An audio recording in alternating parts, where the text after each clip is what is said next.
we thank you tonight for all your blessings. You said in all things give thanks. So we want to thank you tonight for these mighty machines that you brought before us. Thank you for the Dodges and the Toyotas. Thank you for the Fords. And most of all, we thank you for Roush and Yates partnering to give us the power that we see before us tonight. Thank you for GM Performance Technology and the R07 engines. Thank you for Sunoco Racing Fuel and Goodyear tires that bring performance and power to the track. Lord, I want to thank you for my smoking hot wife tonight, Lisa. My two children, Eli and Emma, or as we like to call them, the Little E's. Lord, I pray you bless the drivers and use them tonight. May they put on a performance worthy of this great track. In Jesus' name, boogity, boogity, boogity, amen.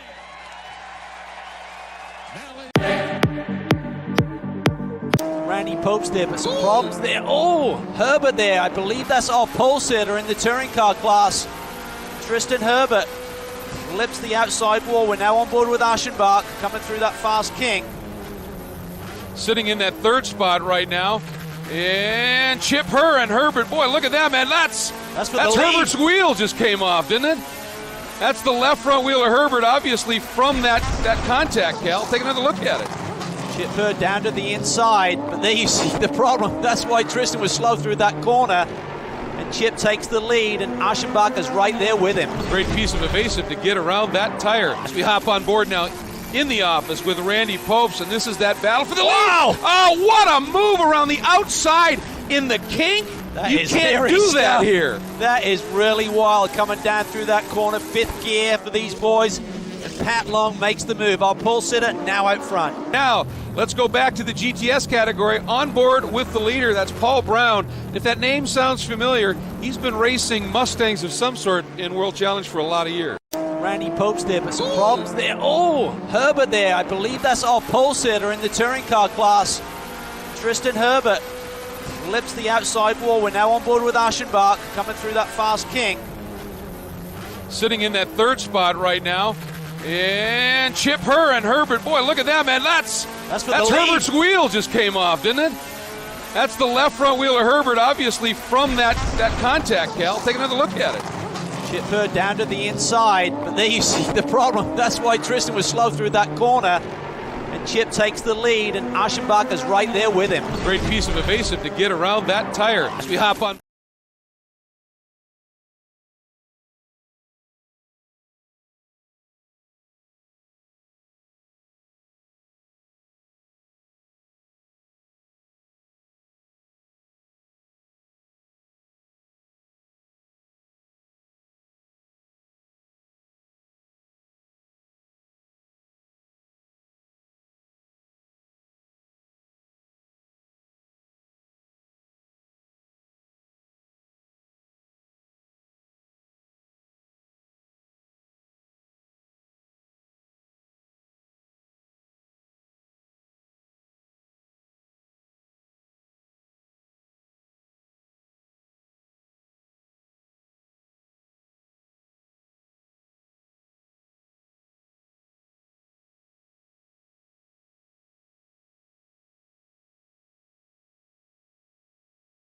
There we go.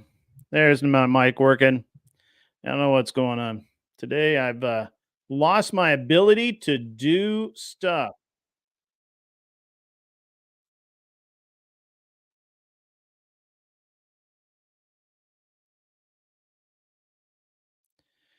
All right, everybody, how we doing?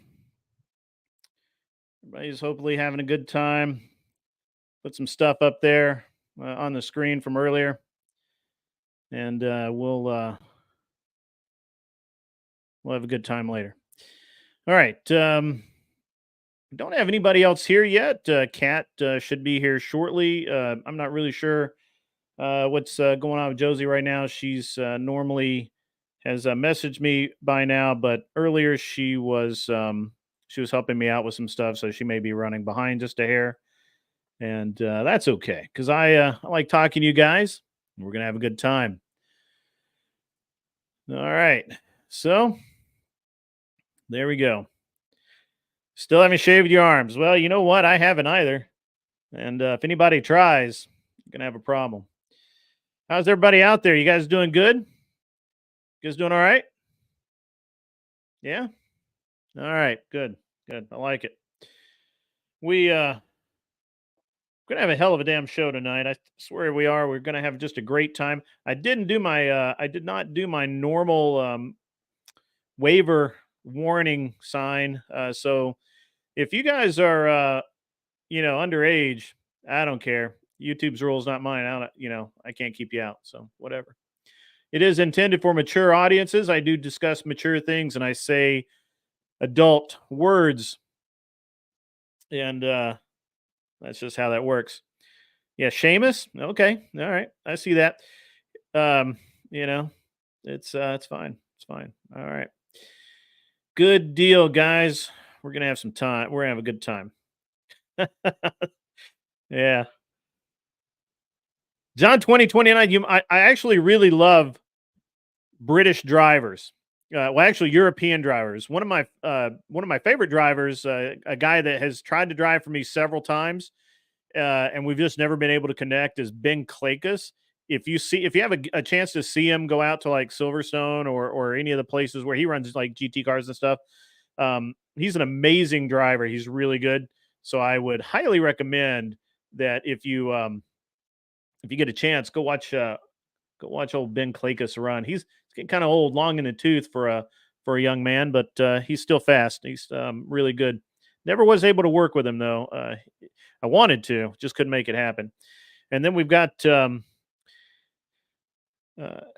had a lot of European drivers. The interesting thing about American road racing versus European, although it's evening out now, there for a long time, American sanctioning bodies had a lot of really stupid rules about contact. And the European sanctioning bodies really don't have that. They will literally just hammer you and make contact, but it's not contact such that will take you out. And so at the end of the day, I feel like that for the most part, European drivers are they're a little, what's the right word? They're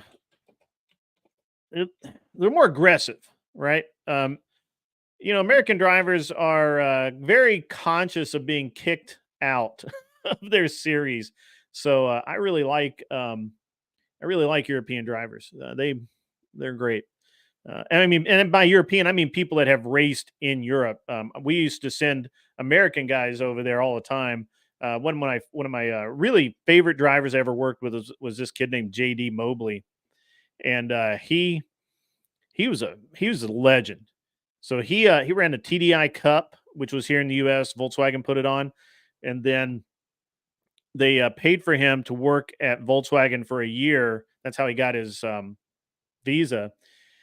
And they gave him a job at Volkswagen, but they also ran him in the Scirocco Cup, and he was running against like Formula One guys like Johnny Herbert, however you want to say his name, and some other guys, and Dario Franchitti, and really top level drivers. And he, until mid season, he had a really bad crash, and it fucked up his car.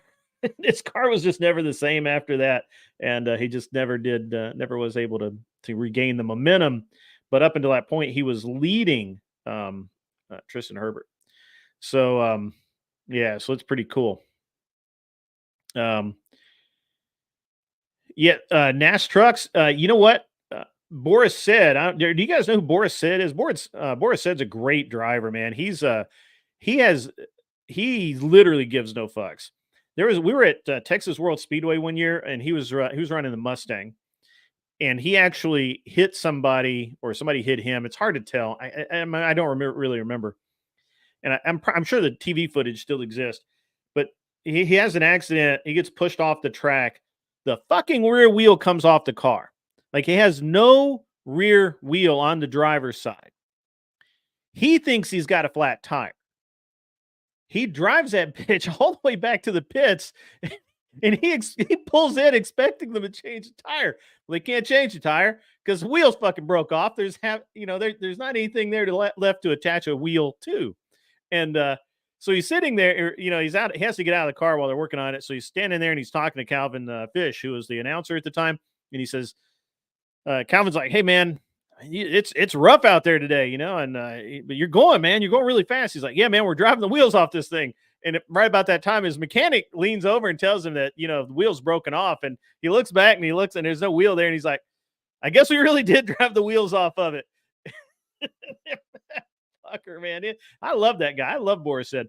His the shop that I worked out of in North Carolina had been his the team shop when he'd ran NASCAR trucks in the Ice House or whatever the fuck that was, as a beer company, truck series. And there were still parts of broken ass trucks in NAS trucks. They're not really trucks, but there are still parts of them laying around the shop up above in the above the offices and shit, because that's where they would hide that stuff. But yeah, no, I'm glad you guys like the racing footage. I don't have a whole lot of it left. I kind of, I didn't really I never really saved a whole lot of it. It didn't really matter that much to me. I think I've got some Pikes Peak footage. It's pretty good somewhere, but we'll cover that some other time. And so it's going to be a good night. Hopefully we get our guest in here early enough so we can have a really good show. And I normally, right about this time, I'll talk about what an unreasonable man is and why we need to be unreasonable in our everyday lives, because basically everything that that's tried to be put over on us, or that we're being sold, or we're being told we need to vote on, it's all billed as being reasonable, and we need to be unreasonable. There goes my damn phone again, guys. I'm sorry. What the fuck that was. Sorry, guys, just bear with me, my rude ass self. Oh, it's a reminder to start my video. Thank you, fuckers. When is that? Oh yeah. So an unreasonable man, the quote, this channel is named after a quote from George Bernard Shaw, who wrote a play back in 1904 called Of Men and Supermen, where he postulated that because of eugenics, the best women would marry the best men, and the high performers would just, get together and breed these ever evolving youth. And by now we would all be supermen. And unfortunately that didn't happen. I can't leap tall buildings in a single bound, and neither can you. So he was fucking wrong. I mean, he was a socialist fuck, so you can't really go too far on that. But the quote is, the reasonable man adapts himself to fit the world around him, and the unreasonable man forces the world to adapt to him. I'm kind of paraphrasing a little bit, but that's the quote. And we must force the world to change to fit us, not the other way around. Being reasonable is a recipe for, basically selling out everything that you hold dear. Let's see. Yeah. Okay. Yeah. You guys. Yeah. Lame menu. The lame menu. I think he was going to drive over here for a while. He's a good driver. I think he ran the 24 hours of Daytona, I think, with us at one point. Not with us, but somebody else. What's my take on the nonsense argument? Look, it's an argument on the internet, man. Just go into it, make your point, move on. You're not, even if you win, you fucking lose. So, now if it's a friend or something like that, you can kind of chip away at them and move them to your side over time. But other than that, it's no big deal. Don't sweat it. I would not get too wrapped up in it at all. And I mean, people just say weird shit now, like that. People call you a simp, or whatever. Who the fuck cares? I got something on Man Bear Woods. We're going to get to that later. Hopefully when the girls are here. They're not late yet, so we're good. Kat's supposed to be here at 8:30. Josie just comes in when she wants to. She's like a part-timer that, just comes in when they need to. It's awesome. Can I recommend some U.S. racing for a Brit to get into? If you're a stateside Brit and you want to get into road racing, I would, depending on your budget, I would start with either autocross, which is not actual wheel-to-wheel racing, but is a lot of damn fun and very cheap. And on the other side of that, if you want to go wheel to wheel, my favorite, and you have the money to actually go wheel to wheel. My favorite series right now is Trans Am 2. It's a great series. They run LS engines from K-Tech, which is a great company. They're expensive, but they don't break, so they're actually cheaper. They all run, I think there's 3 chassis you can choose from, 2 bodies. I think there's a company even in like, Denmark or somewhere that's making bodies now if you wanted to run them in Europe. They're great cars. They're really durable, really tough. Yeah, you could knock the front end off of it and be racing again the next week, depending on how good your guys are. But I have a very warped view of racing and what racing means. So talking to me about racing is like, you're probably not going to get the answers that you really expect. Man Bear Woods. Yeah, so we're going to talk about that. And Randy, stay sober, my friend. Stay sober. All right. So I've run through the chat pretty good. That was awesome. Good times, guys.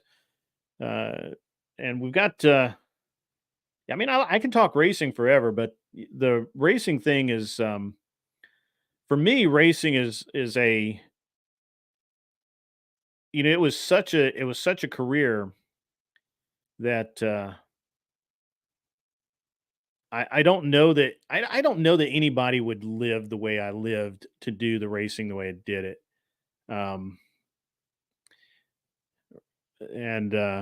it's it's tough, right? I've got so many stories about how fucking tough it was, but let me tell you how great it is sometimes, like we were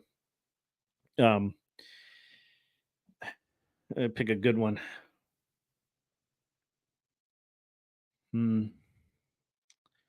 So all right. So years ago, we'll just talk about Pikes Peak. The Pikes Peak, I can't fucking talk. It's gonna be tough if I can't fucking talk tonight.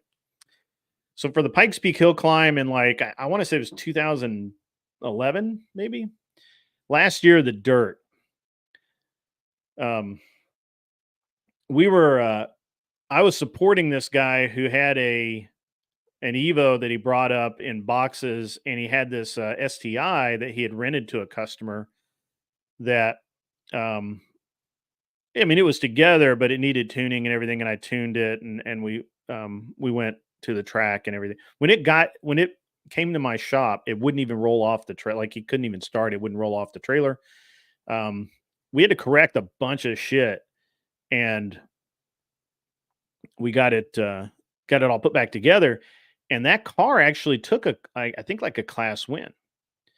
At the end of the day, it was, even though we had all of the troubles getting started, it was fine.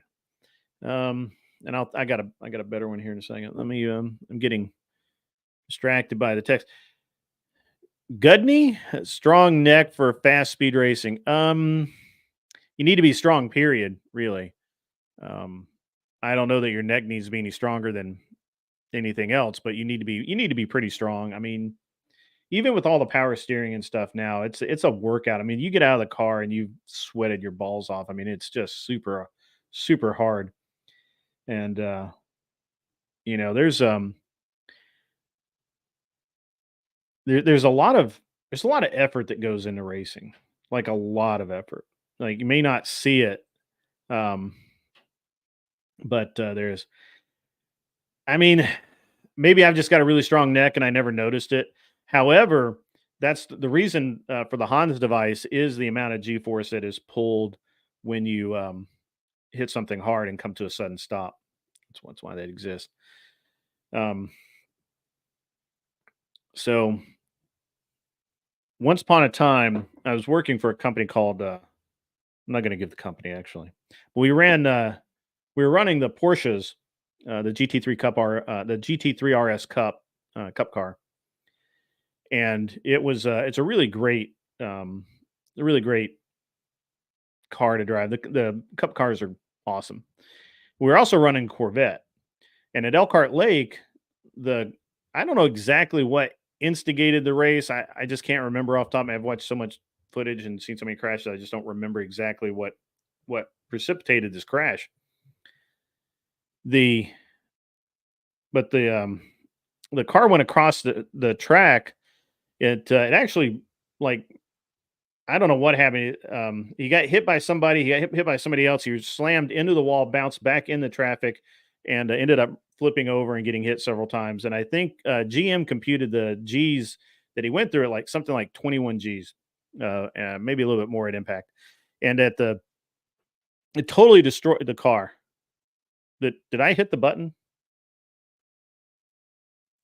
Kat, are you okay? Yeah. Did I hit the button again? I'm sorry. I have a new mouse. It's my wife's actually, and it's really sensitive, so I'm not used to it. I don't use keyboards and mice very often, but I am tonight. No worries. So I'm sorry. I'm in the middle of story time.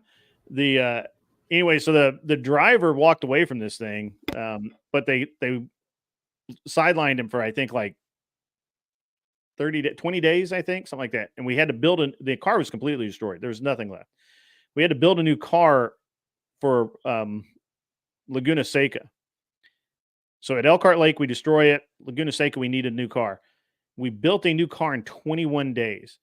I calculated at one point in time, by the number of people working on it and what we build per hour per guy, there was something like $16,000 an hour flying at that car. And we built an entire C5R Corvette race car in 21 days, which is amazing. The bodywork alone is like 50 grand. And I was shocked that Dare Hog actually had one. Like they had one. Like it was crazy that they even had a body available. And we got it done. And unfortunately the driver did not heal as fast as the car. The car was ready and we took it and tested it, but the driver was not medically cleared to race at Laguna. He had to wait for, I think, Sears Point or something. But at the end of the day, I got the wrong background up. I'm just noticing that. I do on Thursday nights, I host a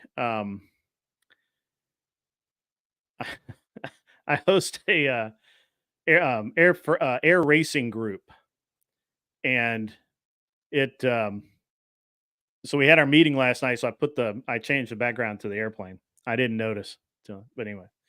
All right, cool. So yeah, I mean, racing's different stuff, man. You gotta really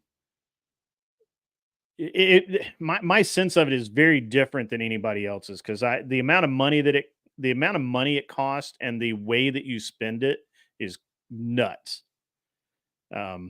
It's crazy. All right, so where are we at? Everyone, this is Kat. I'm not even going to try and pronounce her last name, so I'll let her do that. Kat, if you don't mind, just go ahead and introduce yourself and tell all of these fine people. I think we have we've dropped a few soldiers right now because I started talking about racing and people went to get ice cream or something, but they'll come back once they realize a girl's here. So, well, so I'm Kat Katibi, and I have a YouTube, and I had a podcast for 4 years on health and wellness. And now I'm starting to get into more relationship stuff. And I don't know. What else do you want to know about me? So what you do health and relationship stuff? Yeah, I did mostly health and wellness and female health for 4 years. And now I'm expanding to do relationship stuff too. I did a little bit of that before, but I want to do a little more. Okay. What are you feminist, anti-feminist, in the middle somewhere? Where's your how do you help in relationships, I guess is what I'm asking. Well, I'm not feminist. I just think that the kids, the younger generation now, they're having a hard time with relationships. They're having a hard time socializing. They're having a hard time communicating with each other. There seems to be a sex divide. There seems to be a lot of miscommunication. There seems to be just a lot of on the internet too much, that they don't understand that what they see on the internet is a hyper extreme version of maybe reality, but not really. Mm-hmm. Yeah, I mean, I can go with that. I mean, we talk about that a lot, you know, and it's actually a cornerstone of my show, where I talk about different relationships and how I see some of my friends fucking up. By the way, I curse a lot. Don't think it's just because you're here. I use rough language because at one point in time I was a rough man. So anyway, at the end of the day, we do talk a lot about relationships on here. We especially talk about the relation, you know, how men are beat up in relationships these days because of the massive swing to the feminine side, and even men are more feminine than some women are. So. Yeah. Hi, Josie. How are you? Good, you? Why are you frozen? Are you for real? I am being for real. I am not joking with you even a little bit. I hate StreamYard, yo. It works for me. Look, I got it going on. I don't know. You know what it is? You're in California. That's what it is. I'm sorry. I've been trying to figure out what it is. Yeah. I have no idea at this point. Like, I'm on a Cat 6 Ethernet cable. Well, like, don't feel bad, because Andrew, I think anybody on the wrong side of the Mississippi has been having trouble with their internet. I know Andrew was having trouble with his stream freezing earlier, and he was getting really pissed about all the buffering. And Andrew may pop on. He may not if it continues buffering, and he may get like really pissed and just be like, "I'm done for the day." But he may pop on. We'll see. But I'm sorry. Kat and I had just started. She does health and wellness podcasting for ladies such as yourself, and is branching out into relationship. So. That's about as far as we got. Awesome. Good to have you on, by the way. I've only met on Discord before. And Randy was asking for your husband, so... Yes. Yeah. You Discord friends. Yeah. So... Yeah. So, are you religious at all, Kat? I would say Christian. Okay. Just Christian, no specific denomination or no. Okay. All right. Okay. Great. How salty was your lunch? How salty was my lunch? Yeah, your eyes look puffy. I don't know. It's probably the massive Coke bottles that I'm wearing, so I can see everybody. Yeah, I didn't maybe. actually. Really? I actually didn't even eat. I didn't eat lunch. Actually, I ended up, even after I said I was going to go eat, I did not go eat. I didn't eat until like an hour ago. I meant to, but I just, I keep fucking off. So I was like, maybe you had the eye contact on or something, because with the NVIDIA, like we tried that the other day. It was kind of creepy. It just keeps your eye contact on the camera, so like it just does like the eye twitching. No. Most of it is just I get these weird reflections in my glasses, and I won't keep my head still, so it's just the way it is. It just sucks. Yeah, they say don't do glasses.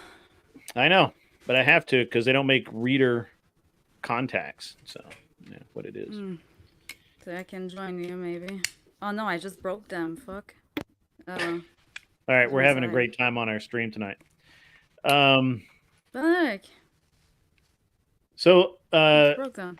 so how long have you been married? Kat?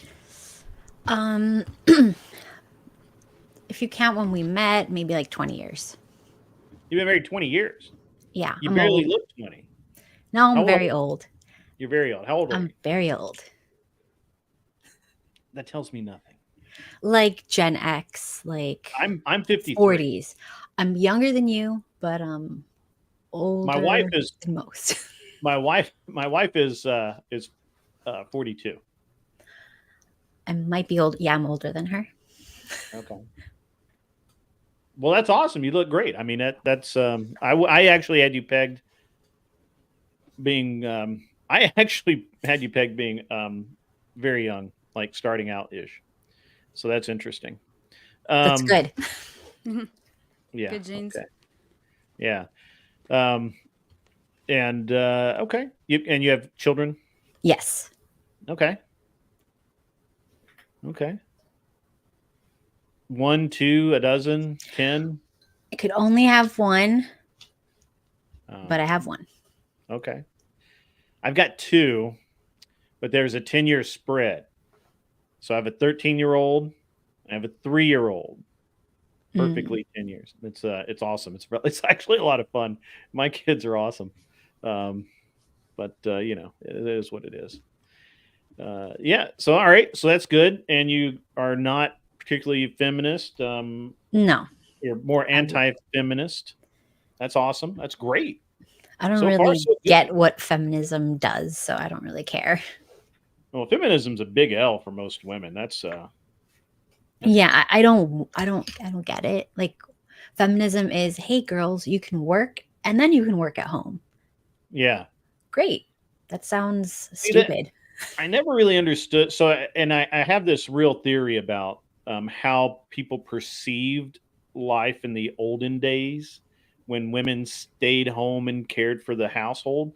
Well, yeah, but the household usually included like 8 kids, a couple of grandparents, maybe an aunt or uncle that was unmarried, a staff, you know, depending on what they were in, you know, what business they had. If they had a farm, they had, you know, farm hands or ranch hands that they had that the wife managed because the husband was off doing whatever he did, cow stuff or selling stuff at the farmers market. They didn't have farmers markets back then, but you know what I mean.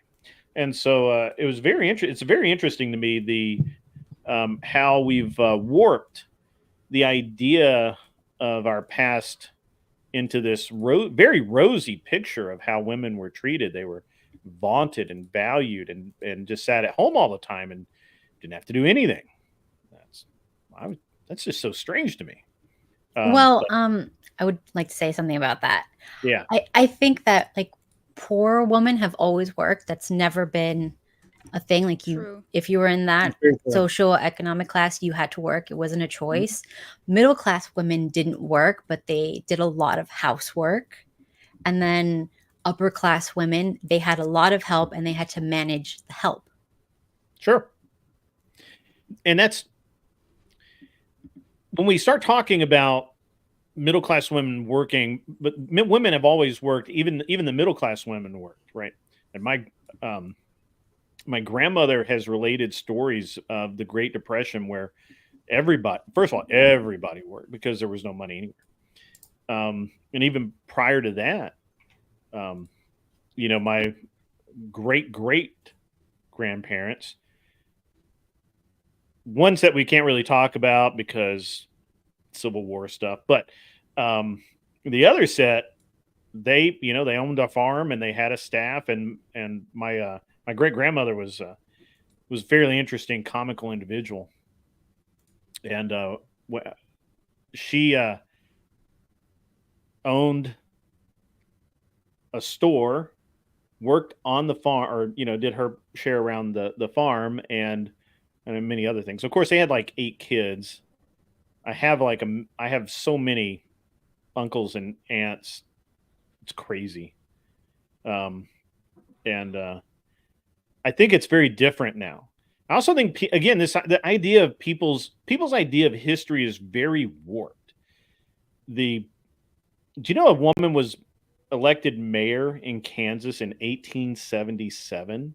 and people talk about women didn't have the right to vote, couldn't run for office, couldn't do all these things, and all those feminist talking points are just garbage, because they literally just take a talking point out of thin air because it sounds good, because it sounds like something that probably would have happened.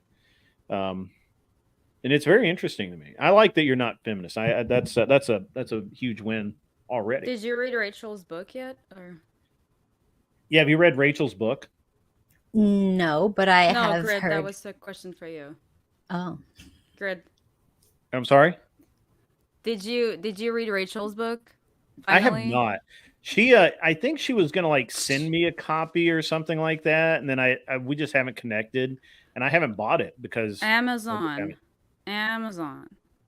Yeah, I know how to do it. I read a lot. I got quite a queue of stuff. You're the smart one, and I'm the one who finished it before you. Mm-hmm. What is that? Yeah. Okay. I'm dumb. I wouldn't say that. So, yeah, good stuff. Good stuff. So what? But yeah, Kat, I recommend it if you want to read it. Sorry, It's just because I kept giving him crap for the past few weeks because he hasn't read Rachel's book yet. And he talks about feminism. I'm like, did you read Rachel's book? Well, I don't need to read Rachel's book to understand feminism. I've been watching that train wreck for a very long time. So, Kat, you're getting a question about your fish tank. Yeah, freshwater shrimp and a gourami and a pleco. We got sushi going on over there. You just pick them out of the tank. Come on, come eat sushi, kids. The silliness. All right, that's good stuff. So what kind of advice are you giving to now? Are you advising mostly women, or are you giving advice for men as well, or how does that work for you? Well, when I was doing just the audio podcast, my audience was like 80% women, but now it's kind of flipped to about 50-50 for some reason. So I got to talk to both people now, both sexes. Sure. Okay. Apparently that my camera is bad according to the chat. Well, you're freezing like all the time.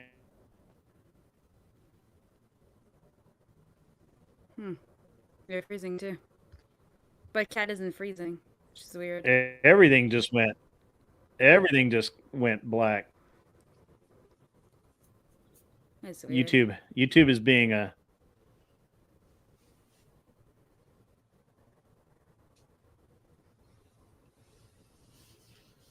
You're fully frozen now. Or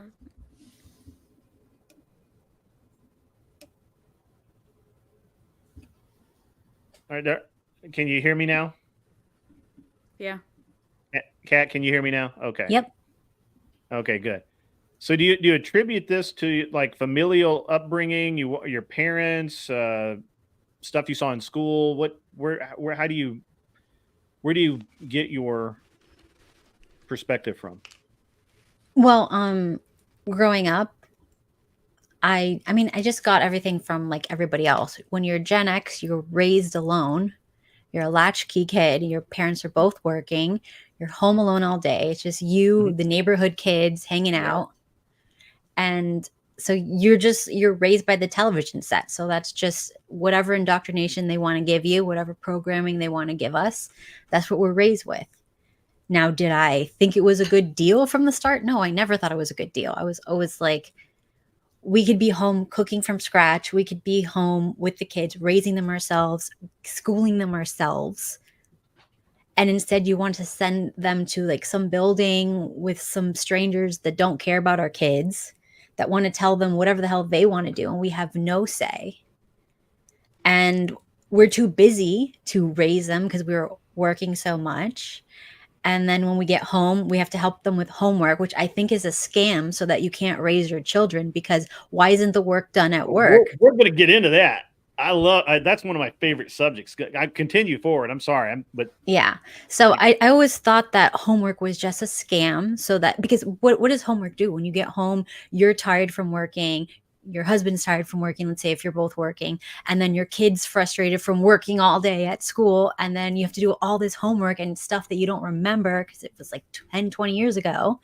And everybody's fighting and tired and stressed, and you have to eat and shower and whatever. There's no time to raise your kid. There's no time to have talks about values, talks about morals, talks about, what you should do in life. Everybody's too tired. And I think that's by design.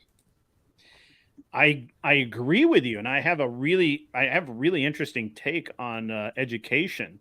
But I also think that the last thing you said is really interesting, because you talked about how you're not able, when you're following this regimen, to sit down at the dinner table and just talk, and your parents get to know what you're going through in life, and just become this cohesive unit, right?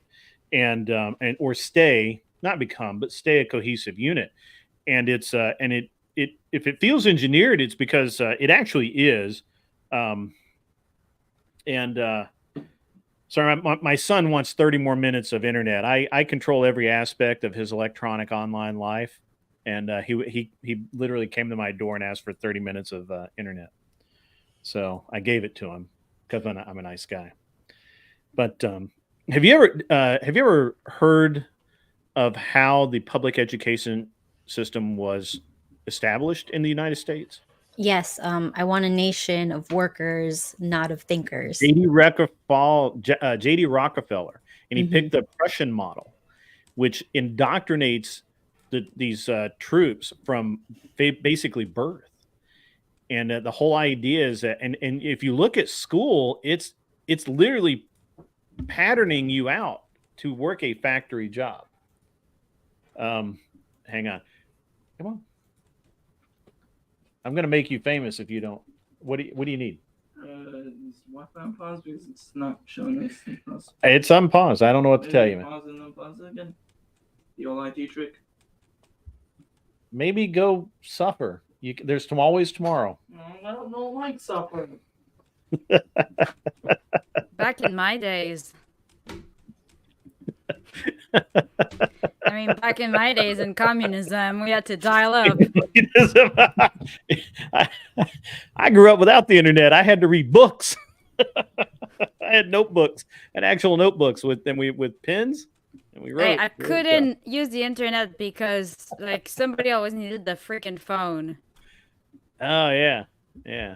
So the Prussian model, that's the whole idea, and when you pattern out school, it just indoctrinates you. But they took it a step further, and of course the idea that they wanted the entire family out of the house as much as possible, and what we see now is that we see people that build these, which is, I think this is amazing. Have you ever noticed this? People build these amazing homes, absolutely beautiful. Yes. And they have like a TV in every room. They have amazing furniture. But they never live in them. They're always out. Like, you stop by their house and they're gone. They're out at the mall. They're out at some event somewhere. It's like, why are you not at home? Why haven't you built this tremendous place that is perfect in your eyes for you? You're never there. I give my wife crap about that all the time, because she does that. She does that exact thing. She's always like, she can't sit at home. Whereas I'm the exact opposite. I'm like, I like my couch. I like my chair. I have a nice leather chair. I like it. She likes TVs more than I do. I watch about 2 hours of TV a week. My wife, she's a little bit different, but at the end of the day, it's crazy. It's just nuts how everything works out. And it's great that you're aware of that. It's really interesting that how few people really understand how Rockefeller and Vanderbilt and the not the original Chase. Now I can't think.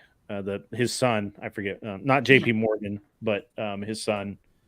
They got together and it was $189 million, and they spent to establish the Board of Education. Was not a government institution. But it was a plot, and it's come to fruition. And so many of the things today in our society really are, and it's great. It's awesome that you know that. That's really awesome. That's tremendous. I'm like super impressed. I'm really happy. Most people don't know that. They don't take the time to understand pretty much anything. Oh, look, Jess is in the chat. I'm sorry, I have to interrupt. Hi, Jess. Horse Girl is in the chat. You know what they say about horse girls, right? I know, right? All right. Okay, Jess, we've given you all the attention you can have for the day. I'm sorry. You did that. I did. Well, you did that. I did, and I meant to. It's really awesome that you're you seem like super based, and you're in Florida. Are you in like Miami or North Miami? Florida? In Miami. Wow. Yes. Born and raised. That's crazy. So how did you and Cheeks met? Me, I think we were trolling in a live chat for somebody's podcast. Based. Okay. Sounds about right. And then Randy fell in love with your husband. Yes. Yeah. You missed out. We hammered. I saw. It was so good. I didn't know that creep was the dude with his daughter that always tries to go debate, and he always ends up jumping to the rescue. I didn't know that was him either. I didn't know that was him. That dude, apparently, I heard stuff about that dude that he's super creepy, that he had stuff with, like, it was super creepy towards her friends when they were, like, under 18 and stuff. Who knows if it's real or not, but the dude was like, the funny thing was, he was like, I'm not going to say anything. I'm not going to do anything bad. I just want to talk to Andrew. And he got up there, and the first thing he did was start lying. And why would you lie? Don't lie on my pod. You can curse. You can curse me. I don't care. You can do whatever. But don't fucking lie. Because I'll boot your ass. I mean, you're gone. I mean, I don't have patience for that. I'm too old. I'm too ugly. I don't like liars. I mean, I don't know what he was trying to do. He was just talking that, like, he just wanted to talk shit. That's all. He just wanted to I don't know what he was trying to say. I was like, I even re-listened to it because I needed the clip. I was like, I don't know what he was saying. Yeah, I don't know. We're going to argue. Yeah, it was great though. It was great. And I got him. I mean, that was like flawless on the it was not coordinated or anything. I had my finger on the button. I was literally like, I don't know. If Andrew stops talking to him, this guy's gone. You needed a Don DeMarco on your stream deck for that. That was awesome. Yeah, I need to spend some time on my stream deck and make it all cool and stuff. Don DeMarco. Yeah. So, Kat, what else do you want to talk about? What else is good? What have you been doing? What's you don't work now? No. Remember on your podcast the other day, you were talking about your kind of confrontational last employer manager Phoenix, University of Phoenix hire thing. Yes. I thought that was very funny. That's actually why I reached out to you, because it was very funny. I enjoy very funny. You want me to tell that story? Absolutely. Let's go for it. Okay. So, some people might say I'm decently attractive. So when I was younger, I always had problems with women that were jealous. And it made it very difficult to work with women as superiors. Mm-hmm. So I was in a company that was all gay men. It was run by gay men. And I didn't have any problems because nobody was interested in me. It didn't matter if I was cute or hideous. Nobody cared. and it was great. I didn't have any problems. But there were some women there, but usually older women that kept to themselves, and then some women my age in my same type of job. So we're on the same level. No problems there. But then we got a new boss, and she's a woman. She came in the first day, basically pulls me aside and says that she was going to destroy me. First day. Don't know who she is. And she's completely crazy, whatever. And then I start getting really stressed out. I do home visits because I was a social worker. So I'm meeting my patients at their homes. She's calling me, screaming, saying that I'm not where I'm supposed to be and that she's going to fire me every 5 seconds. I'm hysterically crying all the time. Finally, I'm home after like work, and then she's calling me, yelling and saying like, that's it. She's going through my files and she's finding stuff that's missing. I'd been there for years before. I'd never had a problem. And she just keeps like stressing me out. And then my husband heard like on voicemail, like not voicemail, on speakerphone. He heard her screaming, how she was screaming at me, everything she was saying. And that was it for him. He's like, you're not working anymore. No. We can't have this. This is not good for you. It's not good for me, because I was coming home depressed every day, stressed out, shaking all the time. I couldn't sleep. It was just like a nightmare. I started getting reflux, like really, really bad. And I think even after I quit that job, it took 2 years not working before I could sleep again, because I kept having nightmares about it. It was like crazy, because like you spend all your life in school. They tell you have to do this stupid job, and then you finally get there, and something like that can take it away. And I mean, whatever. It is what it is. But the same thing happened to my mom. If I'm okay, my mom's like a 10 out of 10. Absolutely stunning person. Every time she'd go into an elevator, everybody would start smiling and wanting to talk to her. She's just like one of those people. It lives in a different planet type of people, like doesn't know that anything bad can happen to anyone because everybody's so nice to her. It's like one of those people. So anyways, and I wasn't like that good looking, so I didn't have that level, but just to know like this could happen and how horrible it is to work with women. So that's why I don't like working with women superiors. And then of course girls go, oh, you're not a girl's girl. You're not for women. You're not a feminist. You're not this. I'm a realist. This is really what can happen. And it's not always. I think it normally happens. I just tell them I'm a misogynist straight up to get fucked. Yeah. That goes over well. Josie, have you ever worked with like women superiors? Yeah. And what was that like for you?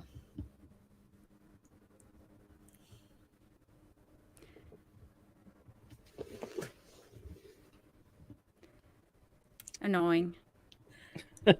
Say something specific.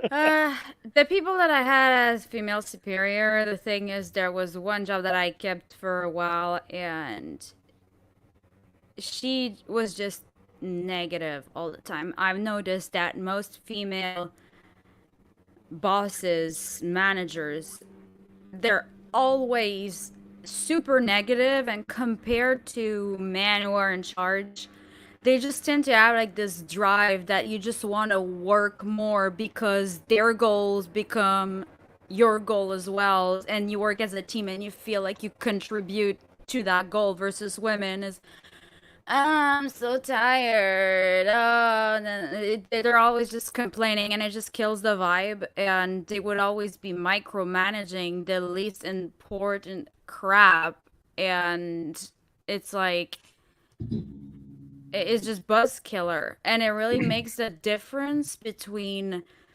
loving your job versus absolutely hating your job. Mm-hmm. Because that manager got transferred to a different location, and we had a new boss, and she was a woman, and it made the job suck, and I used to love it. So here's the thing. I mean, I've hired and fired a lot of people, and I don't believe that most women aren't. First of all, I don't think they're meant to lead. I'll just say right out, not meant to lead. They are excellent team players. They work great as long as they're not working together, and they will. I mean, there's nothing wrong. I mean, women make great employees, unless they're working together. And then it's the scorpions in a jar. They will literally stab each other in the back to prevent someone else from getting out of the jar. To prevent someone from excelling, they will ruin their own damn career to fuck another girl. It's the dumbest thing I've ever seen in my life. And that's why when I did hire women, they had either I had a female managing men, or I had a man managing women. You could never have same. That's like, there's no tip to tip. There's also none of the other stuff either, because men will follow a woman's lead in the office as long as she shows competence. No woman will follow another woman in the office. Period. Guaranteed. I mean, 100%. unless she's that exception to the rule and she's a good leader, and I really think that there is not much of a difference between a guy and a woman when it comes to being a good leader. Well, there's 100% difference. Disagree. Well, that's okay. You can disagree with me, but I'm telling you. No, not with you, with Josie. I believe that there's just the drive difference. itself. The drive itself. I mean, I've had good women bosses too, and well, the guys that I've had were gay, so maybe gay guys really make the best bosses for women. I'm sorry. Yes, but... gay guys for the win.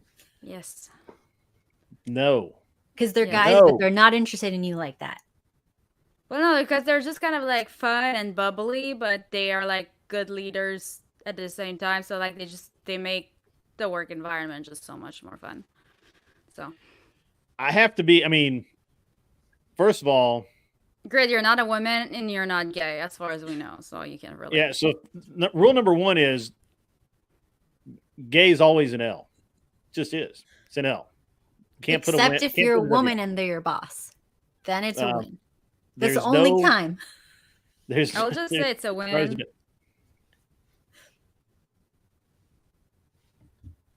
You froze, and all we heard was the first part of the sentence. I'll say it's a win. I'm waiting for the rest. Why the fuck does it always lag? I don't know. Cat is not lagging. I know it's not your internet. It's there. I think there's some. I seriously think there's something wrong with YouTube in west of the Mississippi, because Andrew was getting pissed earlier himself. So, but no, I've observed this in every job I've ever had, every company I've ever run. My wife talks about it. My wife. Kat, I don't know you. I don't know if you've ever watched my content at all or heard me talk about my wife, but my wife is a high performer. She's a super high performer, actually. She manages men, and it frustrates the crap out of her when they try and pull the "you're just a woman" thing, but she's figured out how to deal with that. Mainly because I told her, but she hates working with a lot of women, like just absolutely hates it. And it's just terrible for her to try and lead those women on a project. It adds a layer of bullshit to the whole deal that you just don't want. So I see when you were telling that. So here's the thing. So I don't normally watch. I don't have time to watch a lot of podcasts, but I don't know why I just clicked on yours, and I like the first 10 minutes you were talking about that, and I was like, huh, I've heard that story before. I can understand that, and especially in a career, a workplace like in social work or something like that, where you especially get the worst type of women in those jobs. I was very lucky to, I did mostly stuff that those type of women would never want to do. So they never came to me to get hired unless they were like super desperate, and we could tell that. But and of course they can't even get in my wife's office. Is just not even possible. But the interesting thing is if there's a book that's called Bully Market. It's written by a woman that is very similar to my wife, other than the number of kids and some other things. Very similar to my wife. Even worked at the same company. She complained, even though she was making $1 million a year, they gave her almost a year off for when she had a child, and literally catered to every whim she had, and she still felt like the men were being abusive towards her, mistreating her, and it's very hilarious. My wife read it, and she's like, that's not this girl's making this shit up. I'm like, well, of course she is. She has to sell books. That's what. Like, if the guys treat you like shit, they're treating you right. Just saying. Well, and who was it? We were talking shit one day in one of the discords. It was just a bunch of dudes, and we were just going after each other, man. I mean, I think I called Imp like 4 different kinds of faggot, and don't say that on YouTube. I get one. No. I'll skirt the edge of the two of us. So I called him 4 different kinds of gay person, and and he called me like probably 6, but that's all right. And if a girl had been in that room, she'd have thought we hated each other, and probably ruined the entire vibe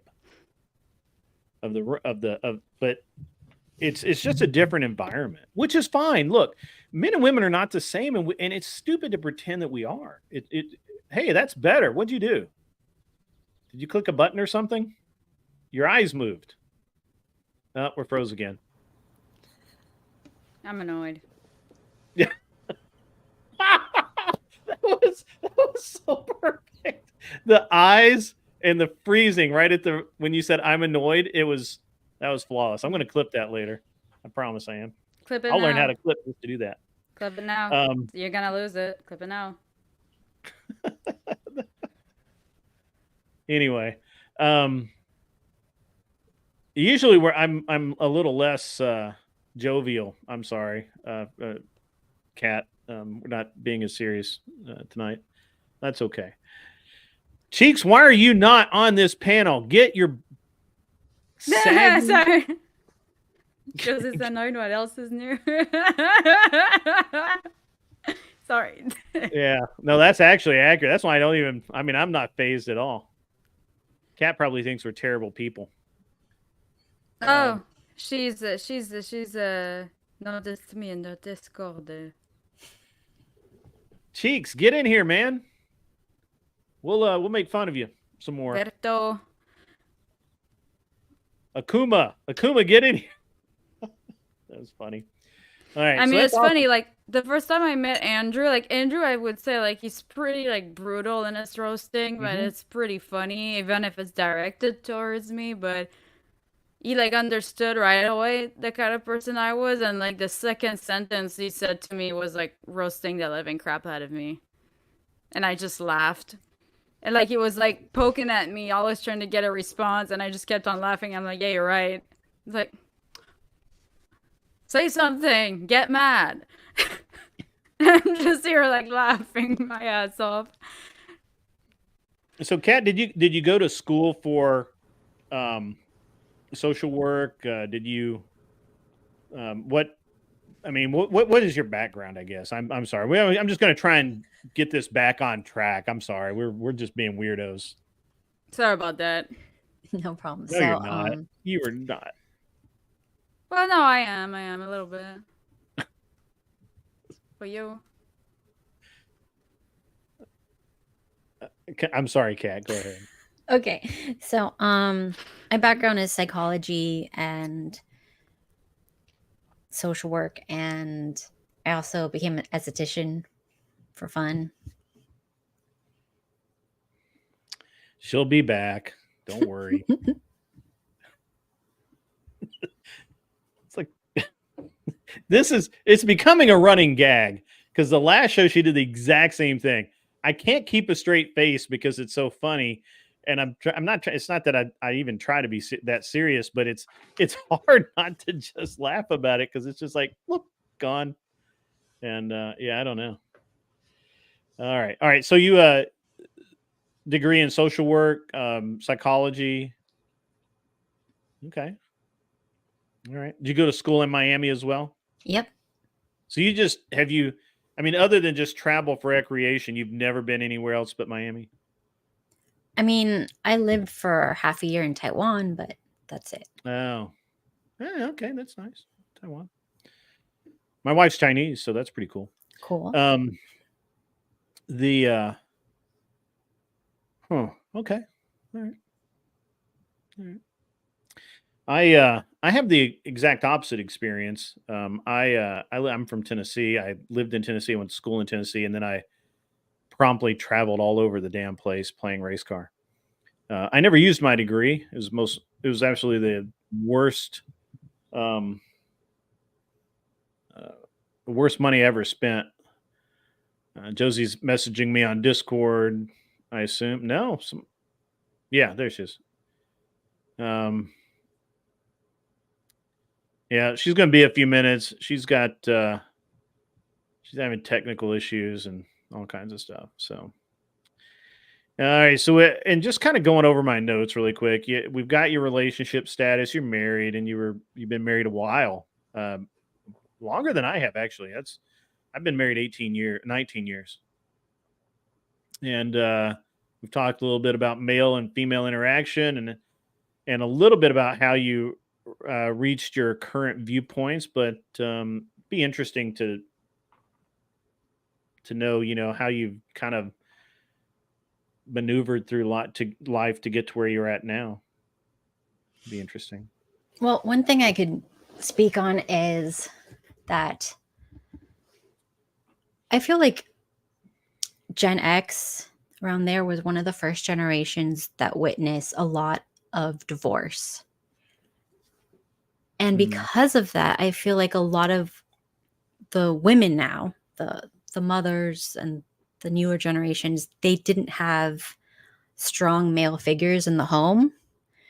And I believe, in my opinion, this is just my opinion, that all the divorces happened because the women had to work and then work at home. So they're doing two jobs, angry, frustrated, and it wasn't by choice. It was kind of forced on them. It's another thing if you want to do it and you're willing to do it and you have what it takes to do it. It's another thing to force a woman. And I feel like that's what the generation did. There was Lifetime movies about if, you let a man support you, he's going to kill you for life insurance. Lifetime, that channel was the most traumatizing thing ever. And I just remember watching horror story after horror story. You watch completely different shows. No, it's a network for women. I think that's the tagline. So it's geared just towards women. It starts off with a love story always, and then it ends with the woman being murdered or cheated on or something, or beaten, or all the three beating, cheating, and murdering. Apparently, that's the indoctrination. If you trust a man, you're going to get these three things will happen to you eventually. And that's what everybody was kind of told. But I was very lucky because I had a really good dad. I still have a good dad. He's elderly, but I still have him.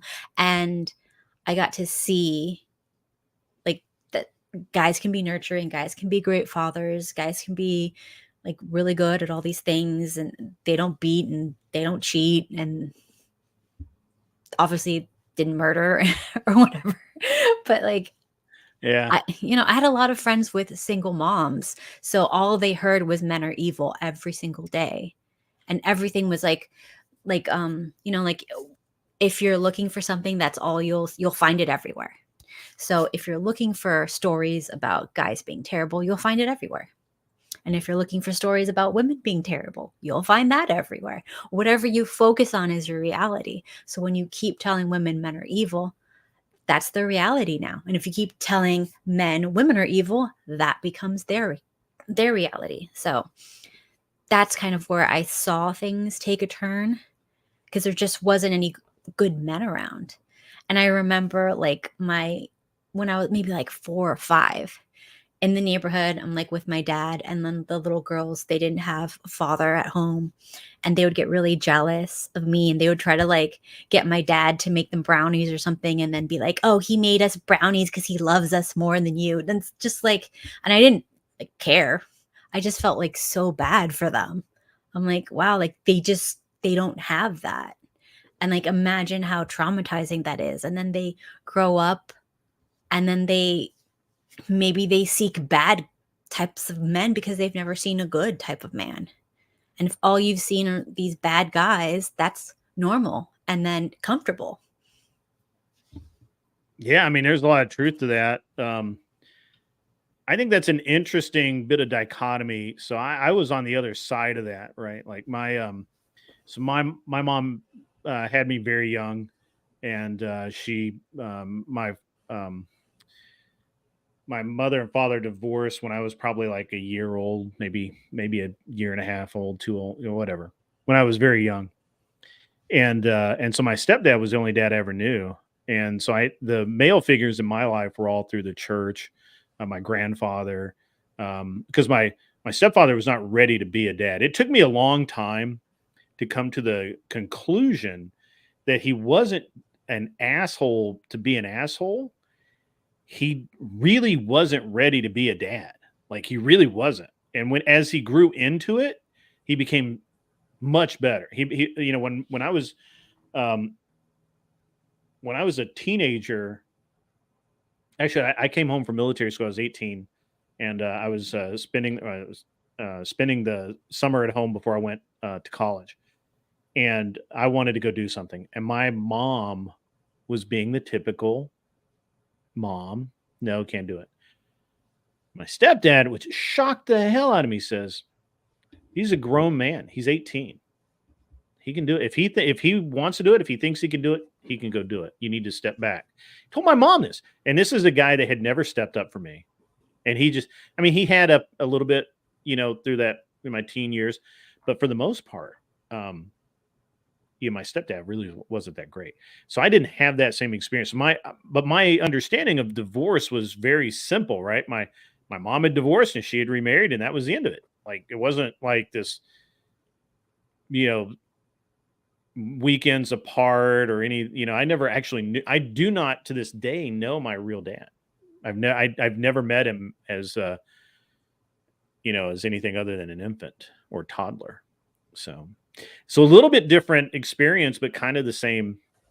I mean, I have a really warped history, so it's a little different. But you seem very, very normal, but you're not like normal for the time period, right? Because you're right, there was a lot of divorce, and I think everybody I knew growing up either were in counseling or were getting a divorce. Or something like that. Of course, I was in Tennessee, and divorce was still really frowned upon for probably a few years later. I think, Miami was probably an early adopter, and they were in there first. And but it's interesting. It's interesting that you say that. It's interesting you talk about it, because I think it's a very real thing, and I do think that there's a subculture of people right now that are kind of hiding behind this idea. Like, actually, that was something Ben Thorpe said the other night, was that Gen X and Gen Y have so much divorce in their history that they're just so damaged, and they'll never, it's not possible to recover that those two lost generations. And I disagree, because I think that because so many of us went through divorce as children, our generations actually do value marriage. It's the ones after, because even when you valued it, it didn't mean that you learned to do it right. It doesn't mean that you understand how marriage works, because your only example was so toxic and contaminated that you can't do it. And again, you and I probably had very different paths to becoming, married humans. And I'm positive we did, because mine is very weird, but you seem very normal, which is good. Well, I don't want to give the impression that my parents didn't divorce, because they did divorce eventually. They did. Wow. Okay. We'll get to that. I didn't. I said I'm weird. Look, I'm a weird dude. I am. Look, hey, I've said this before. It's not a big deal. I almost got married when I was in my 20s twice. It didn't work either time. It was last minute. There was something that went on. It wasn't an incompatibility thing or anything like that. I wasn't a dick. They didn't become abusive towards me. None of the normal breakup modes applied to me. It was like my first fiance, her mom died and she went fucking nuts. How can you come back from that? You're not coming back. You're just not. Because every time she looked at me, you know what she saw? She saw the last guy her mom remembered. You're not coming back from that, bro. I'm done. I'm out. I had to punch out. I had to hit the silk. The second one, she flipped. I bought her a car. I helped buy her a car. It's a Miata. She loved it.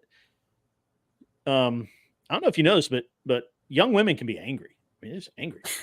And she was driving angry because she got a speeding ticket. She had to go all the way over to another county to fix the speeding ticket, pay it or whatever. And in the middle of a rainstorm, she hydroplaned the car and flipped it over on its top. And she walked away from this thing with a bruise on her hip. But she freaked out. She went way off the deep end, and she wanted to change her entire life. I'm not even going to get into how much she changed her life, but it was radical. And again, no coming back from that. They're done. And after that, I was by that time I was 23, and I have this whole theory about, and I've expressed this theory on the show many times. If you're a young man and you're not married by 23, don't until you're in your 30s, because women that marry dudes in that age range, 23 to probably 28, 29, they'll ruin your lives, bro. They'll kill you. I mean, they may not kill you, but they'll ruin your life. That's when the women will sit there and call you 18,000 times while you're at work, wondering why you haven't called them. Because you're at work. I used to watch my employees do this all the time. I could literally tell you when a dude got a new girlfriend, because at 4:30, if he's supposed to clock out at 5, he started getting the text. And if he didn't clock out at 5 o'clock and was in his car, the engine running out headed out the parking lot, he was getting a phone call wondering where the hell he was. Don't do that. Don't do that to yourself. This is crazy. Don't do that. So I didn't get married until I was 35.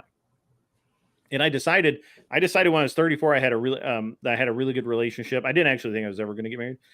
I had a really good relationship. But she had a kid. And I actually have a problem with the kid. That'd have been fine. I could have been a stepdad. But she was weird. And I mean, you're a girl, and you probably don't have, I don't know how many male friends you have that talk to you about dating women, but you can tell when a woman's being kind of weird towards you. And she went weird. There was just some weird stuff. She was hiding some stuff. And I did end up finding out that she'd been kind of hanging out with a dude that she had dated previously to me. And he was telling her that he had never met me. And he told her that I seemed like I would be an abusive husband. That's just jealousy. The fucker had never met me. I was like, are you fucking kidding me? And she's like, yeah, I just don't know. I'm like, the fuck? I'm like, yeah, so that was it told me two things. First, I didn't want to be involved with this chick anymore. The second thing he told me is that nobody should be involved with that chick anymore because she's psycho and needed to check out. But I like the idea of being married, and that I decided that I was going to date for marriage, and I got married within about a year and a half to my wife, who I've been married for 19 years, and I'll only ever do it one time. So that's the that's kind of my story. It's a little different, you know. It is. I'm sure that you were like way more normal arc of relationship and marriage and all that kind of thing, but not me. I do everything the hard way. I promise you. I think everybody has a hard time. I mean, very few people I've met, maybe one person I've met in my life had an easy time with relationships. One met in the church, both versions, whatever. That's not very common. That's for Pulp Fiction. You know, nobody has an easy time. Nobody. But there's a normal arc, right? So, yeah. Only in Pulp Fiction do people have that like storybook, because they call it a storybook, because it's a story and it never happened. So. Come on, some people have it. I've seen it. Some people have it. But I would say those people have very good involved parents. They're usually homeschooled. They met at church. Their families were close. And then they got married young and they had their kids and they're still happy. I know people like that. So I can't say that it's not impossible. It's just most of us were not raised like that. And that's why we're having all these problems. Yeah, I mean, I can agree with that. I can agree with that. We're also kind of like, I have a degree in psychology. I did a psychology and criminal justice administration with a philosophy minor. So I did a double major. And I started out environmental science and technology. The problem is that there are too many leftists in those fields, and they're crazy. They're just psycho. And I just couldn't. I literally couldn't take it anymore. Like I every time I went to class, there would be some nonsense about us not dissecting the little pigs or frogs or whatever that we had to do in biology, or you know, it's just like, this is nuts. This is these are crazy people. Why am I putting myself through this nonsense? I'll just go do something. Plus, I was a young man, and I looked around at all the departments. Almost went in the business department, but no lie, the reason I picked psychology is the girls were cuter. No, not even lying. They were just way cuter and crazier. Yeah, they were actually. I'm positive they were just. I mean, you've ever heard the expression that all women are psycho? The prettier they are, the more psycho they are. It gets a little better as they get a little older, but it never completely goes away. You ever heard that? I've heard it. I've heard it. I don't know how true it is. I think it's more the upbringing. Oh yeah, it doesn't matter how hot you are. If you have really good parents who are super involved and you respect them, and you don't like feel like acting out against them or rebelling, then you're going to be fine. It's just that most people now are not being raised.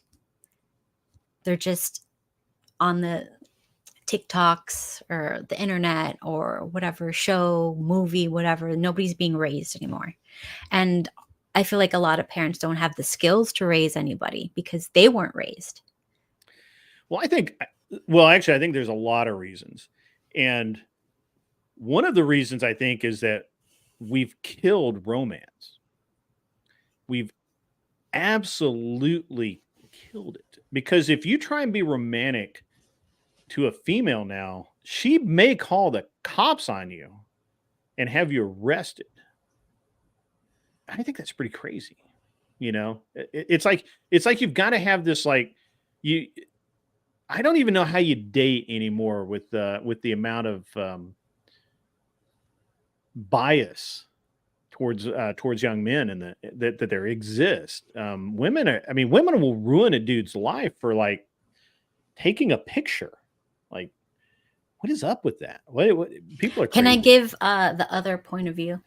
Oh yeah, please. So, because I have a lot of female friends, I have a lot of influencer friends, a lot of, people in media, whatever, that I work with too.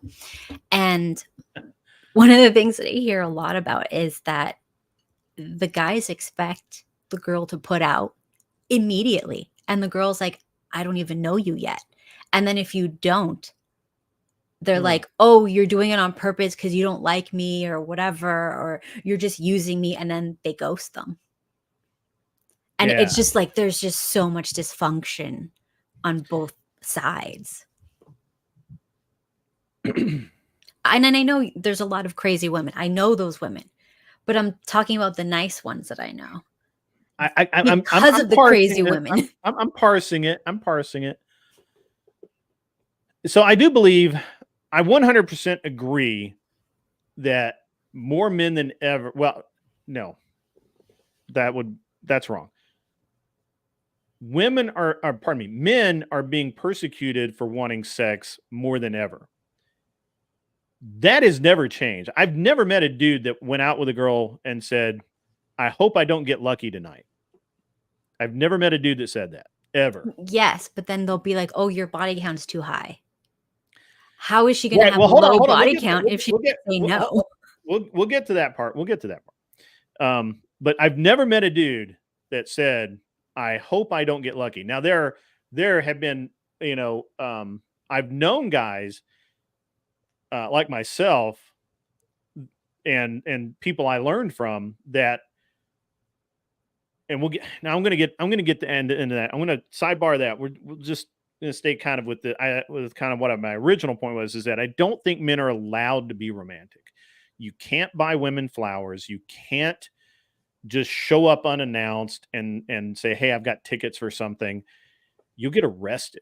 I mean, it's, and the crazy hot matrix, which we were talking about, is so accurate. I mean, it's great. But beyond that, I think that men are being trained very poorly.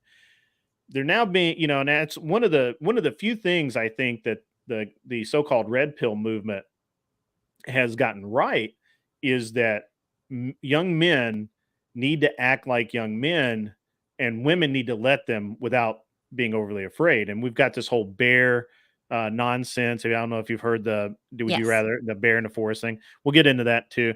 But now I'm going to come back to the body count and men's expectations. So when I was a young man, I absolutely, if there was a potential for sex on the first date when I was a youngster, I was a degenerate. I would have absolutely jumped at it. Except if I was dating someone I saw a potential relationship in. Now, I know we don't teach young men. I don't believe that. I believe that we're educating young men to be degenerates to the point that they're irredeemable. And I hate to say that out loud, but it's the truth, because I've met some of them. Cheeks. Sorry. Call him out. Where you at, Akuma? Where are we at, Akuma? Come on out here. But no kidding. I mean, so, and I can only speak for myself here, and I will only use myself as an example, because it's not fair for me to throw anybody else under the bus if I'm not going to throw myself under the bus. When I was young, as a young man, I have an exceedingly high body count, like pretty high, really high.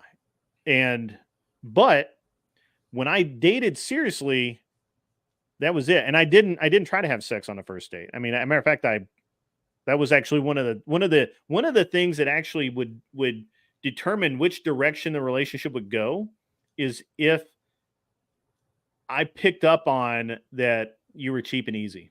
Because then I generally wouldn't even date you anymore. Like, I didn't want to have anything to do with you.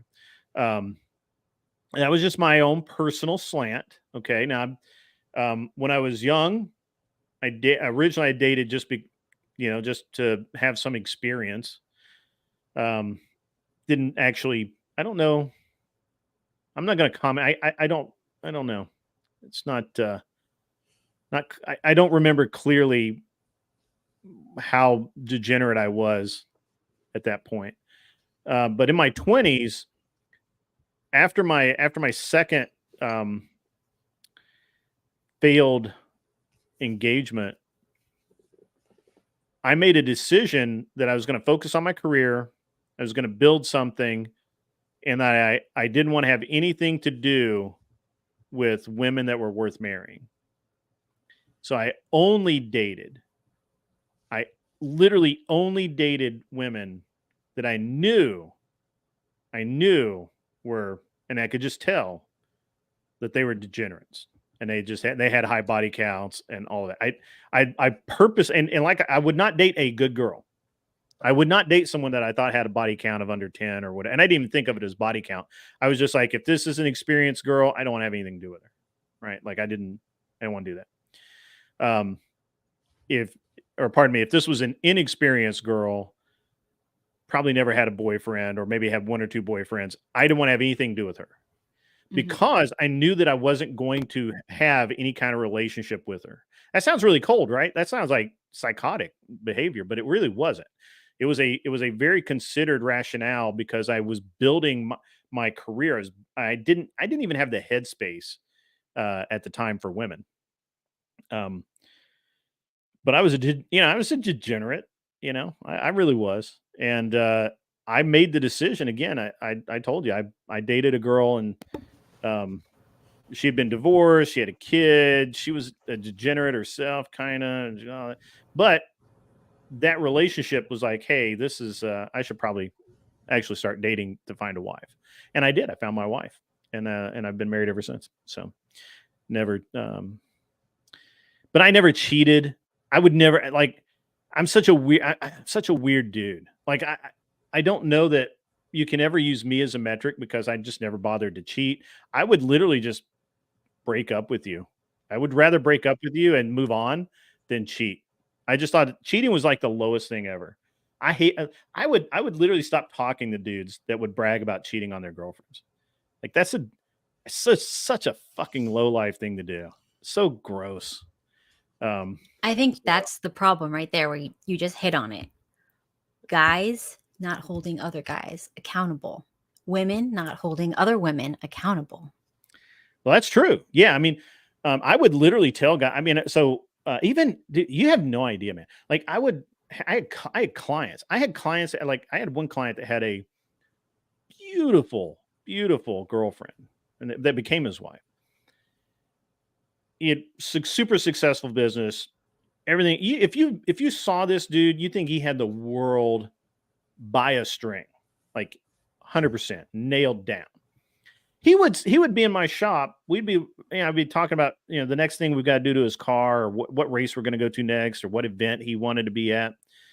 And my shop faced an athletic company. I'm not going to say which one, but it faced an athletic company in Denver, and the staff were, it was the actual corporate offices, right? They didn't actually do anything there, but they had the corporate offices there. They had the art department there. They had all of the stuff that makes a business run. The warehouses were elsewhere. And so every day we'd have these models and the secretaries and all these women would come out and they'd walk around the block or they'd jog or, whatever. And I remember sitting out one day and this jackass is like, man, I'd like to bend that over. And I'm like, are you fucking kidding me right now? First of all, this is a professional relationship. We're not friends. We're not buddies. We're not going to go have drinks later. And you're not over my house for the weekend. How the fuck is this appropriate? The second thing is I know you've got a girlfriend that you're basically engaged to now. And he did end up marrying her. Like, how the fuck are you saying that? Like, what kind of dumbass shit is this?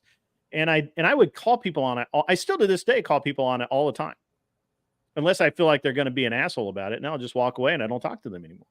Because they're not worth talking to. It's like I give Cheeks a lot of shit because he deserves it. He's a degenerate. He needs to step his ass up.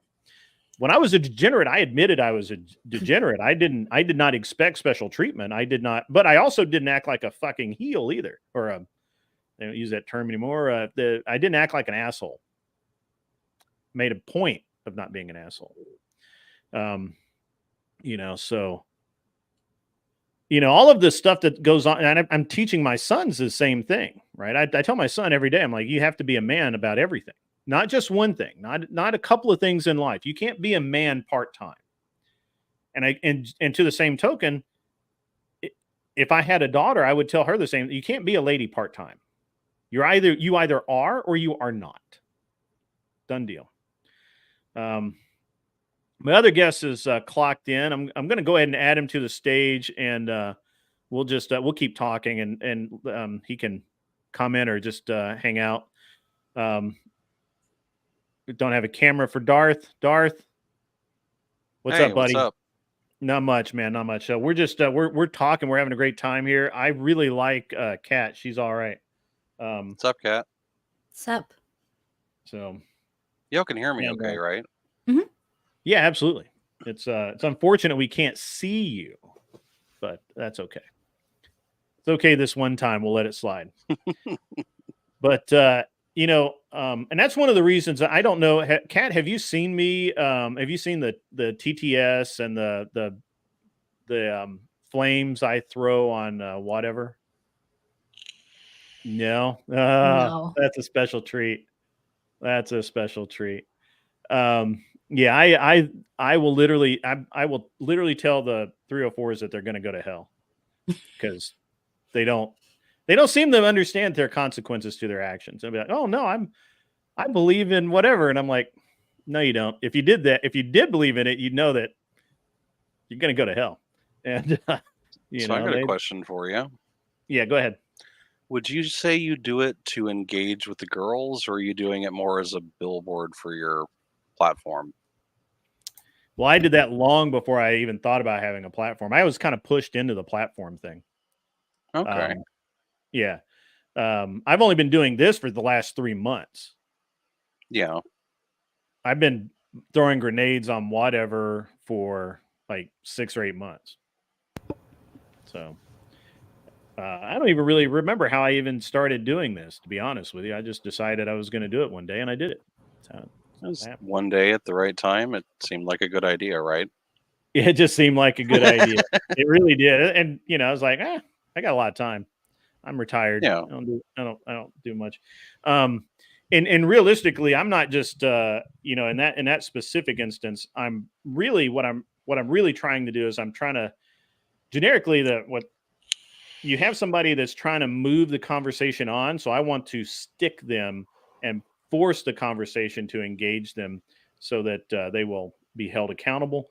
Or there's a bunch of bullshit, just everybody agreeing and, being douchebags. And I'll just throw grenades to see what shakes loose, see what happens. You got to beat the bushes. Sometimes you got to beat them about the head and ears. And then they come to their senses. We do that behind the woodshed, though. That's the difference. Yeah. I don't allow them to deflect. I don't allow them to hide. I'm like, that girl the other night, the one that thanked me for calling her a bitch. Like, that was hilarious. I wish I had that clip. Somebody's got to have that clip. That was the funniest thing I have ever witnessed. Was this girl who's been groomed since she was like 15 by this dude. She's 20. Was she 25? I think she was 25. I only know because you showed me the clip. Oh, yeah. I did show you the clip. Oh, it was awesome. I'm looking for it to see if I can find it. Okay. Yeah. So, thanks, man. Yep. The Kat didn't see it. So this girl, she's like 25. I'm going to try this. Let me know if it works. I put it in the chat thing. It'll come up in a second. It takes a minute. Okay. Because that was what you sent me, but it was about a minute long. Yeah. It's a very quick clip. But so basically what happened, Kat, is this girl, she's been in this long-term relationship with this dude. She's 20. I think she said she was 24, 25. They've been broken up for a year. He cheated on her. And apparently he still cheats on her. They're not together, but they talk every day. And she's only been on a couple of dates and all that. And I'm like, and apparently she basically said they'd been intimate still, right? And does that surprise you though? Like, it didn't, because she's been groomed since she was 15 years old. She's got this dude's got 10 years of just telling her that I'm perfect for you. She literally said, I've now made him the perfect man and some other woman's going to get him. He literally said that. And so I sent that TTS of like, you're the most groomed person I've ever seen on this show. And she thanked me. It can get pretty bad. Yeah. All right. Let's see. I gotta hang on. I gotta get out of this. But yeah, it was so bad. It was so bad. I couldn't believe that where I couldn't believe where it went. It was really very interesting. It just didn't. It just and she just. The funny thing was like people they were just going to let her just say that and just move on. But then they're in California. I changed that kind of stuff is normal. Like you take a girl that's not groomed, maybe a bit older, talking about how she's basically with a guy, but might as well be single. He bangs her all the time. They talk all the time. He rarely takes her out on dates. She's sex only category. That's like a surprising amount of women, and it's very natural there. So that's why it's just it's just Tuesday. It's so awful. It's so awful, man. It's just terrible. Yeah, it is. I can't believe that people do that. Because it's not just that it's happening. It's like the damage to the psyche of the woman. Like if she happens to wake up, it's like all these bad choices being used for so long, not getting what she genuinely craved, but hoped for, which is why she's sticking around. I mean, you compound grooming on that. It's really bad, but like there's generally reasons why women will do that. Like it's unsatisfying. And then by the time they wake up to it, they've burned their most valuable years so far as like, that's right. Because for a woman to get a high power job, it takes about 10 years because you got to get your bachelor's, then you got to get a master's and maybe another one, and then actually get hired. And then you're in like a high power woman job. Right. Meeting a man and like the courtship, marriage, being married, first kid, going on second kid, that takes about that same amount of time. So a lot of times in relationships, when women are like that, they'll waste just this huge swath of their life and they can never get it back. It's really sad. Yeah. That's I mean, that's pretty accurate, man. It is unfortunate, but it is unfortunately accurate. Can I say something about that? Yeah, absolutely. So one of the things that happens with women that doesn't happen with men is when they have sex with someone, they become chemically bonded to them. Yes, pair bonding. Yeah. Yes, absolutely. No, they have and receptors they will put in their up head. with anything, any type of abuse. They have receptors in their head that whenever they orgasm during sex, it stimulates the receptors. They'll fall more in love. Men don't have those receptors. And that is why women should never have sex with someone that they're not married to, because that will stop you. Because if you maintain that distance, then you can see the person. As soon as you cross that line, you're like a robot. You're like under a spell. You're under control by them. You want to know the deeper tragedy of that? Those receptors are like a chalkboard. And so the first guy comes along, writes on it. Even if you erase it, it's still smudged. The more partners she has, the more smudges. So you finally find the right guy and you try to write chalk. You can't even read it. It's like she literally can't pair bond with him. Yeah, I'm going to play the clip. See if this works. I do trust him, but I don't know how long I'm going to trust him. Some of them. Grid One Motorsports donated $200. Bitch, you are the most groomed woman I have ever seen on the show. Seriously, get help. Get away from the cheater and find yourself a heater. The patriarchy stands ready to help. Get better. Yo, Grid One, thank you, man. Good to see you in the chat. Grid One, the legend. He's a brave and a decent man. He's a pioneer. He's a pioneer. Do you want to respond to Grid One Motorsports? That was like so insulting, but also like a compliment. And then, yeah. The get help part was, what was the compliment part? And he called me a bitch. He did. I think it was like in an endearing way, though. No, it wasn't. Trust him. I don't know. I feel like I do trust him, but I don't know how long I'm going to trust him. It was not endearing. It was not endearing at all. It was not endearing. It really wasn't. Yeah. And she kept going for another like 20 minutes on how much, or maybe longer. I don't know. I quit listening. I couldn't process anymore. Well, you know how people will get used to circumstances in their life? Yeah. Like something's going on. She's probably like, bitch to her has very little effect. It's like she's probably called from that guy like way worse things at times. And so it's just like, you know, to her, it's like, oh, well, thanks, I guess. You know, that's a fair point. That is a fair point. I wouldn't want to be her. That would not be good.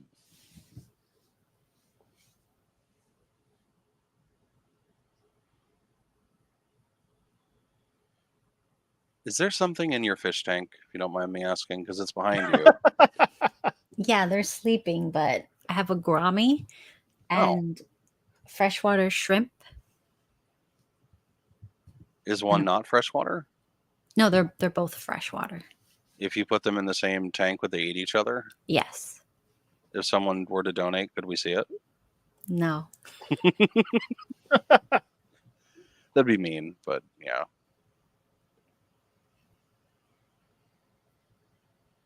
Yeah. So, Darth, tell me about you. What would you I like don't to know know? anything about you.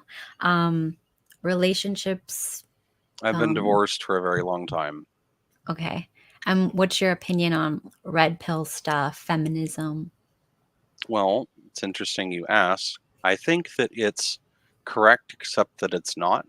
If you were to think of a larger question being what to do about women in the current dating situation, red pill is the first half. You need to have your hygiene on point. You need to like do things of value and substance. You need to generally be at least in somewhat shape. A lot of the red pill tenets, they're factually correct.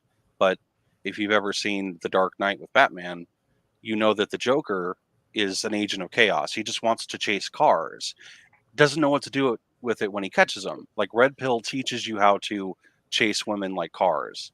But the other half that they're not answering, which they go crickets with, is what do you do with the woman to not damage her and to be respectful about it? Like generally you want to look at the Christian morality, ethics and stuff for how you should relate to the woman and how the woman should relate to him.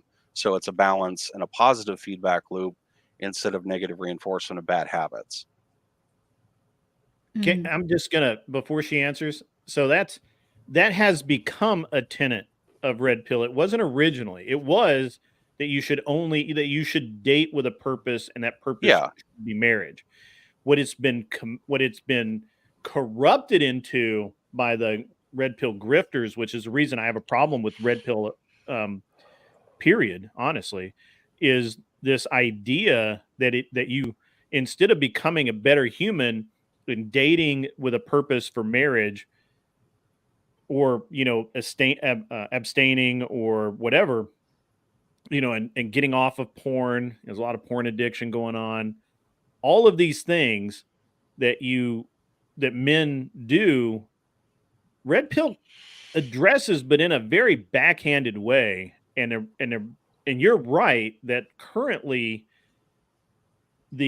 if it's not actually come out and said, 100%, the undertone is date as many women and bang as many women as you can because you're a top G, you're a high value man, and all of that. And I have a real problem with that. That is wrong. If you want to be a degenerate, sure, you do whatever you want. You're a degenerate. I mean, I can't help you if you're a degenerate, but if you're going to get yourself right, then, act right. So sorry for my soapboxing. I will now step off. If you want to get yourself right, act right. Okay. I'll try to remember that. I get what you're saying. Not you. Yeah. You seem like a well-adjusted young man. Well, I mean, when I was young, my dad straight up told me, and because I was in the basement doing something, and he came down, he was like, "Hey, we need to talk." And basically let me know that if you have sex with a woman, you need to be fully prepared to marry her because she may very well get pregnant. And it's just, that's what you're supposed to do. And it's like, anytime anything like that has ever happened, it's always been in my head that it's like, actions do have consequences, whether you like them or not. Yeah. Yeah. You saw the Fresh and Fit got someone pregnant. Yeah, I think that was That turned out to be a hoax. Yes. That turned out to be a hoax. Oh, no, really? Say it isn't so. Actually, I felt like it could go either way. I was like, it was a coin toss to me whether she was or wasn't. I was like, but yeah, no, I wasn't like particularly surprised. But isn't it the second time? So well, the first one, real. Yeah, the first time at least had to be real. He paid that girl to have an abortion, which is why I actually can't watch Fresh and Fit because it's just such garbage. I just can't do it. I think of it as Jerry Springer. I didn't watch Jerry Springer either. I can't deal with that kind of trash. I really can't. I don't understand how anybody can. That's the problem with people. It's a cautionary tale, not have you ever to be seen a train wreck like in real time? Have you ever seen it? You can't take your eyes off of it. It's that same sort of phenomenon. And I think that we watch it to see what not to do. I think we're always looking for threats. Like women, I'm talking about. Women watch it to look for threats. Like I don't want to end up like these people. Because there's also the Schadenfreude effect, which is German for taking pleasure in other people's pain. Like you see them and they're like, I think that's more they're being dissected live and just lambasted with all this, you dumb bitch, blah, blah, all that stuff. And it's people eat it up with a spoon. They love to watch it. You might be onto something because I think it's both. It could be both. Two things can be true at the same time. You're right. Yeah, absolutely. Because you can be like, oh, thank God that's not me. And then like, oh, let me learn what not to do. Let me, see the signs. Well, you're assuming that the trait of being discerning is equally applied to all women. I would like to give them the benefit of the doubt too. I always give them the benefit of the doubt. But here's the thing. And this is a very interesting thing that I don't understand why more men don't operate like this. Rule number 1 is I'm never alone with women. Ever. I don't have women friends. I don't talk to women. If I talk to somebody, it's very short, sweet, to the point, done. Like there's no misunderstanding it. Like I don't joke around. And very rarely will I step outside of that. Now I do have you made me think of something just now. And I was raised, to be honest with you, my grandfather always told me that men and women should not be friends. You can be husband and wife. You can be associates. Can't be friends. Is there ever a time or situation in which a man and a woman could be friends, though? Like, best case scenario, is there anything you could think of? Gay, or he's had a horrible injury below the belt, maybe. Okay. So barring exceptions, because they tend to prove the rule. I mean, it is hard to think of one that it's like, because usually there's an imbalance of efforts. Like either the girl is getting way more out of it or the guy is, and it's not like a genuine friendship, like that you both are kind of feeding off of it. And it's the imbalance that's generally the problem, because that's the best. We actually have an attractive young lady here. We could ask her how many of her friends growing up secretly wanted to. All of them. Exactly. Yeah. But that's a fact of life. There's nothing you can do. I don't hate them for it. I don't. My grandfather was a very smart man. Well, Kat, could you see yourself being legitimate friends with someone you're physically repulsed by?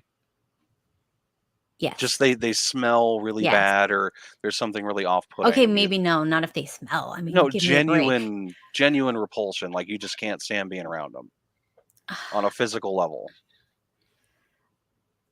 It's okay if you can. I don't know. Very few people can. I like if you're actually no. I've had like a really, really unattractive friend that also didn't brush his teeth and was very overweight and very sweaty, but he was so funny. Like, we just like to hang out with him. So that's like, to me, the equivalent of a guy that is having sex with a fat chick. It's like riding a Vespa. You just don't want to get caught doing it. Where he's we've like, we've all heard that. I don't know that it holds up. I don't know that it holds up. Well, the friend that is like fugly and sweaty, but he's really funny. You know, you may not necessarily want to be seen. All right, time out with him. John, no simping. We kick people for simping. No simping. Because there is an element of attraction between friends, like, you know, between men and women. Like, not for me, but probably for them. Well, you know, like 2 guys or 2 women. Like, if a guy is a friend with there's something about him, like he works a certain kind of job, or you're able to talk about certain things, you have overlapping interests. There is some kind of like attraction in the sense of, hey, I like to spend time with you. We're kind of magnetized to like want to do stuff together, not a sexual component. Like in women, like they'll do that where, you know, they complement each other and they get along. There, you know, there's the vibe check. There's like an attraction on those levels where you go out of your way to incorporate them into your life as opposed to avoiding them, which is important in friendship. And with men and women, the sexuality inevitably starts happening where the man has to be at least somewhat attracted to the woman to want to be around her, and for her to be friends with him, she has to be kind of attracted to him too in some way. So it's really hard for men and women to be friends because of that. I mean, I see that. Sorry. Yeah. I see that, but I also know that this is just 2 animals hanging out, 2 human animals, and that's just biology. But I do think we can rise above biology with morality and boundaries.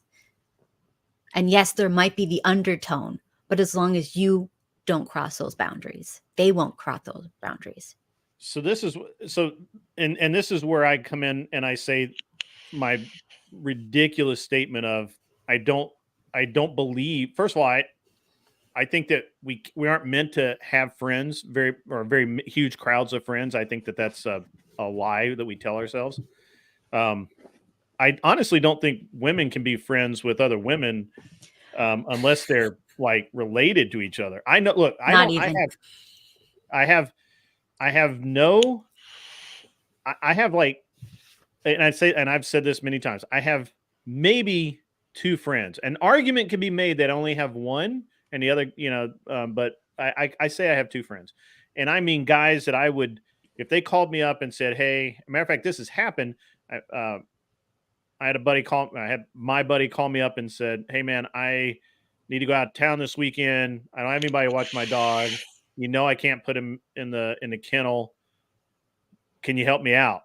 He was in Colorado, Loveland, Colorado. I was in Nashville, Tennessee, and if he had not found someone local, I would have driven to Nashville or to Colorado that night to watch his dog.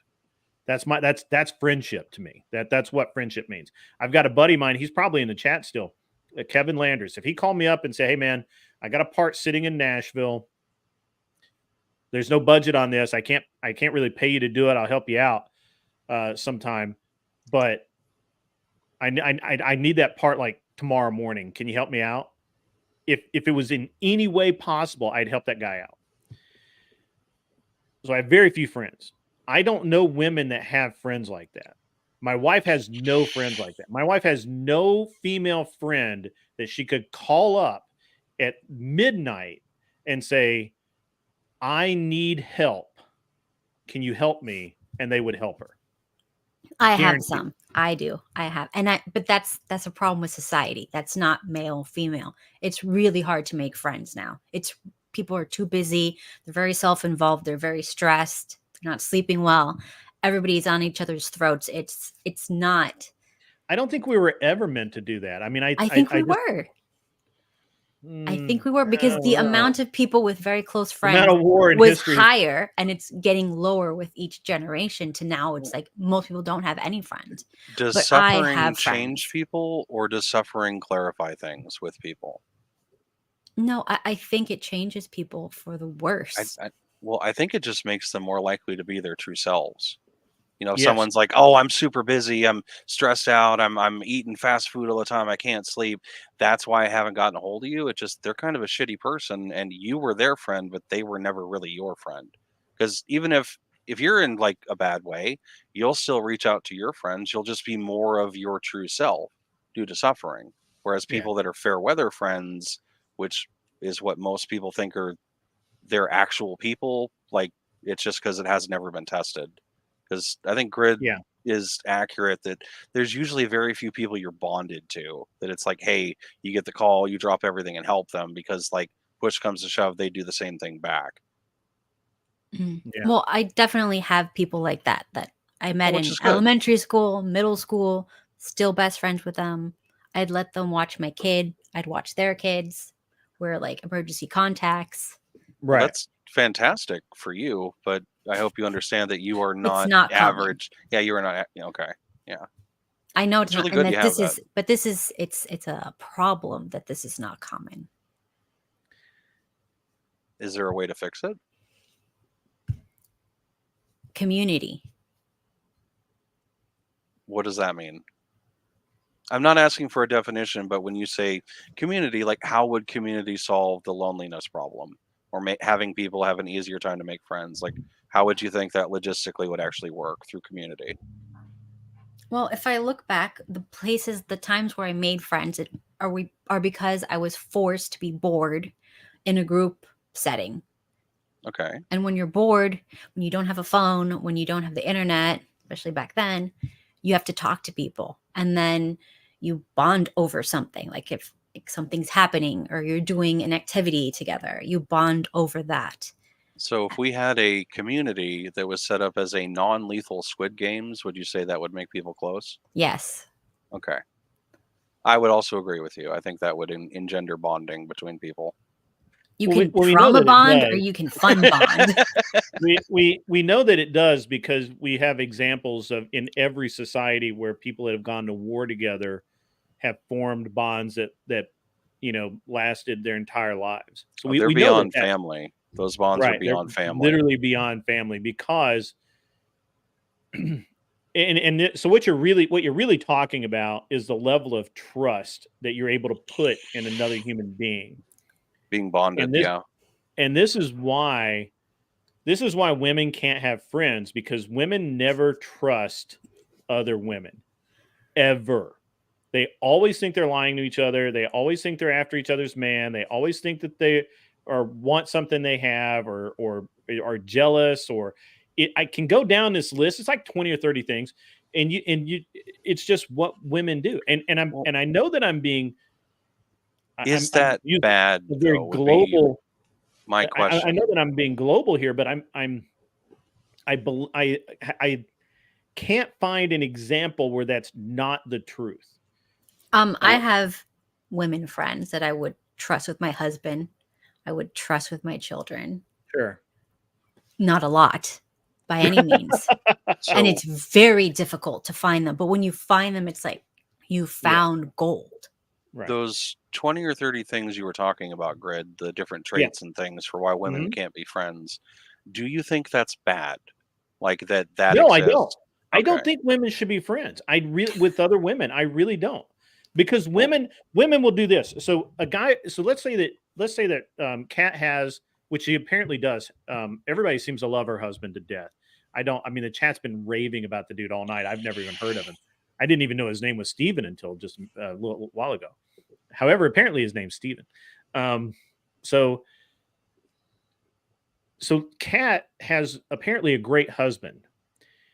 If she had a group of 10 friends that they played tennis together and they went to Sunday brunch together, champagne brunch together every weekend, and they maybe went to church Sunday night and Wednesday nights, and they just all hung out together at these kind of communal things, at least half would be actively trying to destroy her marriage and tell her that her husband was a lying sack of shit that was planning to cheat on her and didn't give her enough money and made her stay home and she couldn't have a job. And women do not like to see other women succeed.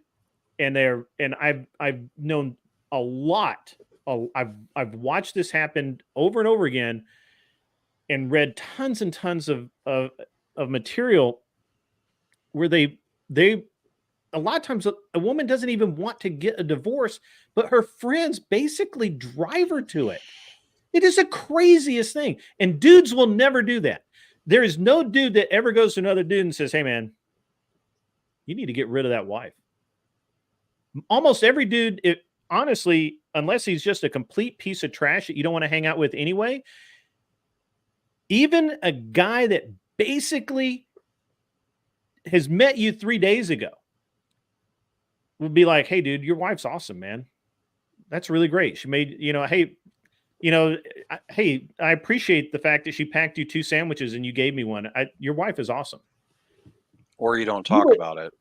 Or they wouldn't even talk about it. But they would never those be things like, you keep it to yourself. Yeah, and if it was negative, you'd for damn sure keep it to yourself. You don't go to another man and say your wife is a piece of trash. That is like, but women do it all the time. What the fuck can I say a story? Absolutely. I love stories. I'll tell you why they do that after, by the way. Okay. So, not my husband, but a boyfriend that I had before my husband. Constantly, I had really bad friends back then. I didn't have good discernment about friends. I don't know, stupid. And like a gay guy friend saying, oh, I saw your boyfriend at a gay club. He's gay and he's cheating on you. And then like a girl like, oh, I saw, he's talking to some girl here, blah, blah, blah, blah, blah, whatever. All of these things. And I'm just like, okay, like what's going on, whatever. Eventually we broke up because I think he is kind of a little something wrong. But yeah, I definitely saw that. They were making it up. It just so happened that he might have been. They didn't actually have any proof. But that was very interesting. And then when I got with my husband, my male friends, these are male friends since elementary school. One big group of males and females, like maybe like 25 people. And 3 or 4 of the males got together where I could hear them in earshot saying, oh, we have to get rid of Steven because he's going to take Kat away from the group. Like nobody outside of the group can date any of the girls in the group. Like, so we must join forces to get rid of him. And I'm just like, how fucking toxic is that? What the fuck is wrong with you? This is the most toxic thing I've heard today. Holy shit. I know. Well, it was just so sad, but there's a reason that kind of stuff happens. It's the queen bee syndrome. It is. It is exactly. I thought that's where you were going to go. I wanted to make sure though. Yeah, they're set up based on a pecking order where there's the queen bee, there's the close circle flyers, and then there's all the rest. And so anytime there's a woman who's in a better, higher station, if there's not firmly established what makes a queen bee, they will, in a herd mentality, want to tear her down to keep queen from spawning. Because if it's not me, it's not you. Now, if they're the queen, then they're all about that. But like, they can't stand to see another woman be successful because it limits them. Even though you would think being around a woman like that adds value. Like if you're the queen and you happen to be the handmaiden to the queen, like you have a lot of authority and prestige by just being close to her. Like it's really good in that instance. But if those dynamics aren't outlined, they will self-destruct one another. It's really sad. Yeah, I mean, those guy friends pretty much quickly got in line, and they would never do anything like that to my husband. It's really cute because like after like they realized that they lost, they became like his biggest fans. But I still tell them be careful about them because if you do anything, if they see anything, they're gonna tell me just to break us up or something because they'll think in their crazy minds that they have a chance or something. I mean, I know how this stuff works. I'm still like flabbergasted about how toxic your circle of friends was. That is just, I don't need the curtain pulled back that much. That's what happens when you meet in elementary school and don't get new friends. I really like to believe the best in people, even though I know that it's not the truth, but I really don't want it pulled back so far that it's just like completely toxic. Like you're banding together. That's crazy. Men would never do that. I was remember talking him. about men. I was talking about men. You thought I was talking about women? Are they normal guys or are they outliers? I would call them whatever is like lower than a beta. Oh, there's Gamma? nothing. There's a gamma. It exists. Is there? Yeah, I would say lower than it. Like women don't see them as men. They don't see the mailman, they see the mailbox. It's like they don't even register them as guys. They're gammas. It's a Yeah. thing. And I see that. I mean, and yeah. And these are the guys that usually end up with like the girls that, when they're 45 or something, finally like go, fine, I'll go out with you. If you think of the born again simp grid, it's like that. That's what a gamma is. They're the ones that'll lurk in some girl's friend group for like 8 years on the one hope that she'll show up soaking wet in the rain. Oh, he was so bad to me. And then he'll finally get to like touch her. Not even do anything, but like he'll be on like a closer level on his simp journey. It's really sad. Didn't Jordan Peterson call it the sneaky fucker theory? Yeah. Yeah. Probably. I call them vultures. They just wait for like one of the girls to get Yeah. sad or depressed, and then they swoop in. Yeah.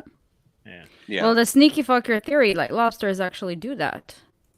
That the more there are like two types of lobsters, like some that are like very like physically you can tell that they're male, and you have this other type of male that it's actually hard to tell if it's female or male. And what they do is they wait for the actual male to just go away for a bit, and they pretend to be a female to hang out around all the other females. But the second that the male goes away, the sneaky fucker goes and like grabs the lobster. This is exactly what I'm talking about. These are the types of guys that will like want to do girly things with the girls so that they can be around the girls. Oh yeah, I love going to like go with you guys to get your makeup stuff at Sephora. Yeah. I love. No. I'll hold your bags Well, while you go, they're- and we're just like, what? Okay, They're I also guess the come. type that if they came across something bad happening, they'd participate instead of stopping it. They're not good people Yes. generally. These are the people that if you happen to drink and you pass out, you better be careful. Something's gonna happen. They're gonna Didn't take you advantage. say 3 or 4 of these people are your friends and you overheard your friends doing this? I was very young, and they are no longer my friends. Yeah, I Okay. hope so. All right. Okay. All right. Because I That's mean, there interesting. is keeping the honest. Like you don't invite people over with like $5,000 in loose cash crumpled on your table. Like Yes, they'll be yes. too tempted. Like you want to Of make sure course. that's cleaned up. But Yes. Yeah. This is why this was the past, and now I know better. I'm older, much older. define And you have older. kids too. Kids All right, older. So I have an interesting question. A guy in the chat just reminded me of it. Is Jenny in Forrest Gump the most main? Is she the most the best horror? Not horror monster? Is she the best monster ever, or what? What do you think? Fucking whore. Yeah, but there's a lot of bad people out there, men and Yeah. women. There's a lot of bad people. Yeah. Why? So, when I originally watched Forrest Gump, I did like everybody else. I kind of cheered for Forrest and Ginny, yay! Yeah. But she just treated him so horribly. No, And I he was- felt it. Well, I felt it she immediately. her character, at least from as a writer, what I would think her perspective would be is that she never felt she was deserving of love or attention in that level, and so she would sabotage it or go whatever way to hurt him to like try to protect him, because it's like he's this very unique once in a lifetime you ever meet, and like she didn't want to like inflict herself on him, so she'd be driven to it's constantly not that sabotage deep. stuff. It is exactly that deep. It is just exactly he didn't that do deep. shit. He didn't do shit, and like she was, oh, now you're rich. Come over here. Oh, it's not that deep, so it's there's pretty no deep. reason why the movie is compelling and still holds No, up. no, and but it's like the constantly relationship referenced. Is a sad life story. Yeah, of yeah, yeah. Like the someone. movie is deep, of course, but the relationship is just that like you can. but you it's- gotta you could understand cope the for Jenny, motivation. but it's like it's No, just you- okay. Like all women do that. but- Like it's if you understand the motivations, and the character can be better portrayed to be what Jenny was, which was a terrible person. So was Forrest an alpha? No, gamma that just happened to get money. Ooh, interesting take. He kept himself fit. Well, okay, so he kept himself fit. Fit's not enough. He excelled as a soldier. He excelled in ping pong. He excelled It at doesn't cutting matter. grass. Is he No. an alpha? He was No. a successful business owner, and he It was doesn't very matter. rich. That's not enough. It's not enough. We gotta have the personality too. Gotta have the personality too. It's not personality. It's You just hear like that? he's not an alpha. You hear it on Fresh and Fit and whatever all the time, that like there are guys who have all that, Yeah, but they're and still they'll get not attractive. used. They're still simps. Yeah, and They get finessed. they'll be the victims. But he never got finessed by anybody else. He never even had interest in any other woman ever. He the got most loyal finessed dude by ever. the woman he had interest in. Right. It's very interesting. It's a very interesting argument. I personally, I couldn't, I think because the character was intentionally written as slow or impaired or retarded or whatever you want to say,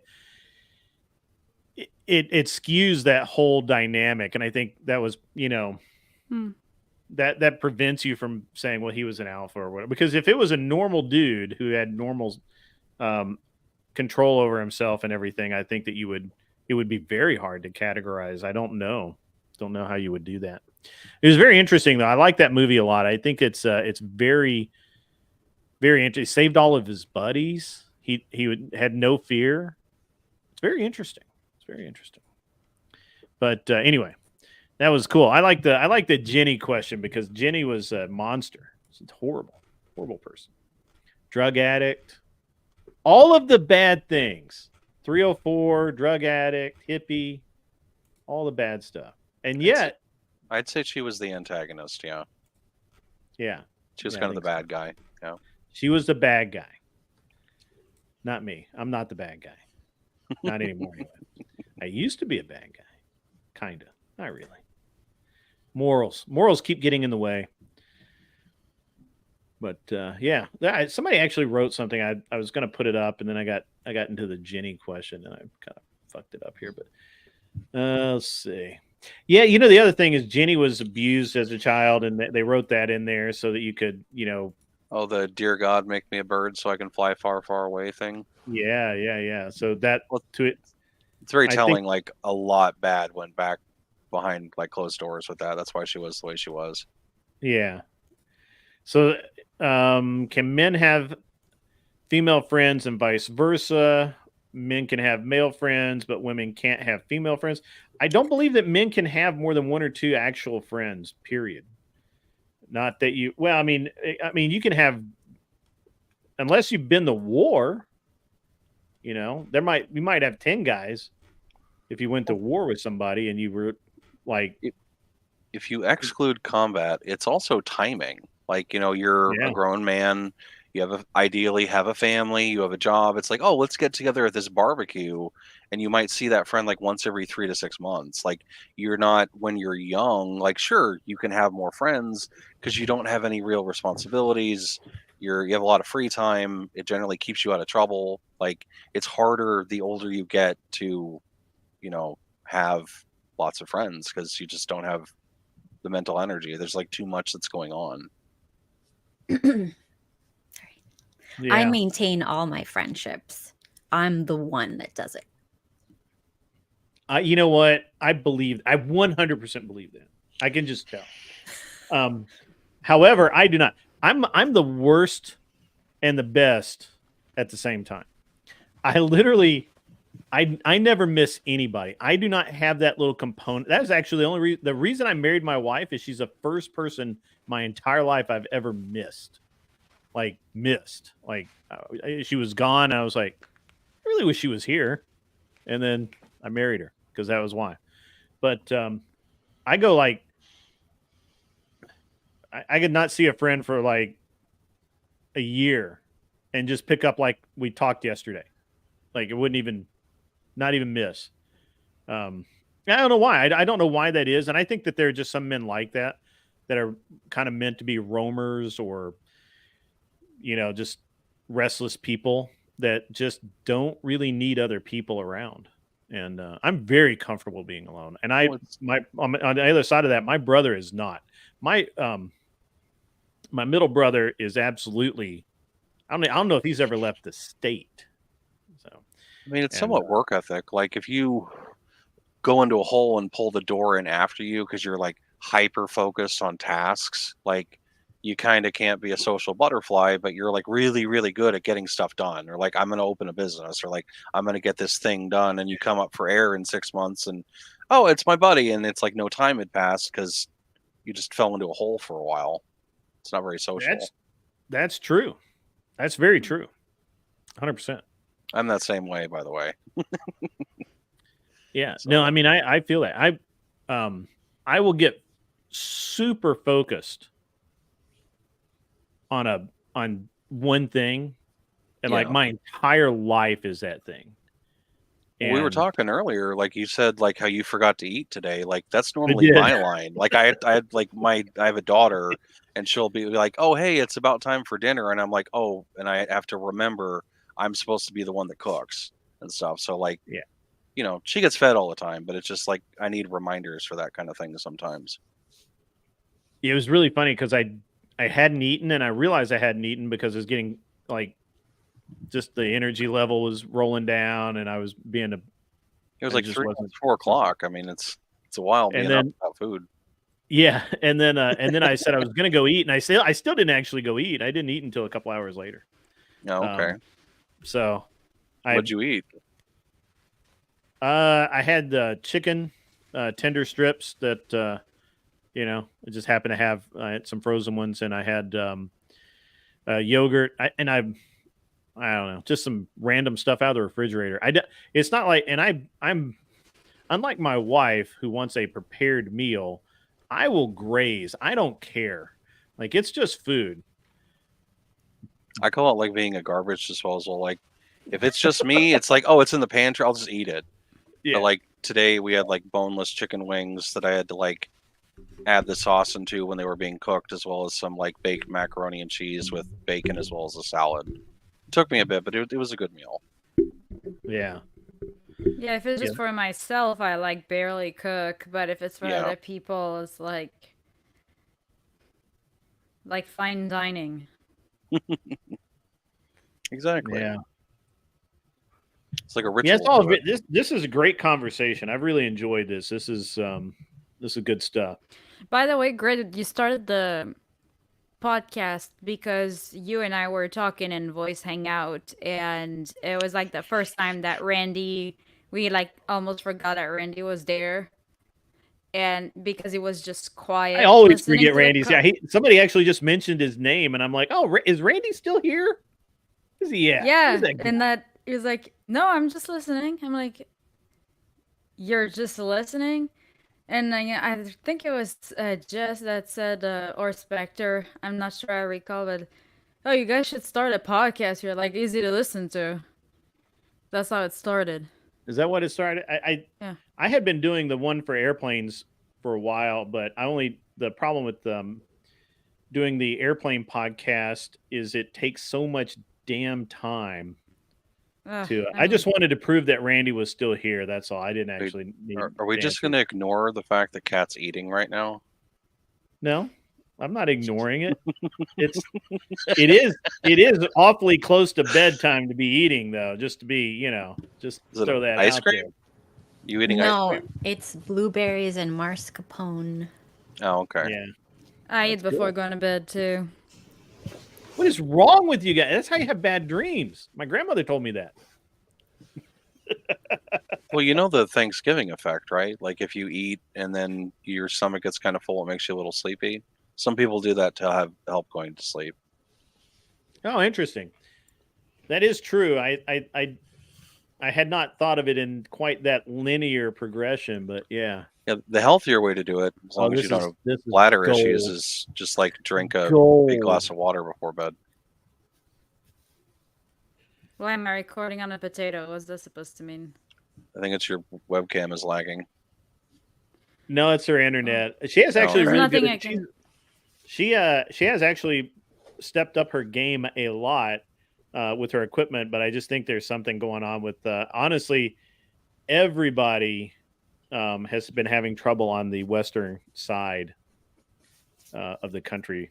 So I don't Like know. we have one provider, like there's one internet plan that you can get literally, and it's like 100 megabytes or like 5,000 or something, and it's like you don't need 5,000. Like we're two people here. Like it's ridiculous, but it's like Spectrum, and I'm connected through like the Ethernet directly onto the router. Like there's nothing else I can do. Yeah, it is what it is. It's fine. You know, we'll struggle through it. Well, I'm just wondering, maybe I should upgrade my plan, but it's like, fuck. I would call them and ask them. Maybe there's water in the connection or something. That's probably just dog shit because they have a monopoly. Yeah.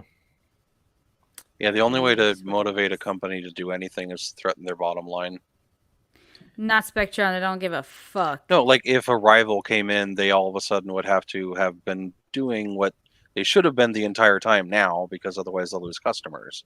Yeah, and but if they have there's a a monopoly. yeah, that's what I'm saying. Yeah. It's annoying.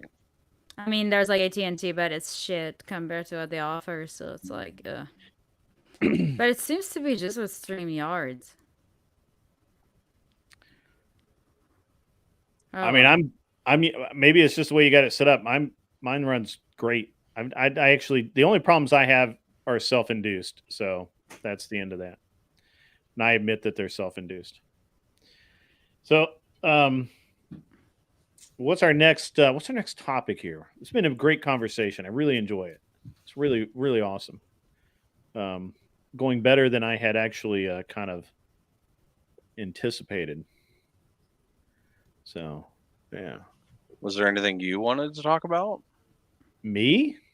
Yeah, like a talking point, something you'd been considering or thinking over, or kind of working on trying to figure out how to like express that sometimes a conversation can rough the edges down some. Is there anything you wanted to talk about? Me? Yeah. I was actually planning on you guys doing most of the talking. I was just going to kind of, no, I'm just kidding. I'm kidding. I wouldn't say that. No, well, actually, I figure there's something, There's always something that I'm kind of ranting about, but not. I mean, really, it's been a good week. It's been a good week. It has. We didn't have a Wes, whatever his name is, episode with Andrew. I'm actually surprised Andrew hasn't dropped by. He might have passed out. He's streaming right now. Oh, is he still streaming? Yeah. That dude puts in work. I mean, he's probably been on stream 7 hours a day, I would say. Yeah, but I mean, when you can do it full time, Well, when you're in a growing period, you need to maintain it, because if you truncate yourself, then you'll limit the growth, which leads to the growth ending. Yeah, that's me right now too. Is I have the time, and I'm going to do a stream tomorrow. And because Saturday seems to be a great day to like go through the wreckage from Friday night and just pick up some really good topics and stuff. So, Jess, I don't know what you said. You sent me something, but I don't have it. Screenshot. Yeah, but it's like when you have the financial incentive to like stay on stream, that just kind of helps. It's like if you're starting and you actually need that money, it's like you spend 7 hours on stream, then you just can't, Well, my problem right now is I need to finish my freaking airplanes. If you want to talk about problems I have in my life, I need to finish my damn airplanes. I've got airplanes and they're all in pieces, and I want them all in one. I want them all reassembled so I can go play and go fly. Hey, Grid. And, yeah. You should really finish your damn airplanes. I know. It's bugging me.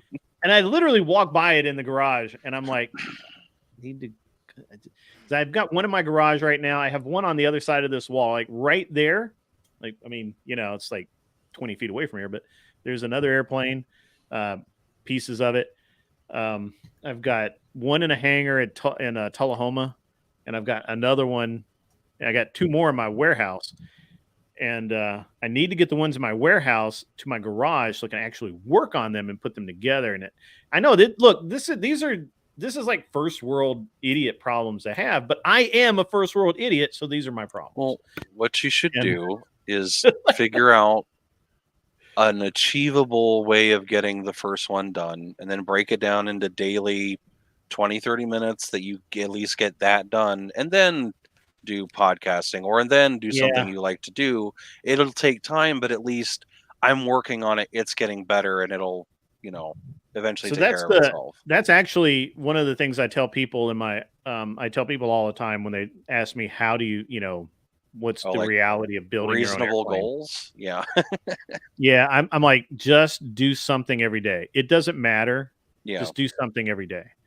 And I do something every day, but right now it's like I'm just really antsy to get it done. And I don't know. I'll probably go buy. I'm actually going to go buy another airplane too, and which is adding to the stress. Oh, so they're in the way of you getting a new airplane. I see what it is. Yeah, because my wife has sanity, and she knows what I don't hide anything from my wife, and so I told her, I'm like, hey, the math is not mathing on the way the aircraft rental has gone up. So to fly now, I have to go rent an airplane.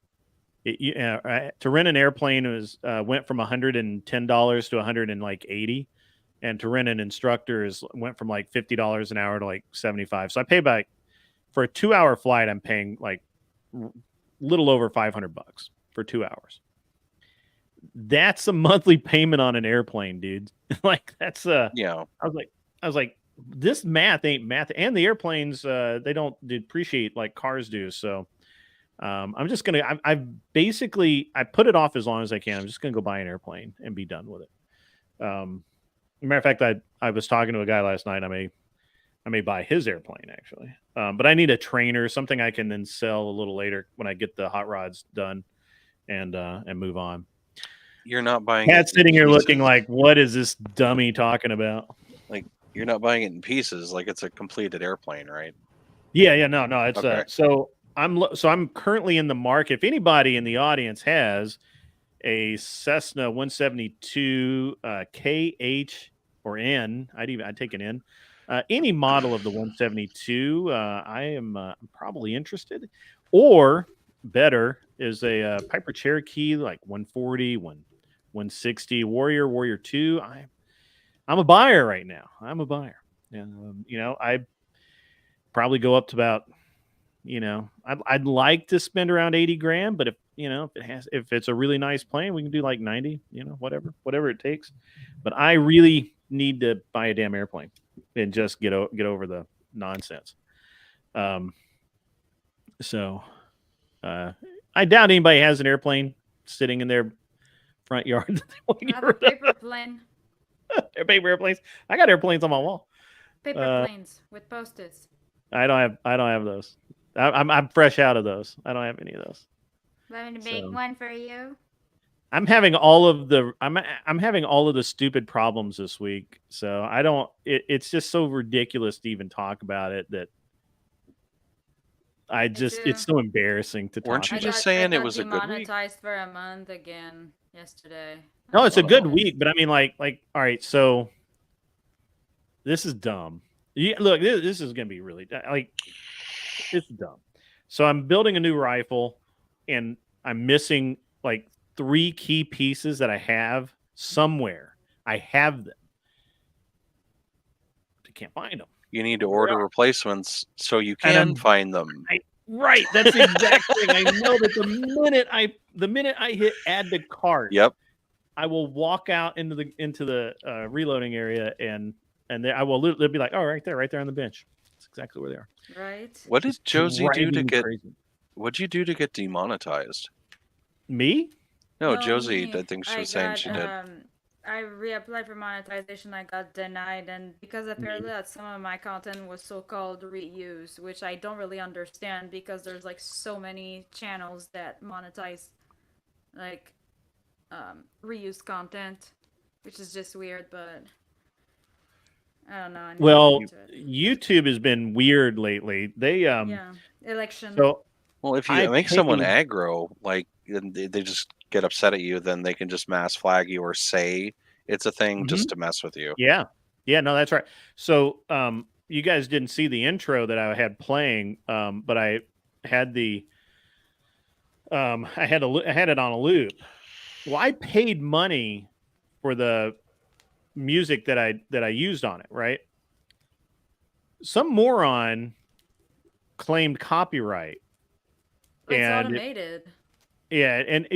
But somebody has to claim it first, and then it's automated from that point on, and it's a harassment technique so that they can hold you hostage.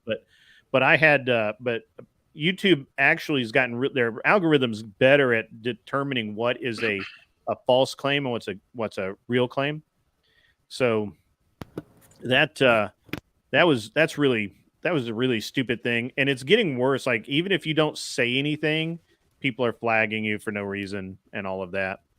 But it's pretty stupid. YouTube is I don't know why people are being just so weird lately on YouTube. Yeah, no, are you okay over there, Kat? Are you having a malfunction? Are you okay? Uh-oh. Bad shrimp. Something might have gone down the wrong tube. Yeah. She laughed or something. Yeah. All my fault. I'll take blame. I'll take the blame. But yeah, I've had this week's just been a weird. I mean, it's been a great week. My sunroom's done. We've been enjoying it. My wife is like super happy about it, which is the best thing ever. I have all but one thing in my office done. I just need a cork board and I'm good. Yeah, that's awesome. Yeah. I got my I took my boat out. The repair work seems okay. It was really slow, but we had a lot of chop, so maybe it was just a bad day to try for speed. But it's all right. It was so windy. My son and I were trying to fish. My son gave up. He was just like trying to throw it, and it was just like the wind would just stop it. I was like, yeah, this is no fun. This sucks. I don't want to be here. Got to use the weighted lures for those kind of windy days. Oh, he had some pretty good weight on there, but it was just so much. You could just watch the wind come across. And then when we were idling out, because I'd come into the shallow flat, and so we were idling back out because I know there are trees and stumps there, but I don't know where they are. And so I just idle out. That's fun. And as we're idling out, and we're across, like the waves are going this way. The boat's cross going current. This way. Yeah, we're cross current, and it's like massive amounts of cold water just dousing him. Hey, every once in a while, a fish comes with it though, and then it's like great because it's like looking at you like, what even happened? And you're like, hey, free fish in my boat. Yeah, I wish. And then of course, because even though I knew he was, he wasn't that wet. It was just a few drops of water, but he was kind of complaining about it. So then I, went, I got it up on plane and I just went full throttle the rest of the way back. So it was fun. Good times. He didn't accidentally get pushed in totally on accident. No, I don't play with my son that way. My kid's awesome. So yeah, I get you. Oh, okay. Here we go. This is a good one. Why do I want to repeal the 19th? I don't specifically. Maybe somebody else said that in the chat, but that's a great topic. How do we feel about the 19th Amendment? I don't know that you can put the genie back in the bottle. I agree with that.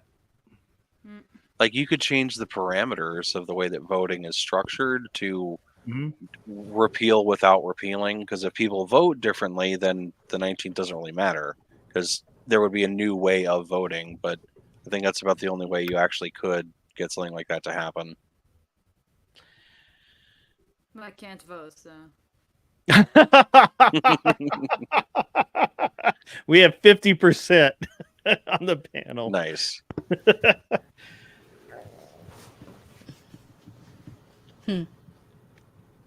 I could apply for citizenship, but I don't know. Kat, comments? Right now. I don't care. Do you vote? Do you actually vote?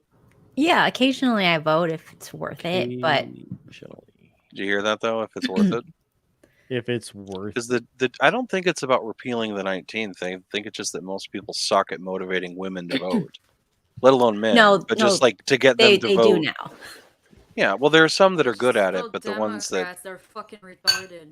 yeah, the people that would talk about repealing the 19th are really bad at getting women motivated to vote a lot of times. Because if you get it where it's in their own interest to do it, people will do anything. True. Because if it's like, I can just click on this button, terms and conditions, and give away all of my privacy and security while using an app, like people will do it without thinking. But if you tell them, hey, you know, I'm going to get all this information from you and profit from it, they'll resist it because it's not in their interest. Because people are lazy.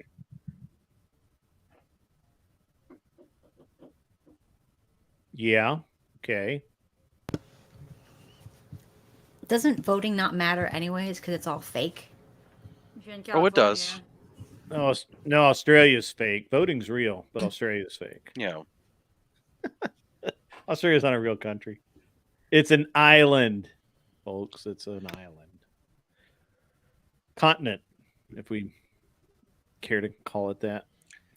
I think part of why people think that voting doesn't matter is because they know the government is corrupt and the government is going to do what the government's going to do.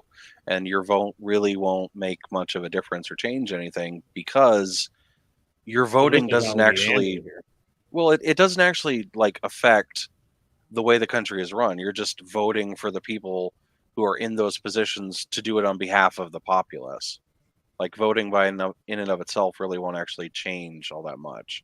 It just changes like who's in office and those kind of things. There's some local ordinances you can vote for and that sort of stuff, but a lot of the quote important things your vote doesn't matter for. So here's my take, and it's probably an overly simplistic one. First, okay, I think that everybody should vote. But the problem with that is while everybody should vote, most people are not capable of voting because they simply do not understand what they're voting for. So that negates my first opinion, right? Like it just doesn't matter. So how many senators actually read the bills they vote on? You think the average voter is going to understand? Exactly. Well, and that we'll get to that. We'll get to that. So on the other side of that, I think that when we have people, when elections have lost integrity, the only real solution is revolution. You can't, there's nothing else you can do to fix it, because once the populace has lost faith in the voting system, in the election system, there's just nothing. There's nothing. You're never going to get it back until you reset, right? One way or the other. And we're not there yet, so it doesn't matter, right?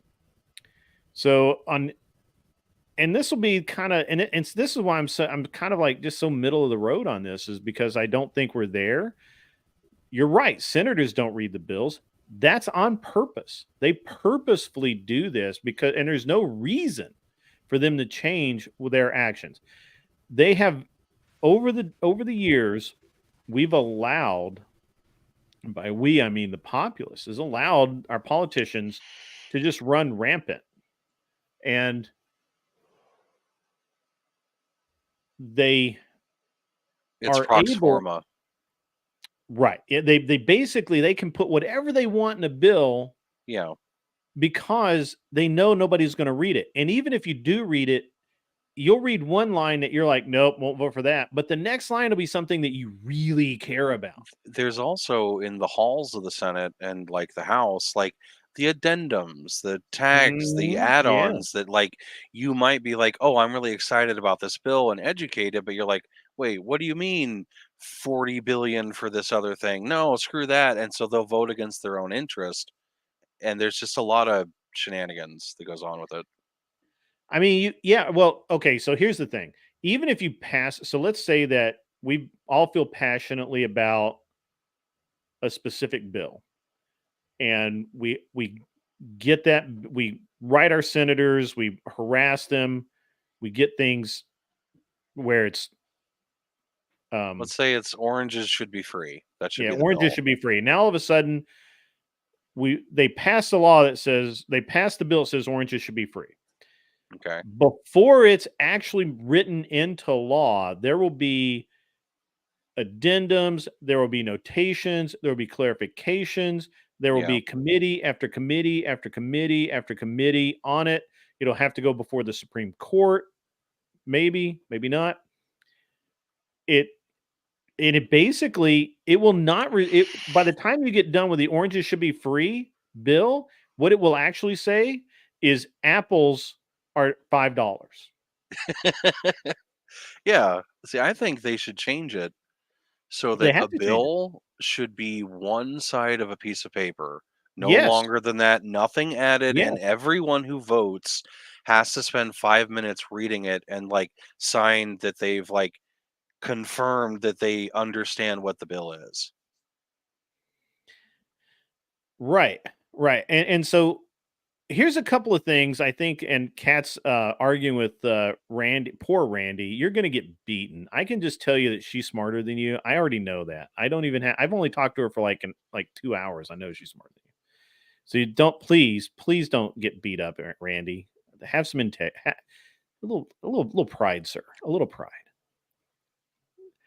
So, well, that's a good point. That's a good shot. All right. So, here's the thing. I believe that you should not be able to vote unless you own property or are gainfully employed above a wage level, basically. Like you can't work at McDonald's and vote. That doesn't count, because you're just going to vote yourself free shit. You know, like you have to own property, or if you don't want to own property, you want to rent all the time, you got to be above a certain Well, pay what grade. percentage of the job market overall would quantify as that payment range? Would it be like what percent of the total jobs in America? It'd be higher than the percentage of people that vote right now. Well, yeah, but if you could just guess, is it like 50% of jobs? I would say 30. I would say 30? you would get 30 to 40%. Okay. Because you have that ridiculousness of how people just, the way the wages work in this country, which I mean that's a whole other, like that's not an hour 3 topic, unfortunately. What if it was where you had to have 6 years of service in the military, civil duties, picking up garbage on the side of the road, like volunteering for organizations of certain kind, like you had to like have some skin in the game where you've like done the public good? Like, would that be a consideration? There has to be skin in the game. Yeah, but you said like only if you make so much money tax-wise. Well, I think there has to be a level, right? Like you can't work at McDonald's. You can't make $20,000 a year and vote, because you're just going to vote yourself free shit, which is what's happening. That's exactly what's happening. But what if the person at McDonald's was in the military for 6 years, or was like a police officer, Okay, or a firefighter? well, all right. Or So service guarantees citizenship. Okay. So that would be, because as long as there's the caveat for the vast majority, they have the option, but they have to put the work in to be able to vote. Then I think it'd be. I just want everyone to have skin in the game. I want Yeah. everyone to have skin in the game. So you have a guy like me who paid 6 figures in taxes, right? Like literally the past 7 years, no, longer than that, probably 10 years. I've paid between $90,000 and $140,000 in income taxes a year. I can do a lot with that kind of money. I'm telling you, the 140,000 is nothing to sneeze at. No, it's 90,000 is not nothing to sneeze at. Paying that into taxes is fucking stupid. But I do it because I don't have a choice, because they'll put me in jail. They'll take all my shit. And the tax man cometh. The tax man cometh. Now, I know guy, I was reading an article the other day about a guy that works that's been working for the past 10 years, never filed taxes because he only makes like 20 grand a year. He doesn't give a fuck. The IRS is never going to go after that dude ever. Unless he wins a fucking lottery. He'll never even get a letter. He'll get letters from the IRS, and they might withhold his refund once in a while. It's similar to like privacy, that like if you're just one of the nameless masses and you don't pay taxes, they'll leave you alone because you don't get noticed. But as soon as you do start to make money, make certain purchases, you'll flag their algorithm, and then you got people knocking on your doors with guns like, hey, give us our money. And they'll do it. Yeah. And that's the problem. So in my perfect world, if I were king of the US, the IRS would be gone overnight. Gone. Flat tax. Done. What would the agency responsible for that be instead? Department of Commerce. Okay. So you'd expand Department of Commerce to cover that? No, I don't think it needs to be expanded. It already collects fees. Oh, that's fair. Okay. Why do we need, we have you don't want, I would strip the government to literally, the entire government would consist of what would you say are the big three things government's supposed to do to begin with? The only thing the government is supposed to do is protect the borders. That's it. Well, it's also supposed to like guarantee treaties, as an example. Yes. Right. And it's supposed to like defend the rights of the citizenry as well as the borders and keep the public safety. It's three main prerogatives. Mm-hmm. The expansion the government has gone under is just wild, because good luck getting, the power back from it without drastic steps. Right. Yeah. So, literally, again, if I took over, this is all nonsense because it'll never happen, but in a perfect world that where I was, where I could enact policy, the IRS would be gone, ATF would be gone, Department of Energy would be gone, the EPA would be gone, the FAA would be stripped to like half of what it is right now, and it would only be concerned with commercial flight. There would be no FCC whatsoever. Why?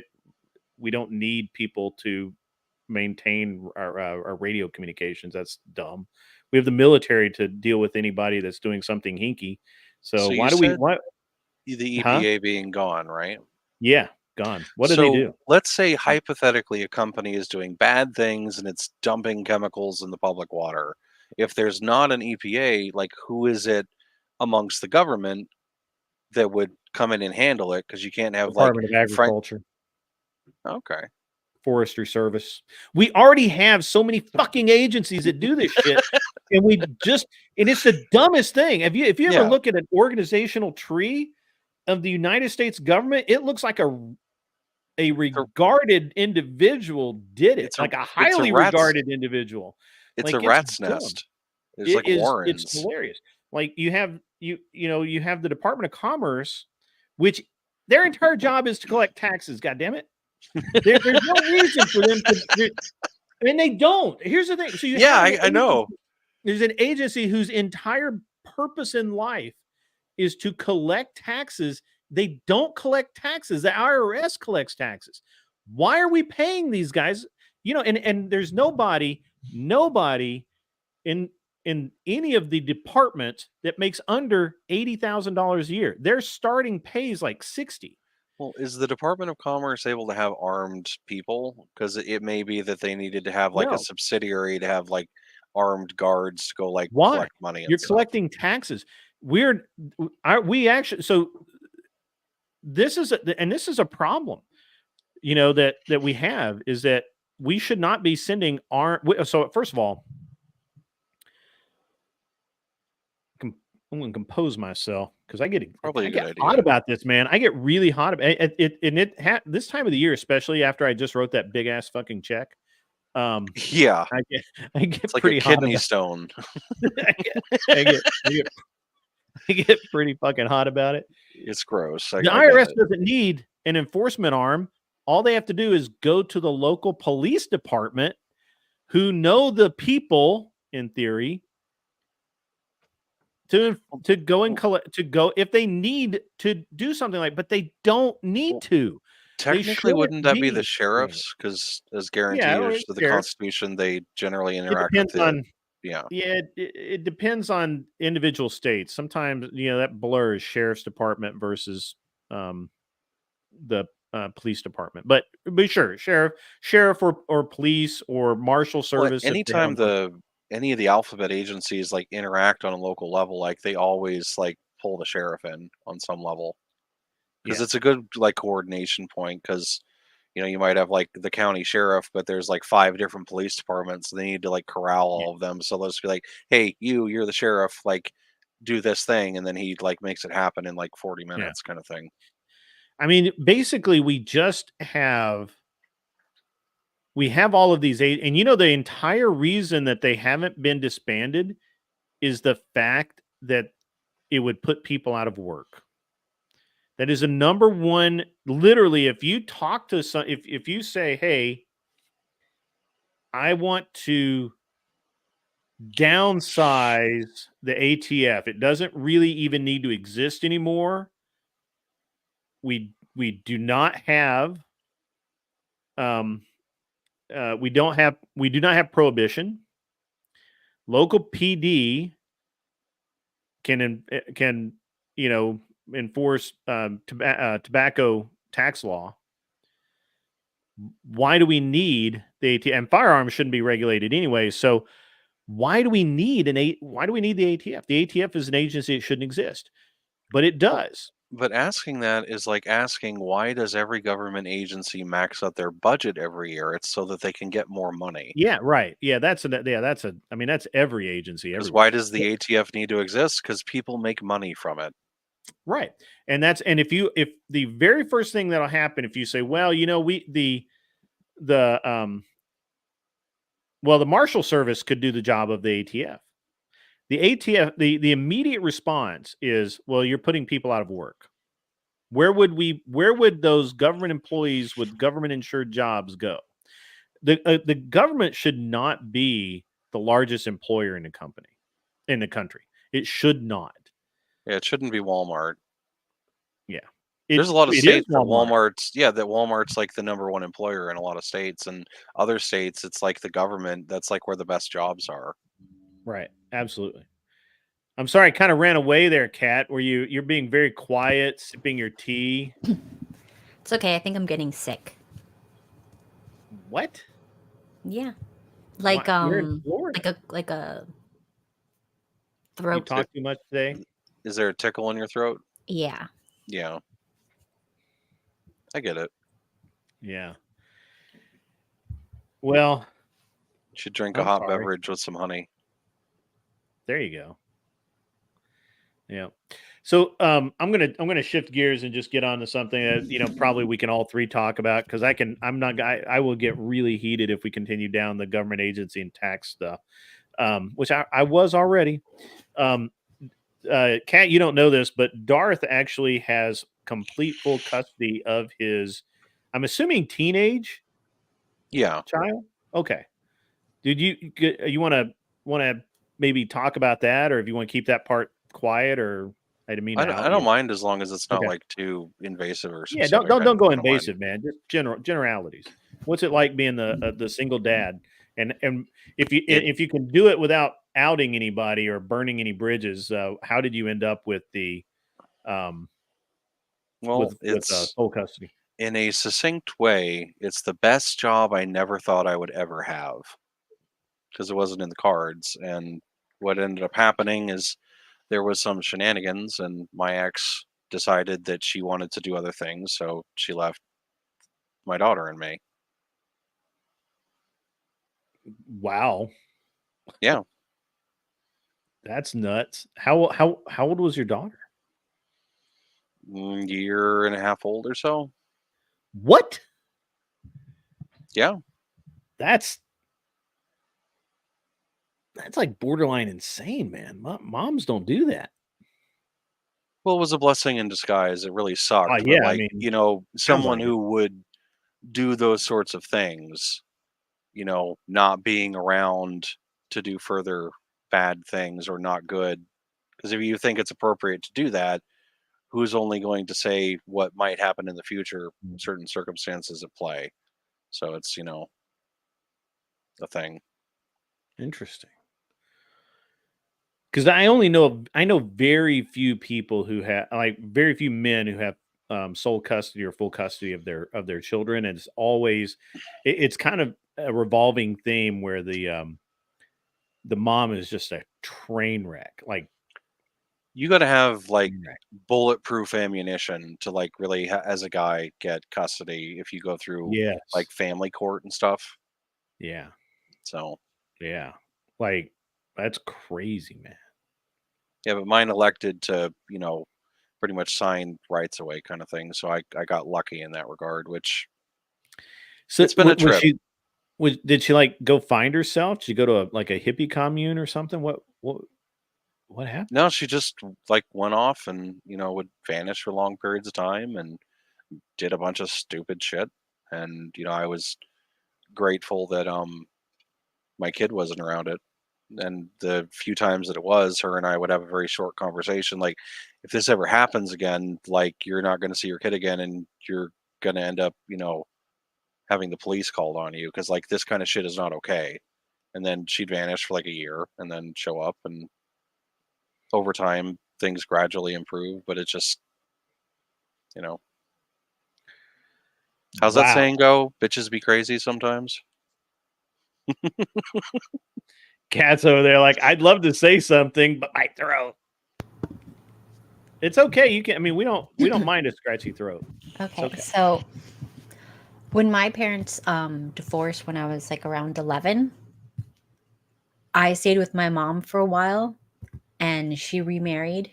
It was absolutely terrible, like the worst thing ever. Like, my stepfather used to say, like, I deserved my curly N-word hair, and that like, I was breaking out because I was a little kid, teenager, and he used to make fun of that. And it was just like really horrible. It was just like a terrible thing. Grown man? Yeah, a grown man. And any holidays, he would like ruin it for opening presents on Christmas. You just couldn't do anything. He was just such a horrible person. But he wasn't like that in the beginning. He switched after my mom had my brother. So after she was already too deep, that's when it came out. So, well, there was another child involved, and he probably wanted your mom to prioritize his son as opposed to you. Yeah, I mean, definitely there's a biological reason for that. So it's still fucked. I mean, that's really messed up. So it is. So around, I want to say 17 or something, I moved in with my dad, and then finally I had like peace and some stability, and it was so much better. Even if your biological dad, unless he's like a drug addict or like crazy or something, like even if he's a dick or even if he's just not good at it, he still will make sure you have food on the table, that you get to school, that like he will cover those things because it'll bother him because you're giving him extra trouble if those aren't checked. And it's more efficient energy wise to keep your kid on track and to like be there for them so they're not out wilding and doing stuff that the dad has to tolerate and like, you know, get you in trouble for. Like, men are actually really savvy about energy conservation because force is all about the application of energy through violence.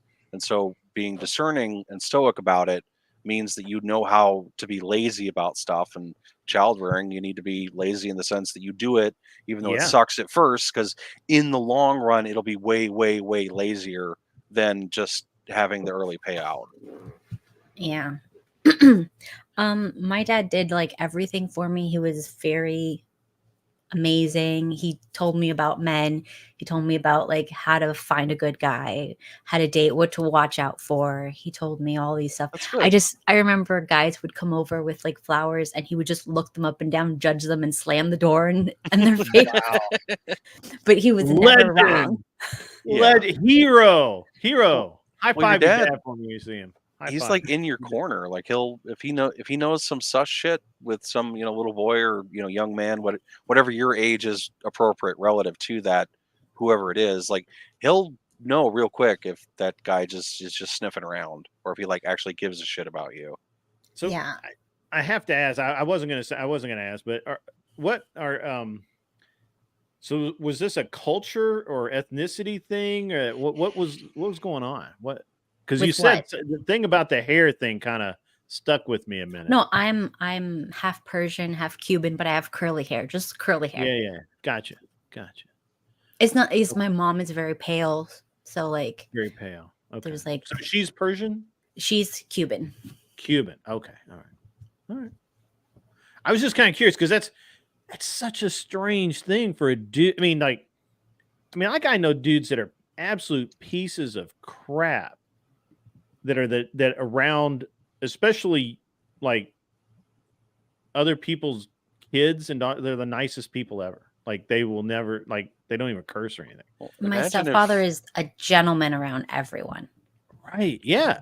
It's such a weird thing for me to hear that, especially somebody that would marry your mom. I mean, that's just. And side note, he was my dad's best friend.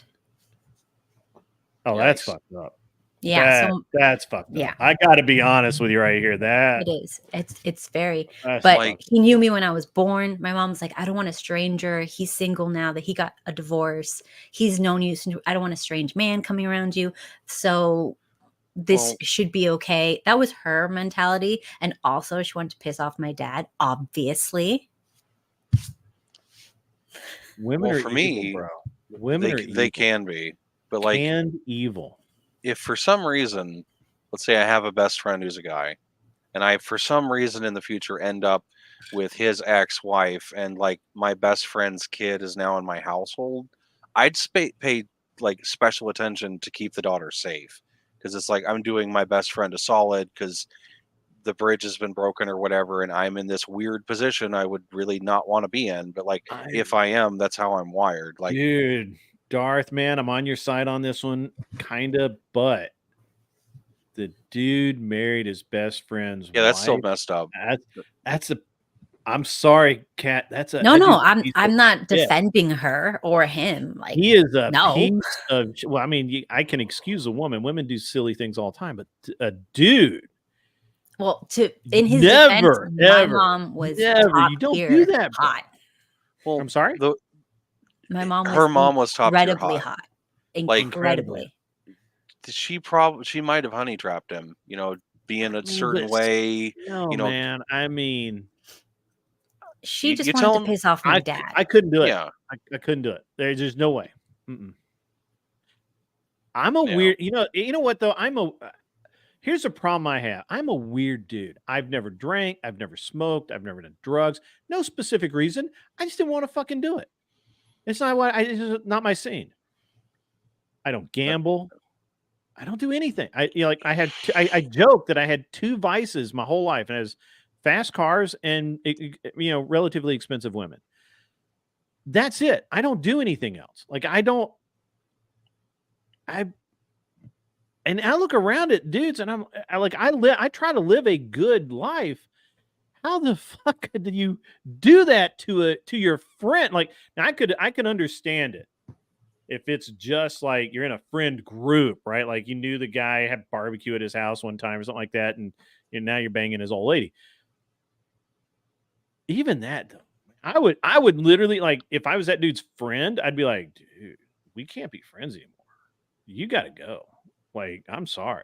Yeah, it'd have to be some way out of left field, super obscure reason for it, or like the best friend died.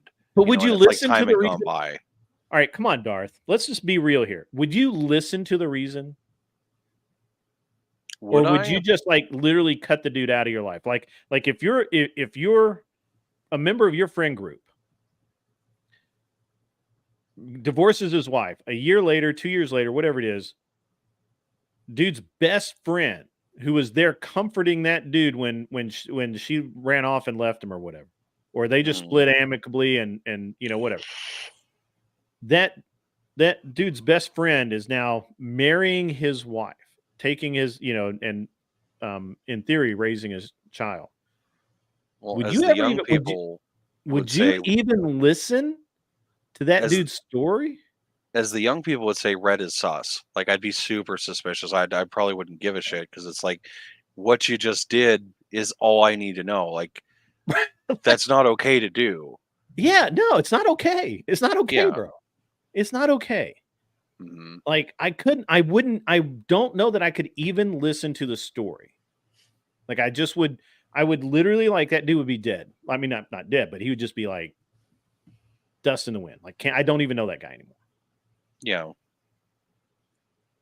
I think the only way I would listen to it is if, in the proceedings of the person being kicked out of the friend group, this guy and I got into like a knockdown, drag out physical fight, and there's that kind of afterwards where you're trying to figure out if you're going to get a beer afterward. It's like, all right, fine. What the fuck is your story? And it's still probably dumb. And it's like, okay, I can kind of understand that, but you're still a piece of shit. Like, I don't want to see you around here anymore. Like, I'd still be fairly biased. I think the only way that I could rationalize that is if the dude that if the ex-husband had come to me and said, "Hey, do you hear about so and so? He's banging my ex-wife now," and I mean, I guess I'm okay with it, but he's still a piece of shit. But she's happy, he's happy, I'm okay. That would be the only way I could even talk to that guy again, ever. And I would tell him that too. I'd probably tell it to his face. I'd be like, "Don't ever talk to me. Just don't call anymore, dude. You're a piece of shit. And you need to do better in life, because you made fucked up choices up to this point. Your fucked up choices have led you here, and you need to find out some other shit. Do something else." Generally, and maybe I'm just weird. Like, I mean, again, I'm fucking weird, man. I will admit, I'm not an average human. I don't think. I think I'm below average in a very specific way. So, well, the drinking and smoking and stuff, you're not really missing out on too much, honestly. Right. Yeah. I hate even taking medication though, man. I don't like. Well, yeah, it's, believe it or not, most medications aren't good for you, in the sense that the doctor will always say, "We think the benefits outweigh the risks," because like anytime. Oh, we don't want to go down. No, don't open that. Don't open that. Don't unpack that one. Yeah. I don't have all night. Don't unpack that one. Yeah. Because like I could see okay, so every 4th of July, my dad and I will have a barbecue, because I have like my daughter and we do like family things. And so he and I, when we're outside barbecuing, like he'll have a beer and I'll have a beer. And it's just something that we do. It's not like I get drunk or he gets drunk. I might have like 2 the entire day, but it's like I'm hanging out with my dad. We're grilling some meat. It's just a tradition type thing. Or if I have a big friend group and we're all like hanging out on a social occasion, like I might have a beer. But outside of that, like I'd almost never, ever drink. Yeah. Do you think that we've just lost respect for each other to the point that we don't even really know what it is anymore? Like, if I know, if I know, all right. So this will sound funny, right? So I have a buddy of mine. Our kids are in scouts together. His wife cleans houses, and I needed one of my rental houses cleaned and some trash hauled off and stuff like that. And I just mentioned that I was looking for somebody to do it, and he's like, "Hey, Buffy does that. Would you want her to come by?" And I'm like, "Yeah, sure. Yeah, that's fine. I mean, I'll give the money to a friend, faster than I will anybody else." Yeah. And he's like, and he literally asked me, he's like, "Do you want me to talk to her, or are you okay with her calling you?" That's how men talk. That's how men should talk to each other. That's exactly how that exchange should go down. Not, "I'll have my wife call you tomorrow." Why the fuck do I want your wife calling me? That's well, it's keeping the honest. It's keeping the honest. It's just like you want to have those degrees of separation. Yeah, because even you can be the best person ever, but like temptation is still, you never know when it'll foster, and you just have to be watchful against like any corrosive effects, and like even benign friendships. It's just that one time his wife called the friend, and then next thing you know, 2 years later, it's bad news. You never know how these things form. That's why, Or as a man, you have to be careful. Somebody else hears about it. Hey, did you know that Don called Buffy the other day, or Buffy called Don the other day, and they talked for like an hour, and and that's how rumors and shit get started. I don't put myself in that situation. I find it easier just not to put myself in a situation. Exactly. And and I especially don't don't. The term is being above. Brian, are you in the chat, bro? Get in here, bro. Get in here. You got to be above reproach about it. You do. I can't even. I just don't understand how. I don't understand. Well, I mean, I understand it. Obviously, I'm capable of understanding the issue. To me, it's so far out of bounds, and we have a. Obviously, this has probably happened to Kat here. She's not as young as she looks, and I mean, I was shocked. Like she looks super young, but she is not. In a good way. I don't know who you are, Kat. I guess you're 28 to 34, maybe. No. Nope. We got to worry about menopause soon. Wow. He went quiet. That was awesome. That was the best thing ever. Gotta love the awkward silence. The awkward silence. I did the same thing. I literally was talking to my wife about who we're gonna have on the show, and I'm like, yeah, I have this this girl who looks really young. She's maybe a couple of years out of college. She's got a kid, and she's married. And it never occurred to me that she might be the same age as my wife. So that's funny, because I only think my wife looks that young. I don't think other people look that young. So yeah, my goal is to always make my husband look like a pedophile when I'm walking with him. Oh, bro! What a nut punch! I bet he heard that too. I bet he's standing like right at the door, and he's as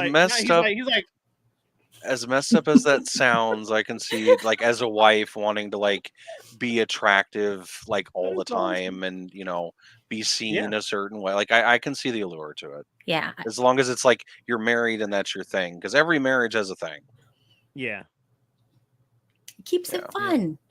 Exactly. Well, you got to have something, because he's my age, but he looks way older. Yeah. That's awesome. I mean, it is awesome. That no lie, it is. So how long y'all been married, if you don't mind me asking? Like almost 20 years. Oh wow, congratulations. That's like marathon level these days. It's so fast. It's like a second went by. I mean, my parents were married for almost 50 years, and like that nowadays is almost unheard of. Yeah, my parents were married a very long time as well, but I've been married 20 years. My grandparents were married 50 years. Hey, congrats, dude. Yeah.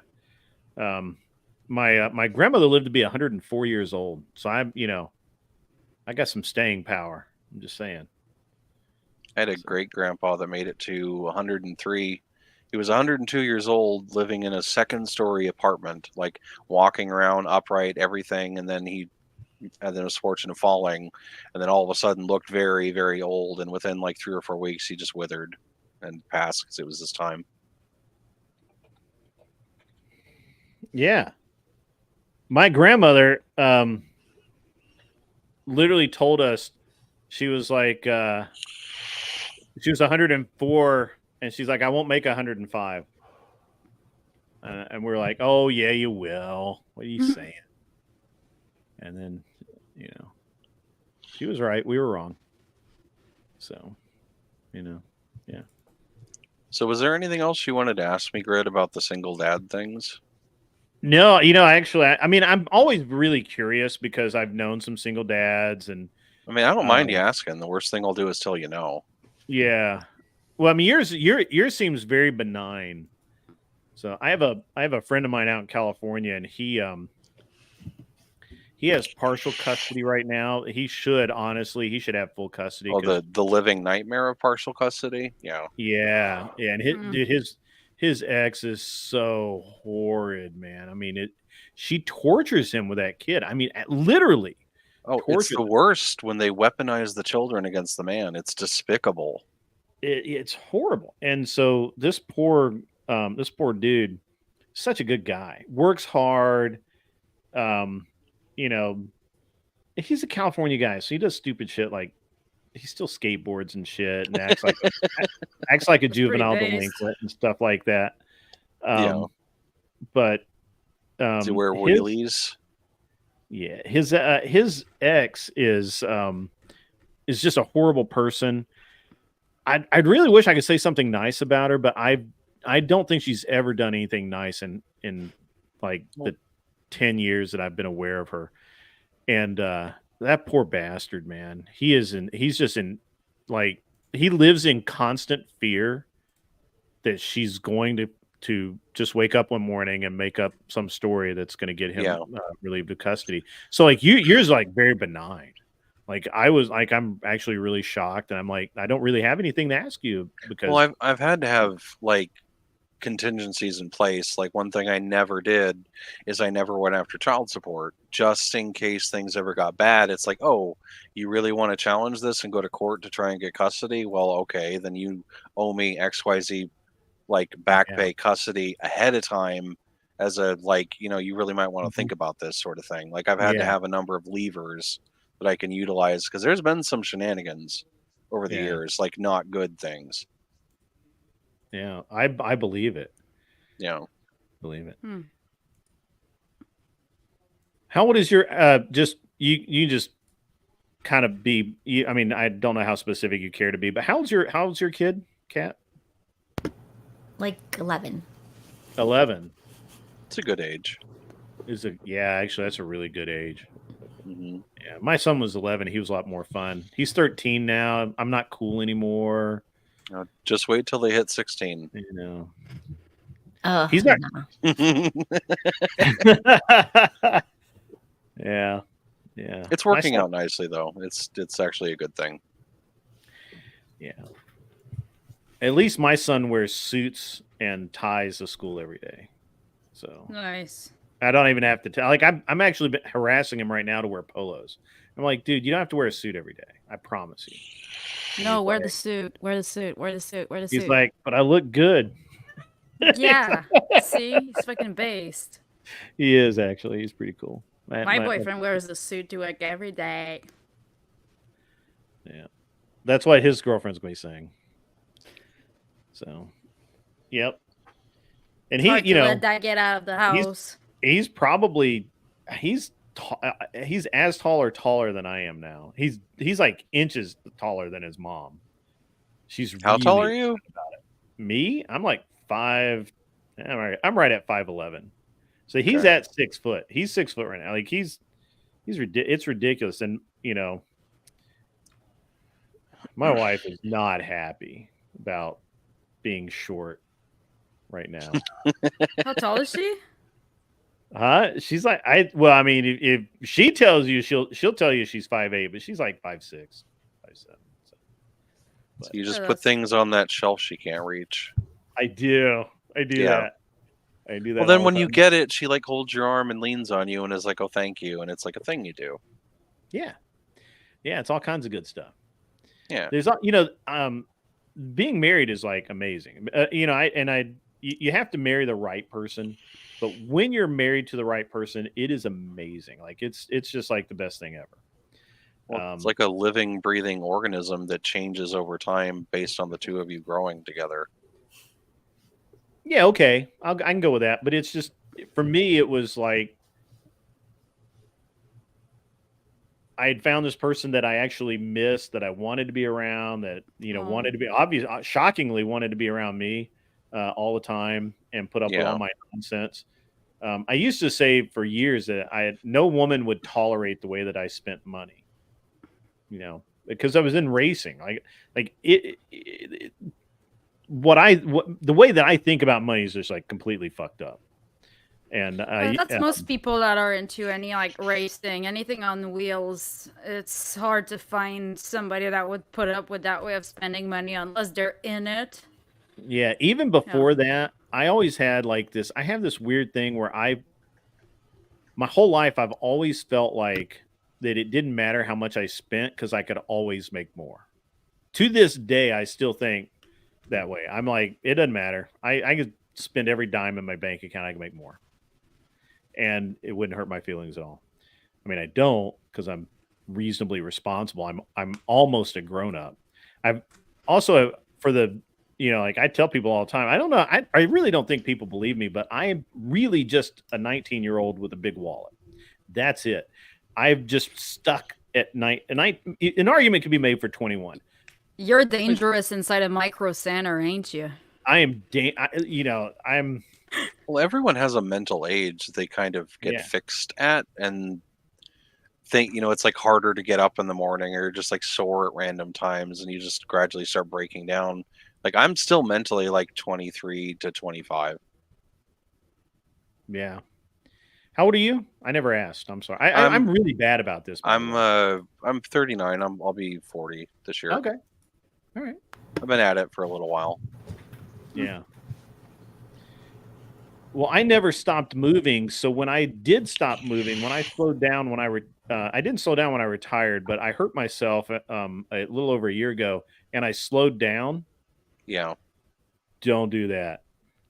Well, it's like if you're so hard. So distance all of a sudden running, you feel fucking old. Yeah, every time you stop or slow down during distance running, you're like, oh, I got to run 5 miles.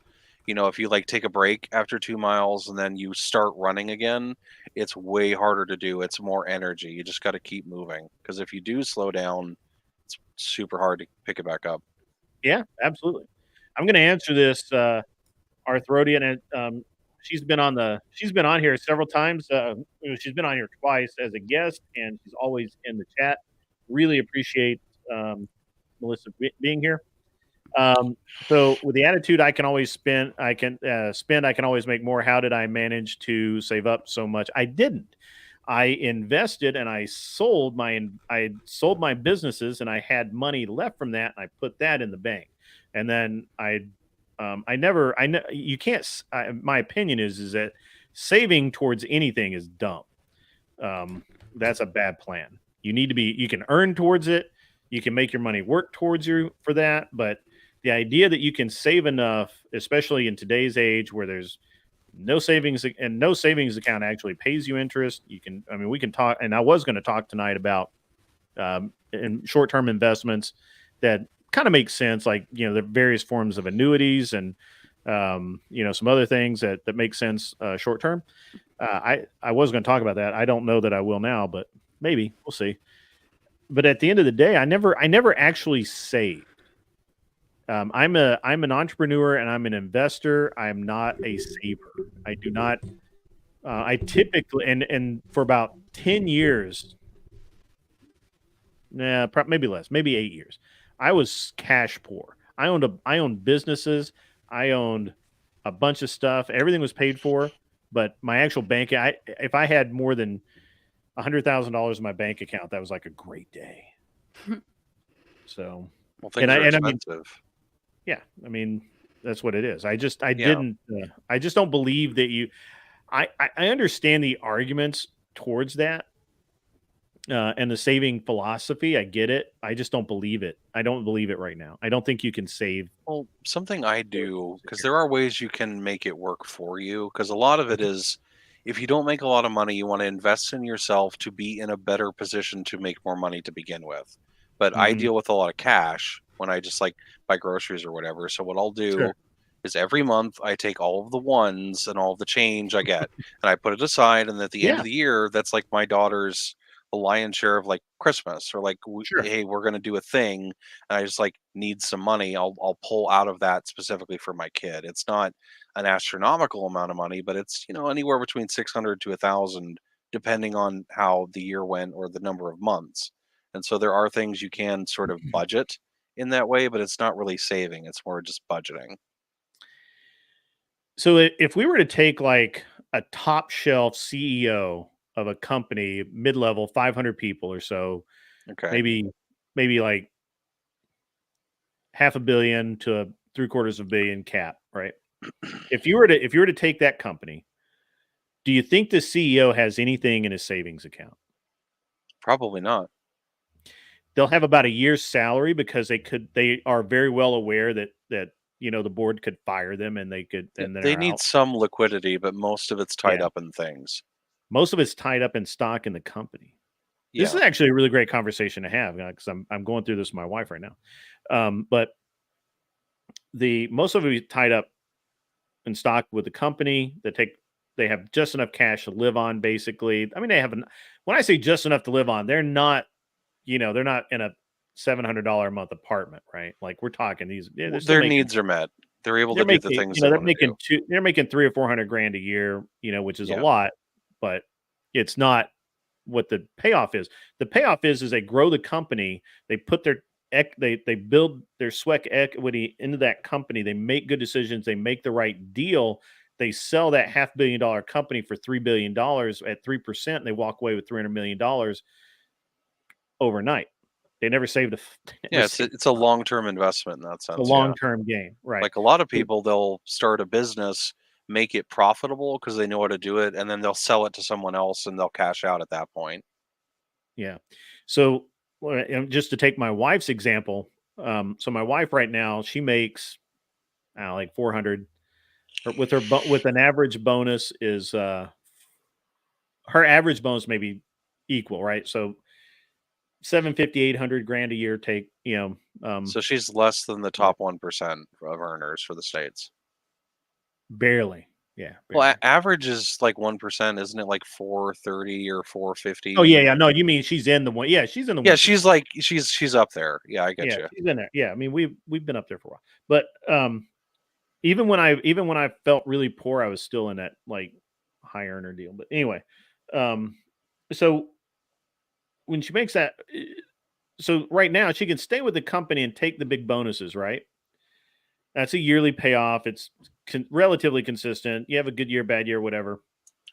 You can do that, or she can change jobs. She can go be a CFO for a company, mid-sized company, 100 people, 200 people, something like that. Help, get the company ready to sell. If she gets 1% of the sale price and she sells it for, 10 million or not 10 million, 100 million or, billion or 300 billion, whatever it is, she can make anywhere from, she can overnight, there's $10 million, $30 million, whatever, overnight. And that's not stock. That's not something where that's not on paper. So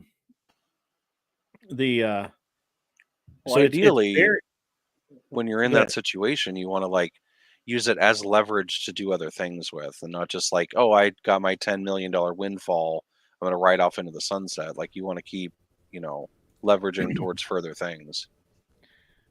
Right. Well, I mean, you're going to leverage one way or the other, right? So you're either going to do it with your time or you're going to do it through your effort. One of the two. You're going to do something. I mean, you're going to leverage something. But you can't save.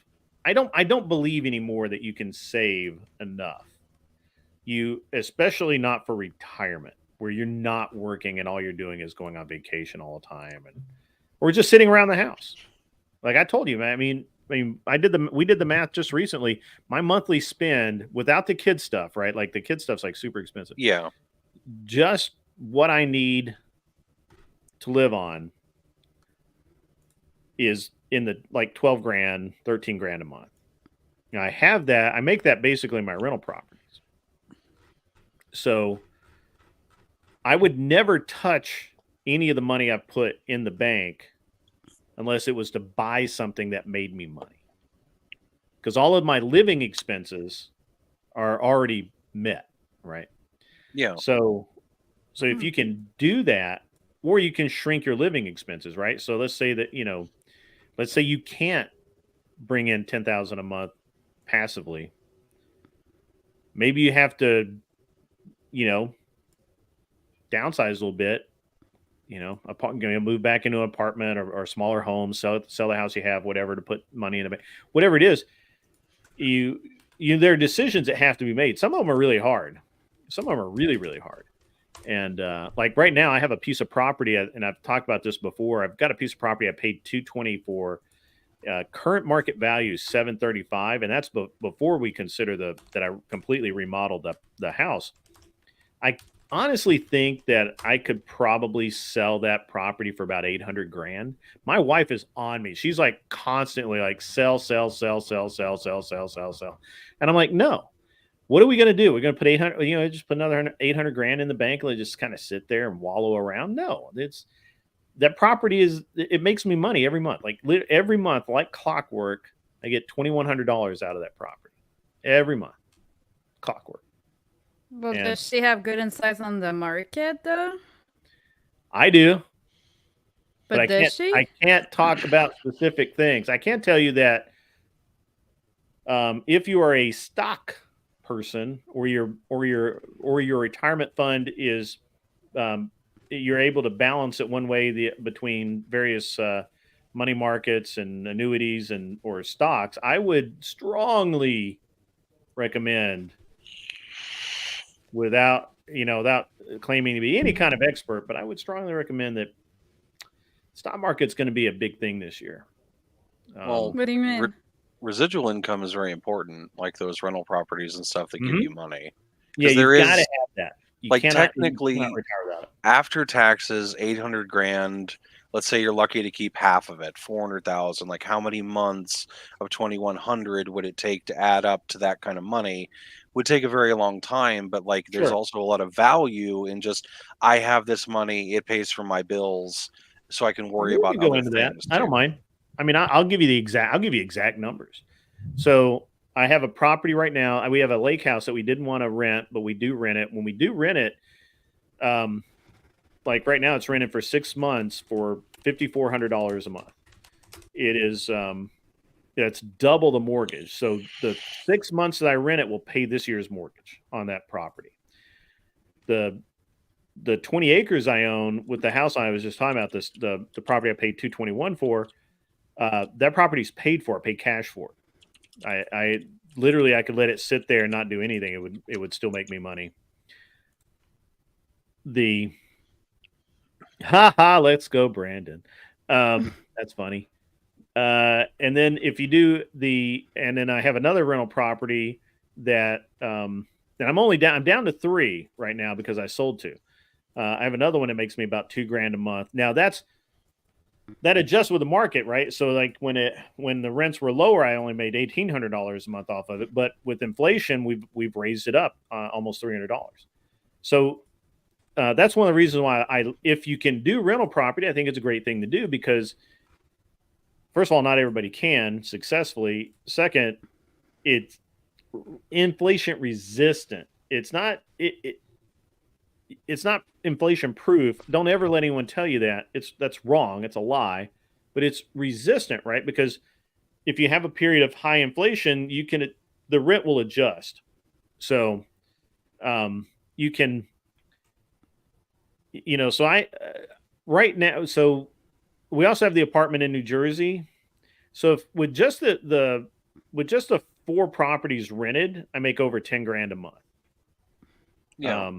So, and then I have another house. I mean, the house I live in now, we're probably going to build another house in a couple of years, and this house will become a rental, and this house will rent for a lot. So it's got a beautiful sunroom on it. I should take pictures sometime. I'm really bad about it. I don't take pictures and shit. I don't do that. I'm not 14 or I'm not a teenager, so I don't take pictures. Hey, you don't have to just be young to enjoy taking pictures. I didn't grow up with a phone in my hand going click click. I didn't do that. I forget all the time that my phone will like. Oh no! Like I had like photography equipment when I was young and stuff. Yeah, same here. My dad was in special forces for like information gathering things. So like I'd always been around cameras and stuff, and so it can be good to know how to take a good picture. Hey, we had a dark room to like develop the film and everything. A dark room? Yeah, with the developer. And it was always like the joke of like convincing somebody to like smell that liquid, and the film developer is like vinegar times 100. It's awful. It hurts your nose all the way to your brain. Yeah, I wouldn't do that. But yes, I mean, there are other ways. I just think that you need to, like, for the average person, there are investments you can make, like various life insurance policies, various, but you gotta do the right ones. You can't follow the internet. Don't do what TikTok says. Guy on TikTok. I mean, don't do that guy. Don't be that guy. Oh, he's trying to sell you something. Yeah, I'm sure. It's the same as that thing on Fresh and Fit that they were talking about. Like, oh, buy our $1,000 course and we'll tell you how to make money, XYZ. And it's like, okay, that's how Fresh and Fit makes money. If you have to sell me something for $1,000 to tell me how to do it, I don't care. I will tell you for free, 100%. I don't even care. I make my, and I just don't buy any of that stuff, man. It's just really bad. It's really bad. First of all, the number one thing to remember is there's good math and bad math. Do not do things that are bad math. If the math doesn't math, don't put money in it. That's dumb. Don't do that. That's stupid. Don't be stupid. People are stupid with money all the time. It's like, that, and I say this almost every show. I need to check and see what it is today. Just a couple of months, a month ago, or maybe a couple of months ago, do you realize that 32% of mortgages in the U.S. are in negative equity? That means that people owe more on their houses than the house is worth. And what's interesting about that is it's not like a car. It's not like you can trade it in and they'll just, add that little balance onto the top, right? Like if they go to roll sell it the into house, the next one. Yeah, they don't roll it into your next mortgage. If you go to buy a house, if your house is worth 40 grand less than what you owe on it, you have to cough up 40 grand at closing. And this is why that the housing market has stalled, because people owe more than they can sell their house for, and they cannot sell the house.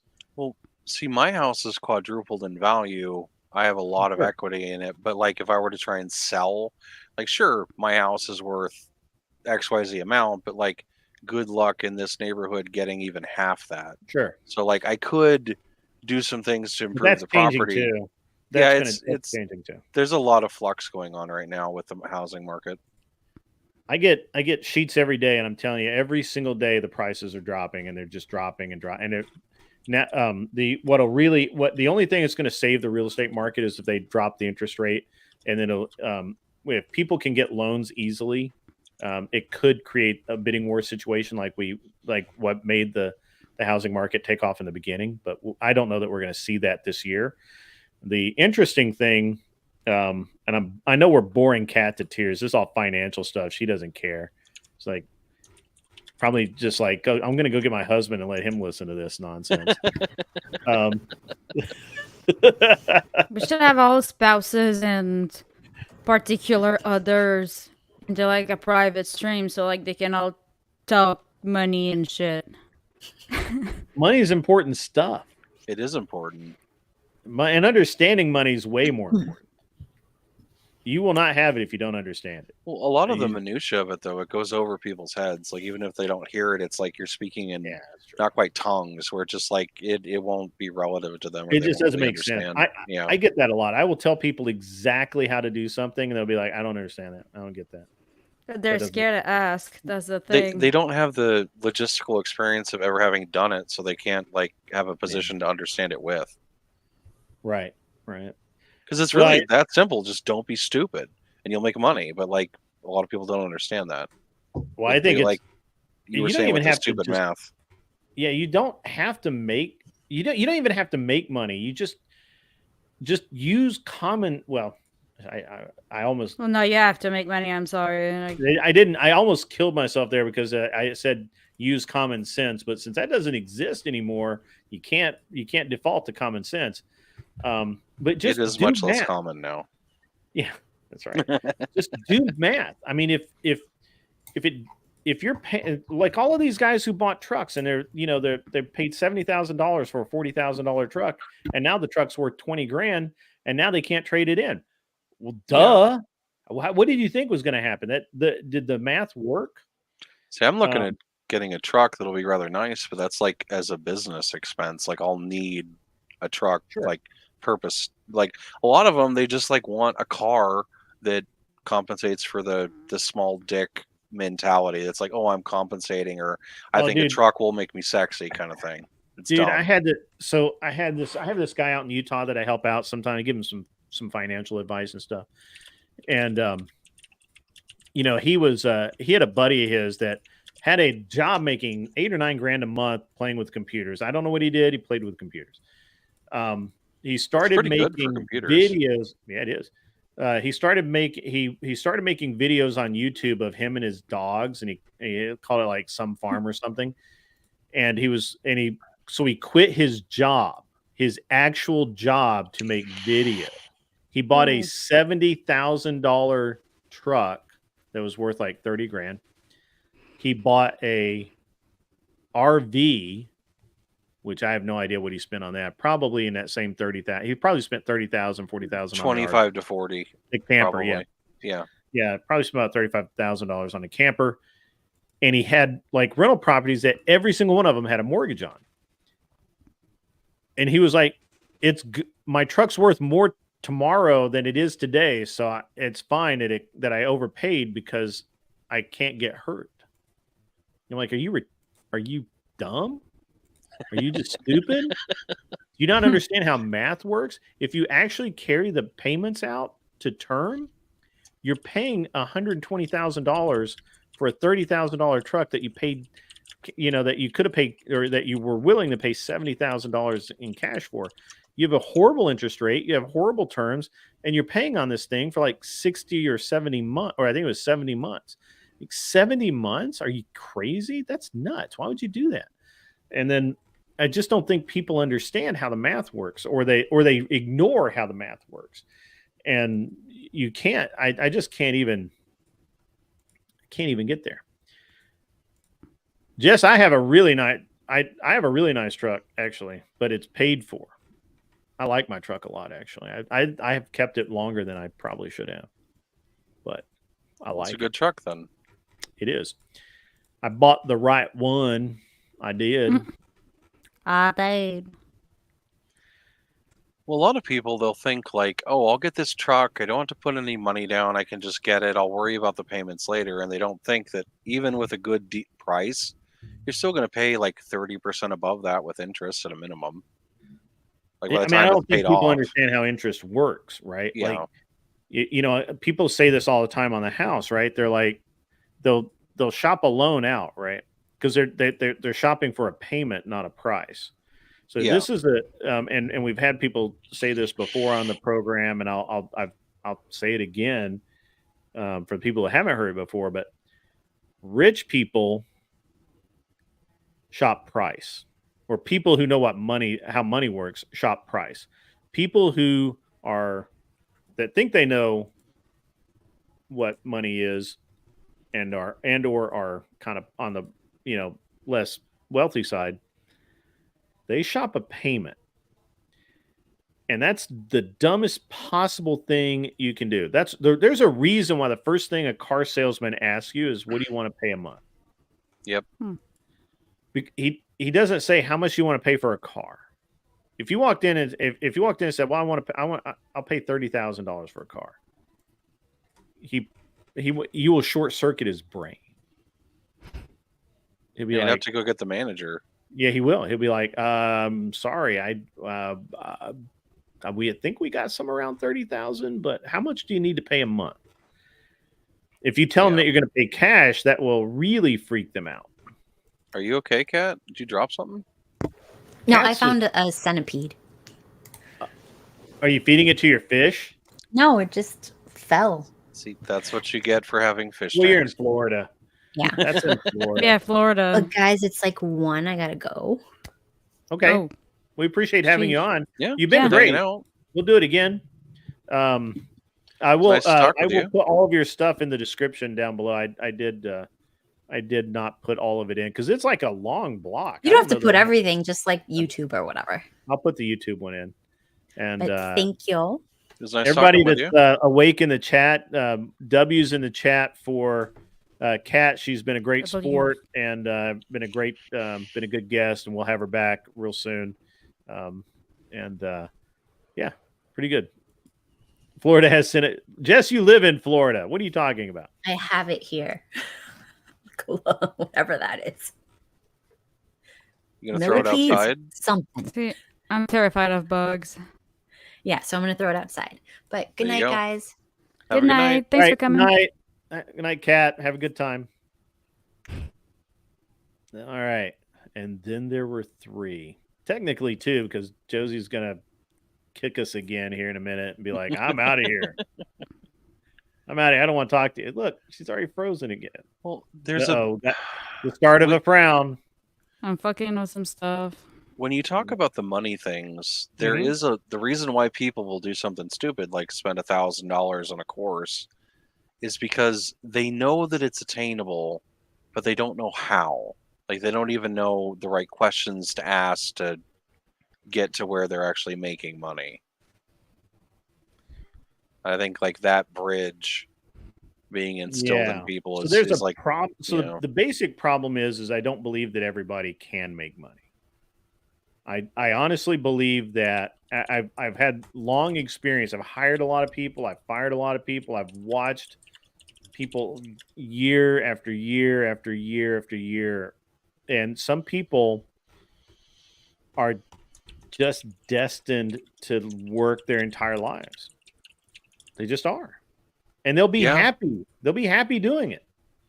Well, they as long just as they have something to suffer for, they'll be perfectly happy. Perfectly happy. There's no problem. I think that it's very difficult because you have a lot of factors working against you when we start talking about money. I'm really surprised that Melissa hasn't chirped back up, but you have 3 real hardcore things that work against people when you start talking about money. First, most people do not understand how money works, why and how banks work, and why you cannot go into any of these contract negotiations without at least some knowledge. Yeah. Specifically with interest rates, payoff terms. There's a lot of stuff you don't care about. You could say they're banking on you not knowing. They are banking on you not knowing. Yeah. And so when you get into these conversations with people, I've had a lot of them over the years with my employees. I've tried to help people out, So a couple of years ago, my nephew, who's a young kid, and he's like, how do you make all your money? What's going on? I'm like, well, I work my balls off. Like I didn't take vacation. I didn't do anything. You do without. I did. You suffer, and I tell people all the time. I told people who came look at my rental. I had people come look at my rental property, and I'm like, you really shouldn't rent this house. Like I look at your financials, and you should not rent this house. I know you want to, because it's it's a nice house. It's big. It's a big property. It sounds like a great plan, but the reality is you should not rent this property because it's at the edge of what you can afford. You need to go find some place that's $1,200 instead of being $2,100 a month. You need to flip that. It needs to be $1,200 a month. You need to stack cash every month, pick up a couple extra shifts, work at Taco Bell, park cars on the weekend, whatever the fuck it is. Because you want to, like I've often found with rentals, like you want to be a little bit under the market value, not by much, but enough that because if it goes fallow and no one rents it for 4 months, you're going to start hemorrhaging, especially if you're leveraged in debt. And so, but if you're a bit under the market, so far as demand for rent goes, as soon as that property comes up, it's like day after day after day, you got like 10 people calling like, hey, can I rent your property? Because they think it's a good deal. I rented my property I've never had a property sit empty. Well, I've never had a property sit not under contract for longer than a week. Like, as a matter of fact, if I had a property sit for 2 weeks and it wasn't rented, I would wonder what the fuck was going on. So I've never had it happen.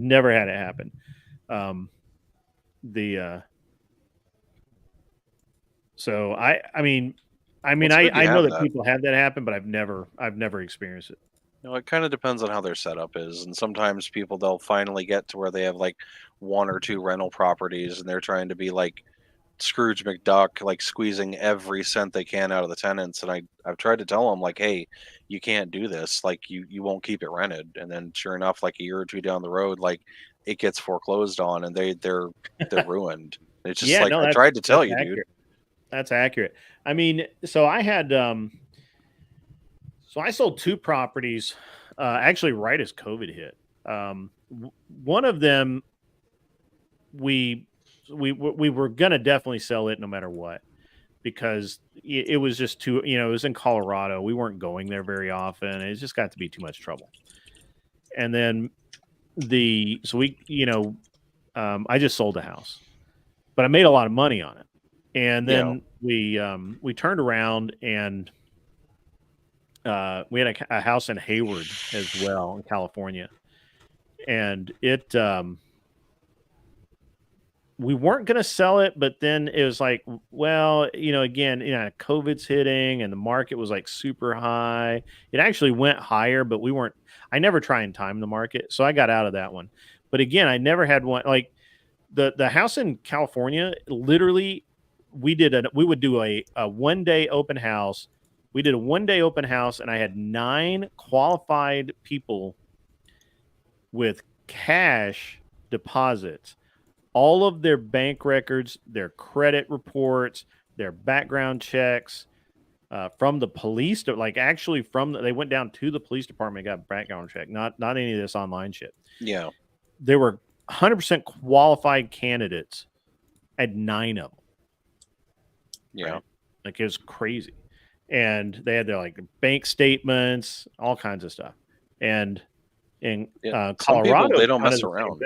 Yeah, Colorado is kind of the same thing. We had, I had probably, what was it? I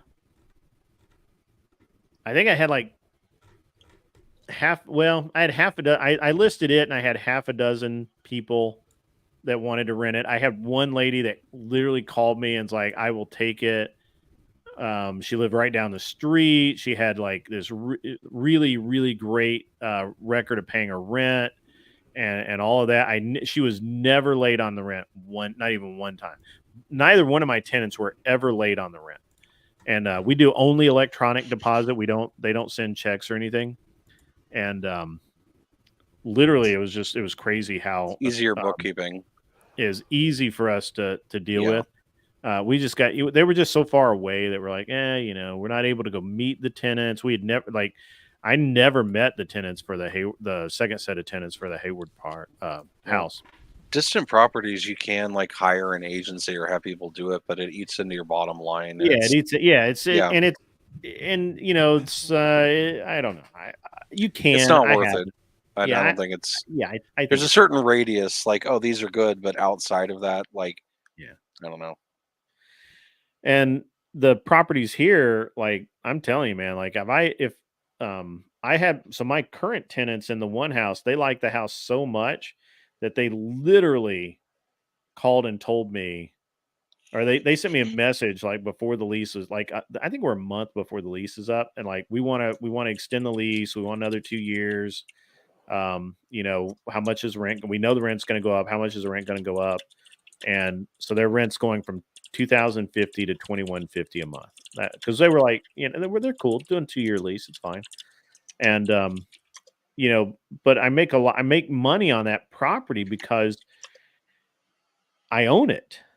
Like my only actual expense every year on that property are the property taxes. That's it. I don't pay anything else. I just realized what time it is. I actually got to run. I got an early morning tomorrow. I was thinking that it was getting pretty late. I actually need to get up as well, and because I got to pick up my wife Yeah. from the airport tomorrow. There's But always something.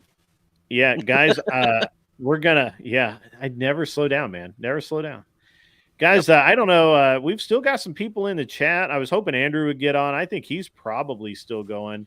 I would wait around for him. Is Andrew still up? I think he's still streaming. Yeah. Yeah, he's still streaming. Yeah, I may actually go watch his stream and fall asleep.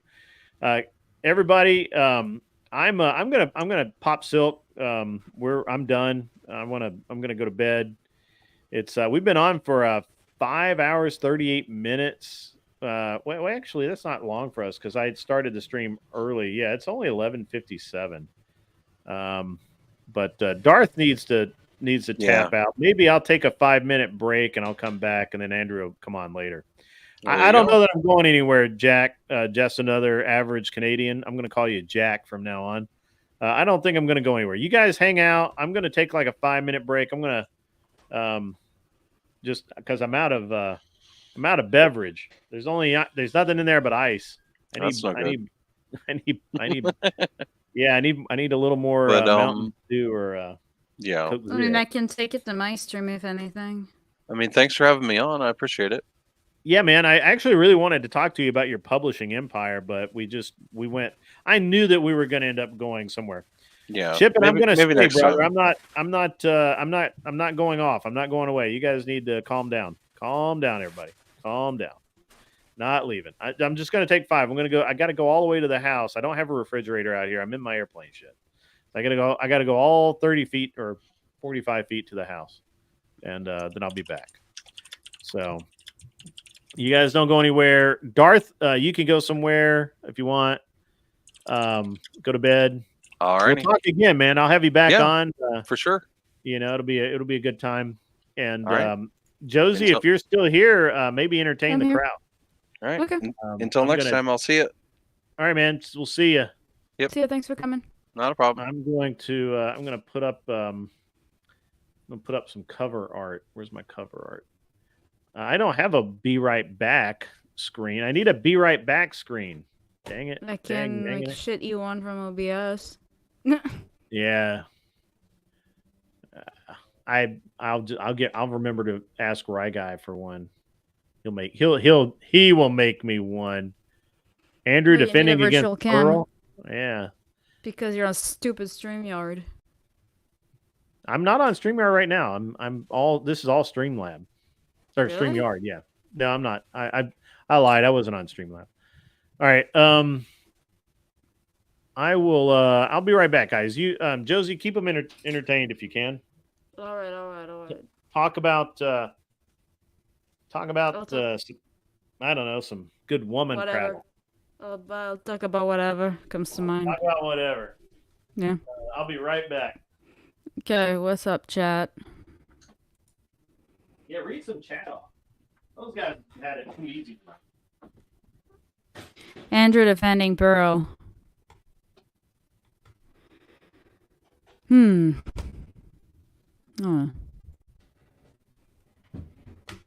What do we think of that?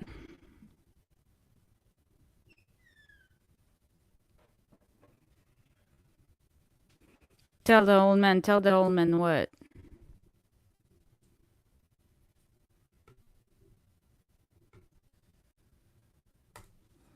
Tell the old man what?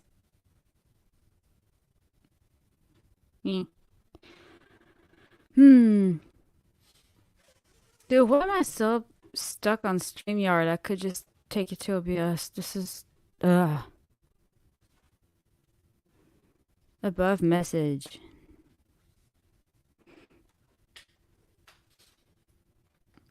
Oh, really? Yeah.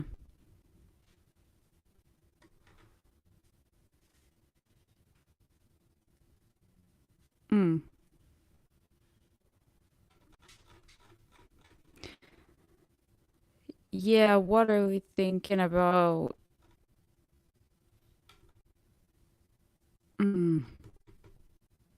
What is it saying? I'm kind of tempted to go check, but I don't know if my internet connection is gonna drop. Yo, would it be possible that it has to do to the length of the Ethernet cable, y'all?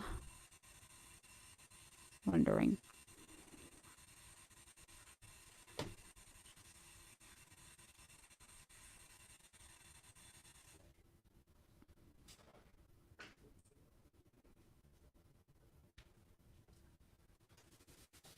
How's the connection here?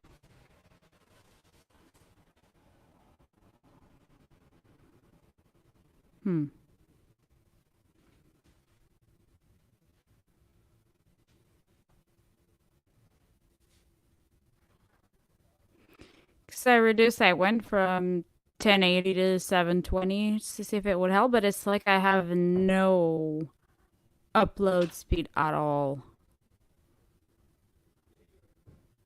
Like my download speed's fine, but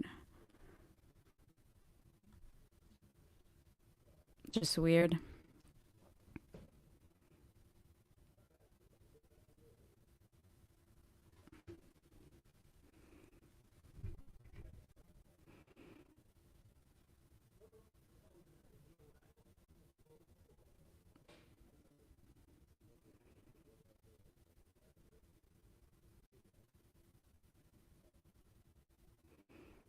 Yeah, I mean, I'm sure it'd be down.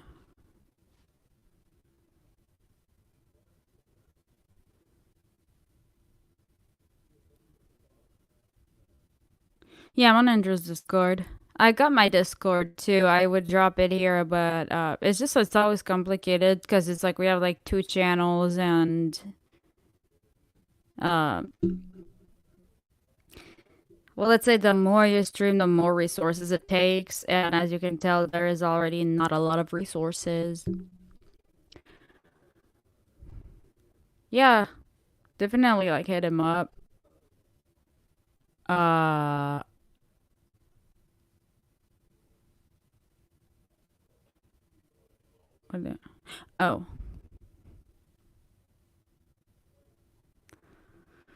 So what is it? As marriage is a patriarchal institution. Okay.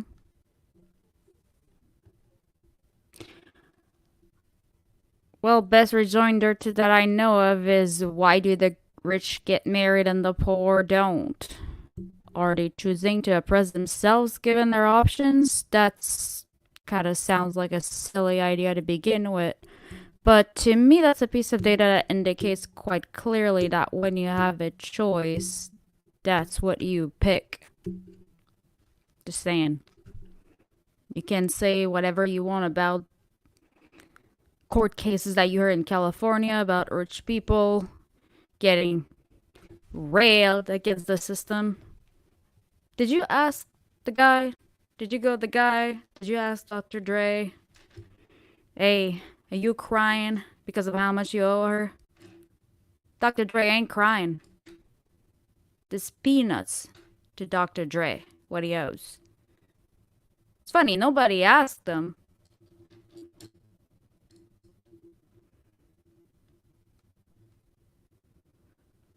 Tall dude, Fermioflation girl here, we all want rich tall dudes, then the other ones are messed up like drinkers. Speak English.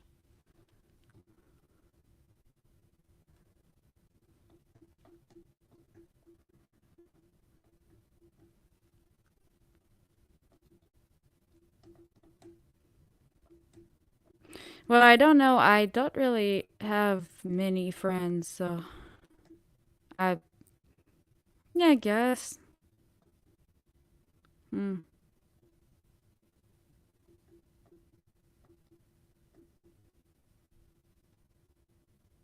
Oh.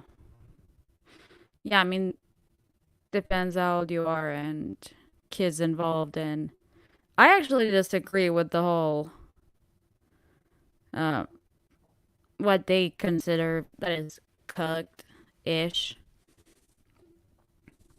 about like not wanting to date some chick that already has a kid. I mean, I think after a certain age, like, it makes sense for somebody who's my age, like a guy who's my age, not wanting to date a chick that has like a kid that she's 25. I would say, like, okay, like, yeah, like, duh. Like, you're not even established or anything yet. So perhaps that could be it, but when you get in your 40s, at some point, it's like, you know, some people are gonna have kids. But what's really messed up is that at some point it's like, oh, now there's an echo grid. People are gonna have kids, but what the fuck is that?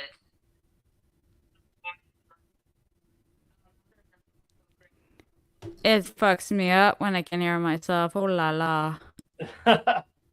Oh la la. Yeah, I was listening on my phone and then I walked in the door. All right. Do you like my monologuing monotone? I'm just tired, sorry. Like,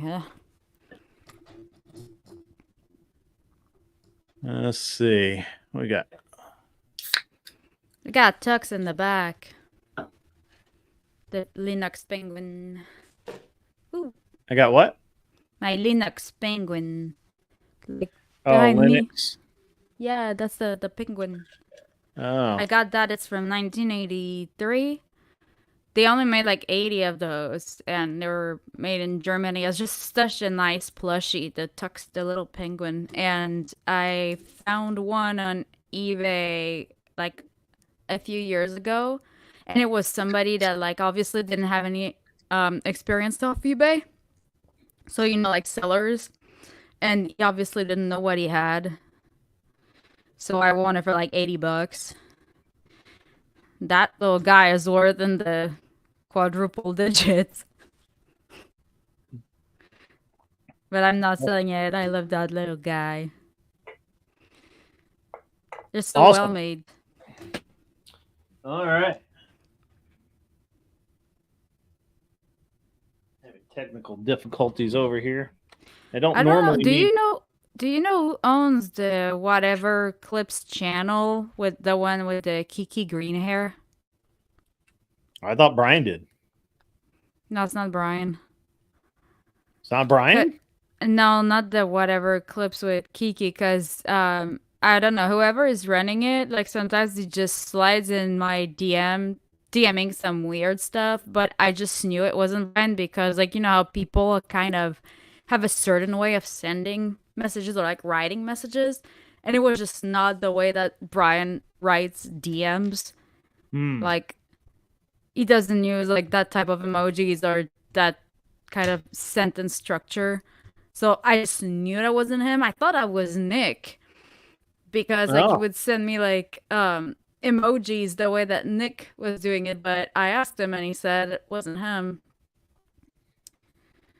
But it was like, I got some creepy message from that account, and I'm just like, I asked him when I was on the show, I'm like, what's up with those messages? I'm like, first thing I thought was, okay, like, you're with your buddies and some dumbass got onto your account after a beer or two, which happens. I don't care. I was like, yo, did somebody took over your account or something? He's like, oh yeah, don't worry about that. I'm like, okay, whatever. But I'm thinking about it, I'm like, if you're afraid of getting me too'd, might want to get a hold of that. I'm eating a it's a keto it's a ratio snack from like, I don't know, from somewhere.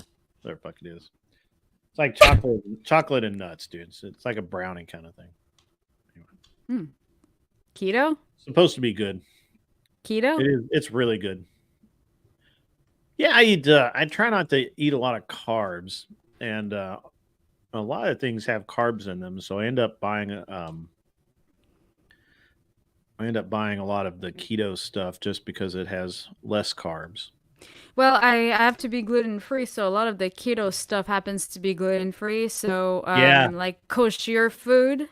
Also, food during Passover tends to not have weed. So like when Passover is over, I have an Aguila. I go to the sales section.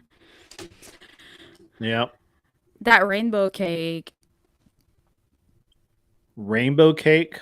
Yeah, it's like an angel cake, but it's like rainbow, and you can like, I don't know, apparently that it's cool during Passover, which is weird. I don't see how it goes around the rules, but...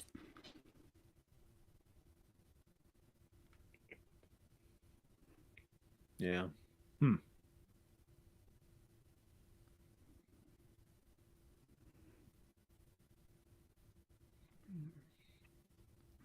All right.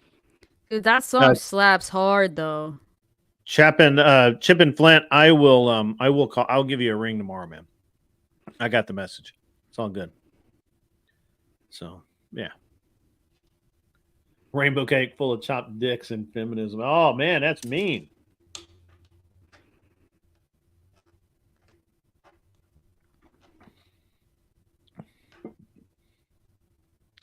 That is mean. Don't do that.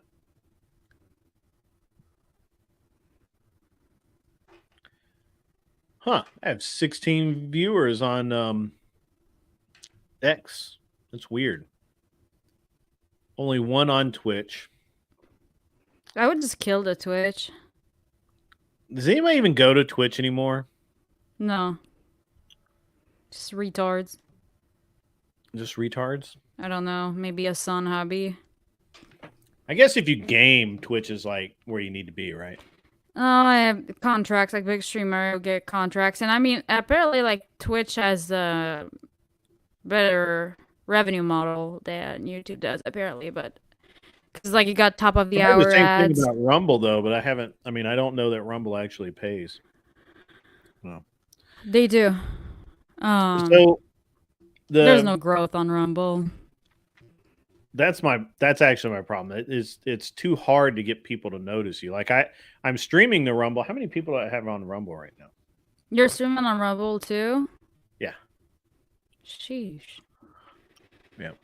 No, Rumble's dog shit. I'm sorry. Like, okay. It's not dog shit considering what it is and how new it is. But the app has so many glitches.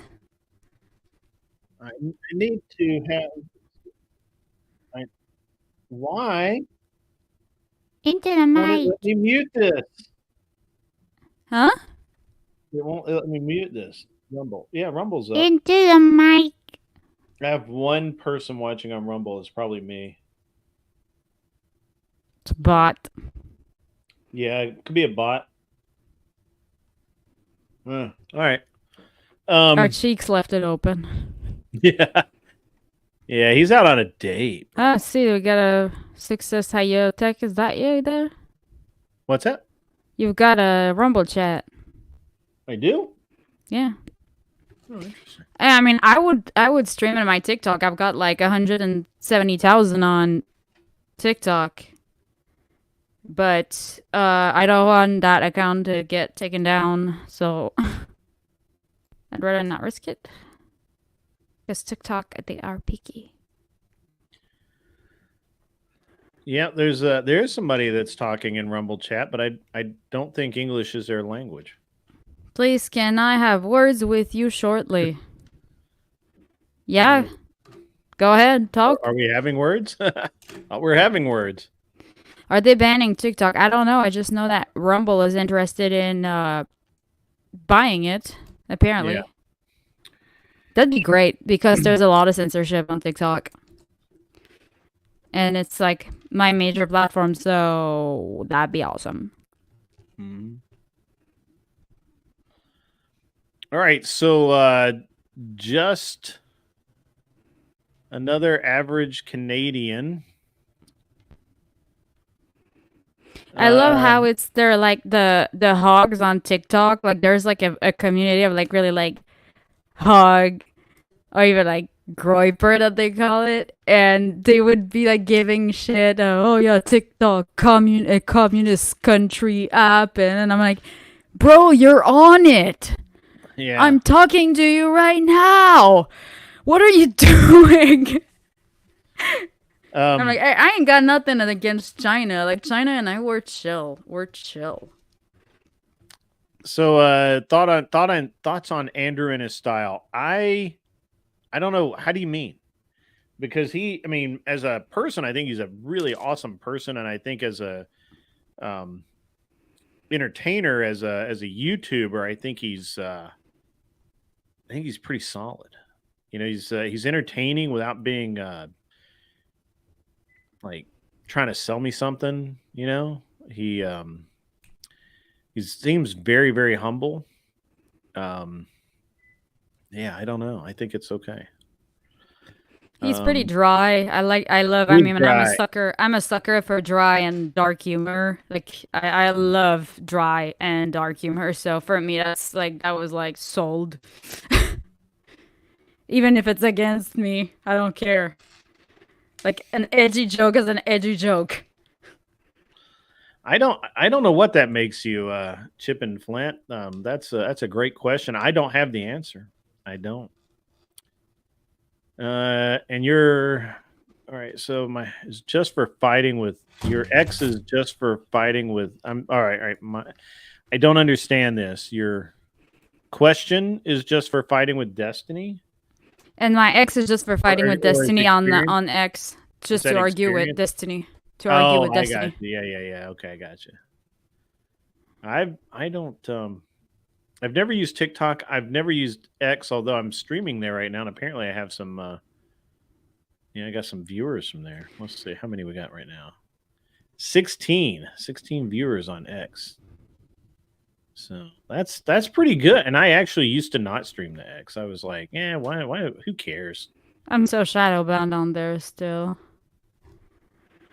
So I would just recommend doing like one platform at once, which is what I noticed works better, because if you try to do like 6 platform at once, you're not focusing on the audience. So you don't build a community, you don't get new viewers and stuff. So it's like, and if you don't pay attention to it, people are not gonna stay and watch. Like there's no point being live and watch live if you're not responding to the chat. Like that's the whole point of live streaming. So you might as well just save those resources. Yeah, one of the reasons I like StreamYard is that it does actually put all of the various chats in one. They all do that.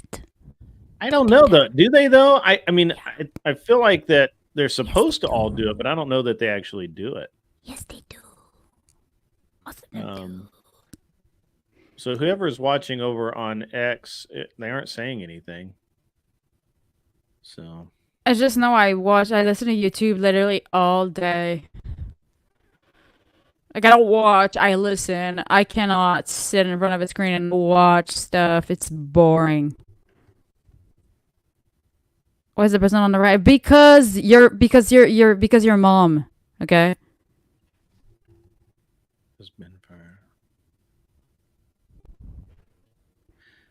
Yeah. All right. Let's see. 4 days. I'm working on getting more up. Okay.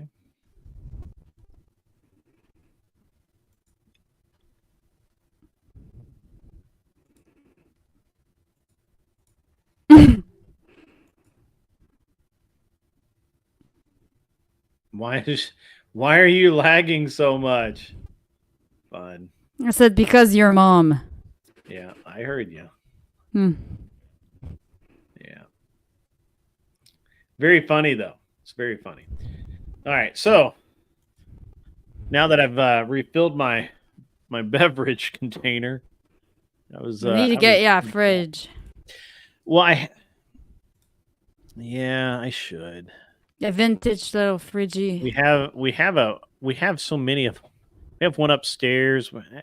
It's just like I keep adding stuff just so it's convenient. But usually, so the problem is that I normally bring like normal size drinks, but they screwed up my order today, and I have these little tiny guys, and that was very fun. Instacart literally had one job.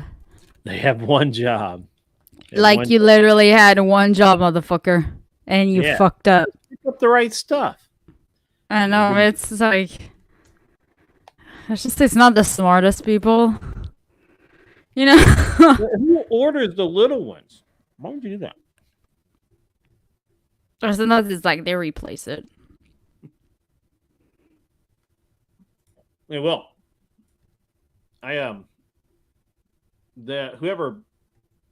shopped for me one time brought me like the worst steak ever.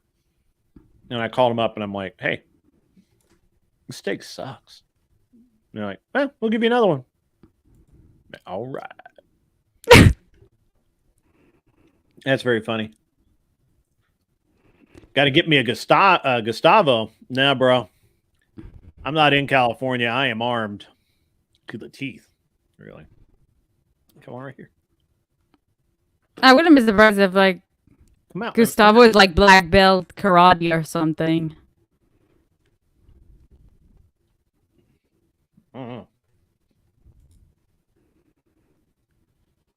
I mean, he's in California. How tough do you have to be? I mean, they cross state lines. He's in Santa Barbara. Yeah, Santa Barbara. I mean, that's not exactly a hotbed of It's not Compton. cartel. Yeah, it's not Compton. It's not Oakland. Yeah, let's say that. I mean, it does have people with bad intentions. You know, you could get doxxed, but isn't it a pretty safe building? Yeah. I'm gonna be right back. So she has good equipment. The problem isn't the equipment. The problem is the connection or something. It's the internet. There's nothing I can do. The other night we were actually just talking about it. The other night her stream looked really pretty good, but I don't know something's jacked. Maybe your building is messing with you. Maybe like eight families of foreigners are siphoning off your internet. No, I have a specific router with a specific internet cable. I have my own thing. Like, it's as good as it can get. Maybe it's the type of cable. I don't know. Oh, that could be. Yeah. Well, it's a Cat 6. Okay, hold on. All right. Yeah, bro. I mean, she's got decent equipment. She's upgraded. So that's funny. All men have bricks in their purses. Yeah, probably. And they're Merces. I think they're called Merces. Merce. All right, guys. What are we going to talk about next? Let's get into it. Let's drag something up.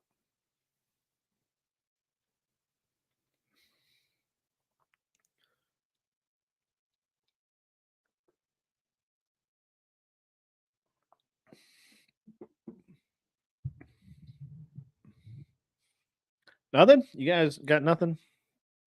Let me dwell on it a second. I'll come up with something.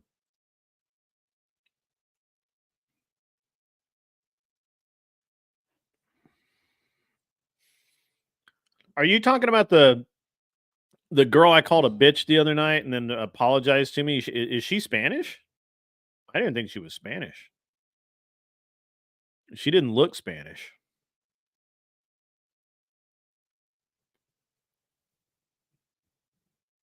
Oh, you know that I'm going to leave that up for her. That's actually that's solid work right there. That's solid work. None of you guys have remarked on my background, my Matrix background there. It's even red. So, you know, red pill, blue pill kind of stuff. And yeah, but none of you guys remarked. Not one of you.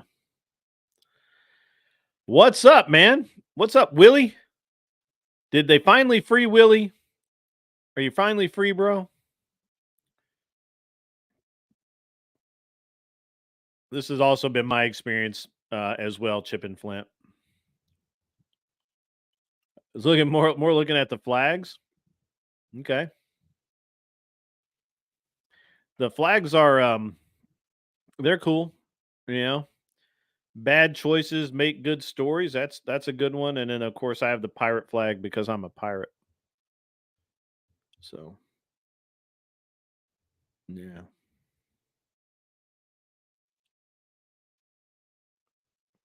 I think Marines, yeah. Could be. Willie, your daughter finally freed you.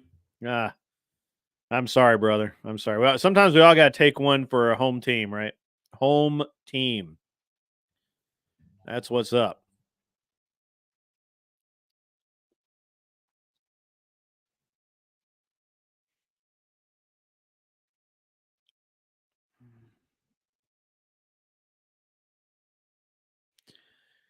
Oh yeah, Paragon 84. Yeah, man, I roast them hard sometimes. Sometimes I don't. You know, it's just it's a thing. I kind of got sucked into it. I kind of let my ego have free reign there for a little while. It was pretty cool. I've been kind of calm lately. I have to, especially through the week. I can't stay, or pardon me. Sunday is exceedingly tough for me to stay up late because I got my kid has to go to school the next day, and it's tough. And then Tuesdays are actually really hard now too. So I haven't been on very much like I used to be. So I'm gonna drop Josie down until she comes back. So there we go. All right. So we'll maybe leave this up until if Josie gets back. We'll tell her to clean her have maybe put in a new cable or have somebody come out and clean the fittings. That's a really good idea actually. I hadn't thought about that, but you're right. That absolutely could be. So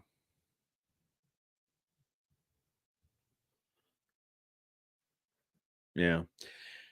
It's interesting that coax cable is such a pain in the ass.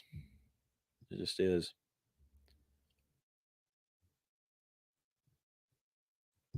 I never sleep more than about 5 hours, maybe 6 at a time.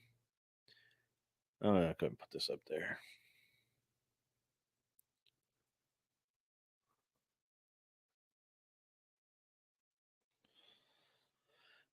Yeah, listen, dude, I no kidding. I usually go to sleep around midnight, maybe a little early, maybe 11:30. I'm up at 5 regardless. Sometimes 5:30, and then I'll usually lately because I'm getting old, I'll go back. I'll be on. Uh, I'll get up around 5:30 or between 5 and 5:30. I'll look at my clock and I'll be like, I don't have to get up till 6, so I'll go back to sleep for like 30 minutes. Grandpa Vader, we are determining the conversation of the moment. We had a great start to the show. If you haven't watched it, go back and watch it. We had Kat, cannot pronounce her last name, Katatari, whatever her name is, Katiti, I don't know. And she was on, had a great start of the show with her, and we had Darth on, Darth Octavius from the Crucible. He was on, and it was really great. Yeah, I've never needed more than about 5 or 6 hours of sleep myself. Now my wife has to have like 8 minimum, sometimes 9 or 10. So it is what it is. So yeah. What's good with you guys tonight? Anybody want to talk about anything life shattering or earth shaking? Let's get into some good stuff here now that we're kind of into our second shift. Yeah. Manor Lord. I've never heard of that game. So I don't know. Are you from the Crucible? Are you from the Crucible? Or are you from whatever? How did you find us, brother? Where'd you come from? Yeah.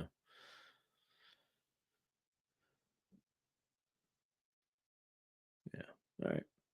Good stuff. Anybody have anything burning subjects they want to talk about? I normally have some, but the girls, we covered a lot of ground tonight, man.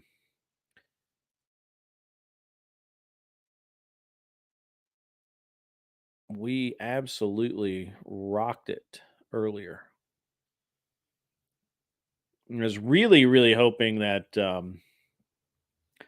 that Andrew would be on by now, because it'd be cool to have him come in and just talk about some cool shit.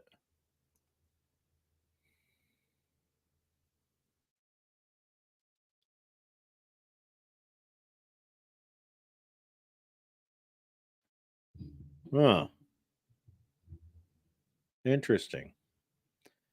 That's cool, man. I'm not a gamer. I never got into playing video games. Splinter Cell was probably the one video game that I really enjoyed, and I wasn't wasn't that good at it. So, I don't know. Maybe. All right. Andrew's over there wailing on Pearl, I guess, or backing her up. I don't know. What is Andrew helping Pearl, or is he taking her to task? Is he whooping her?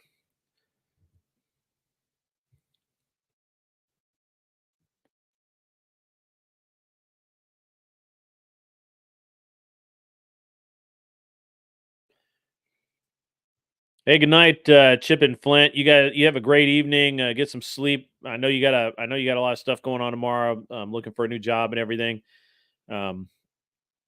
You're gonna do it, man. You're gonna be okay. We'll talk in the morning. I'll hit you up, and we'll try and see what shakes out for you, man. I will give you my honest opinion. No problem.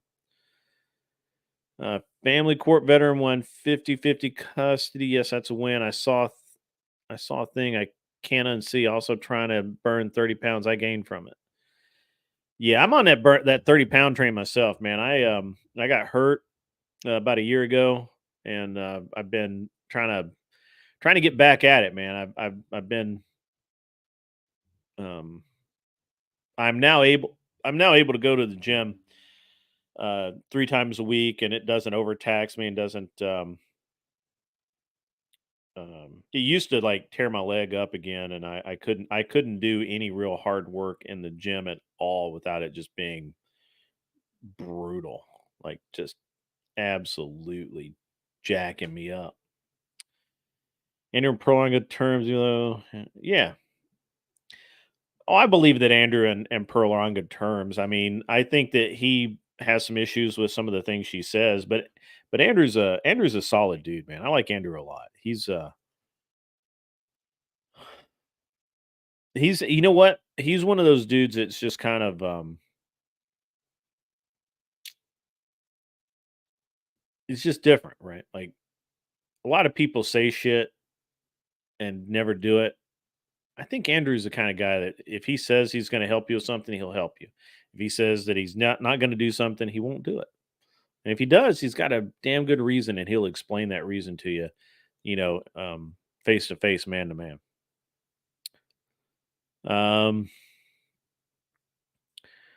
My son does not curse. We had a long talk about how cursing was adult language, and he is not an adult. Even though he likes to think that he's an adult, he is not, in fact, an adult. And so he doesn't get to curse. Every now and again, I'll catch him. He'll say something that's kind of like cursing. And he and I sort that out pretty quick. Josie, Chip and Flint was he was a satellite guy, cable, communication comms guy. And he said that your internet cable may have dirt in it. It may just be the cable itself. It may have corroded inside or something. It may dirt. Yeah, I don't know. Dirt, corrosion, trash, who knows? So because my upload speed is fine until I get on StreamYard, which is weird. You know, maybe you got something set up that's just draining all of your. That's what I'm trying to figure out. I'm literally streaming from my house. I have a Wi-Fi signal booster from my house. I'm not even attached to an Ethernet cable. Oh, I'm attached to the Ethernet cable on purpose because normally it's faster. I mean, yeah, it should be faster. Yeah, I don't do that. I'm kind of tempted to just go grab another cable. Grandpa Vader, you know, I know Andrew's running joke that is Australia even a real thing, or do you even exist? I think that's funny. Let's see. Man, we're gonna have some fun tonight. We're gonna pick up in the second part of the show. It's gonna be awesome. You have Andrew coming? He might. I don't know. I just hit him up. Yeah, I sent him a message. He's got the link. He said he might come in. Yeah, well, we'll see. Cool. Rad hat. Yeah, I mean, yeah, it's a cool hat. I'm a trendsetter. Yeah. Now, actually, the thing is I left my other hat in the house, and I had this one sitting on the desk. It was time to start the show, so I put the hat on. So it's that simple, honestly. There's no there's not a lot to it, but it is cool. It's a cool hat. Carnivore diet. You know, I've been thinking of trying carnivore. The problem is I have 2 kids, and they eat crap all the time, so who knows? Probably not the best idea. John, enjoy your night, man. Hey, I'm gonna check out your. He's coming. Okay, I'm gonna check out your channel, John, and I want to do a show with you one day, talking about the investment strategy for precious metals and what you see. Not having to give any opinions or anything, but what you see actually working and what you see as being kind of like snake oil. So I really want to talk to you about it, brother. I'm not putting you off. I just haven't had a lot of time to watch your channel, so I do want to talk to you about it. I want to have you on the show. I think it's going to be rad. Let's see. Chip and Flint says he will help you troubleshoot your Ethernet cable. Yeah, I checked. Thanks. I'm trying to not have too many tabs open. Yeah. I have an idea.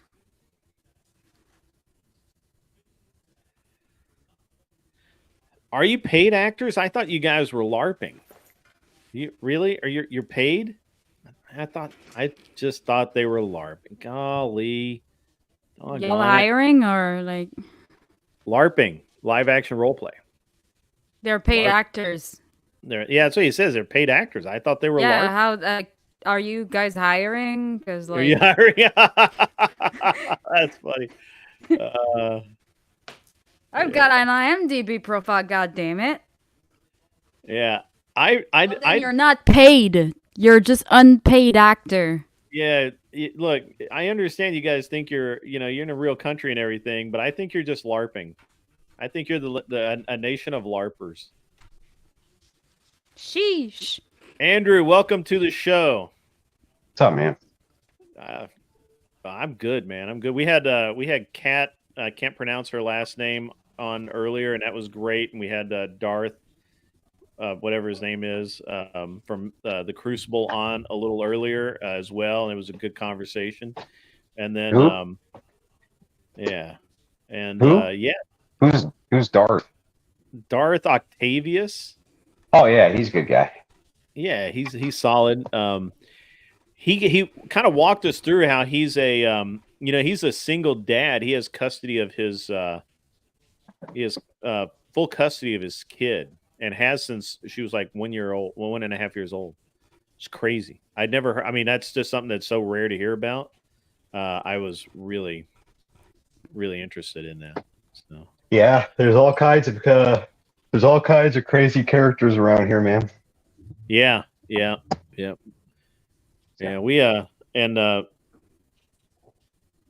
Kat was a really good guest. I want to have her back on. She was Kat Katibi, I think is how you say it. Katibi, whatever. But yeah, she was cool to have on. She really was. So we'll have her back on at some point. But how was your show, man? How did you lay down the beat and make everybody dance to it, or what did you? Well, I did 4 shows today, so I'm pretty tired. On it, man.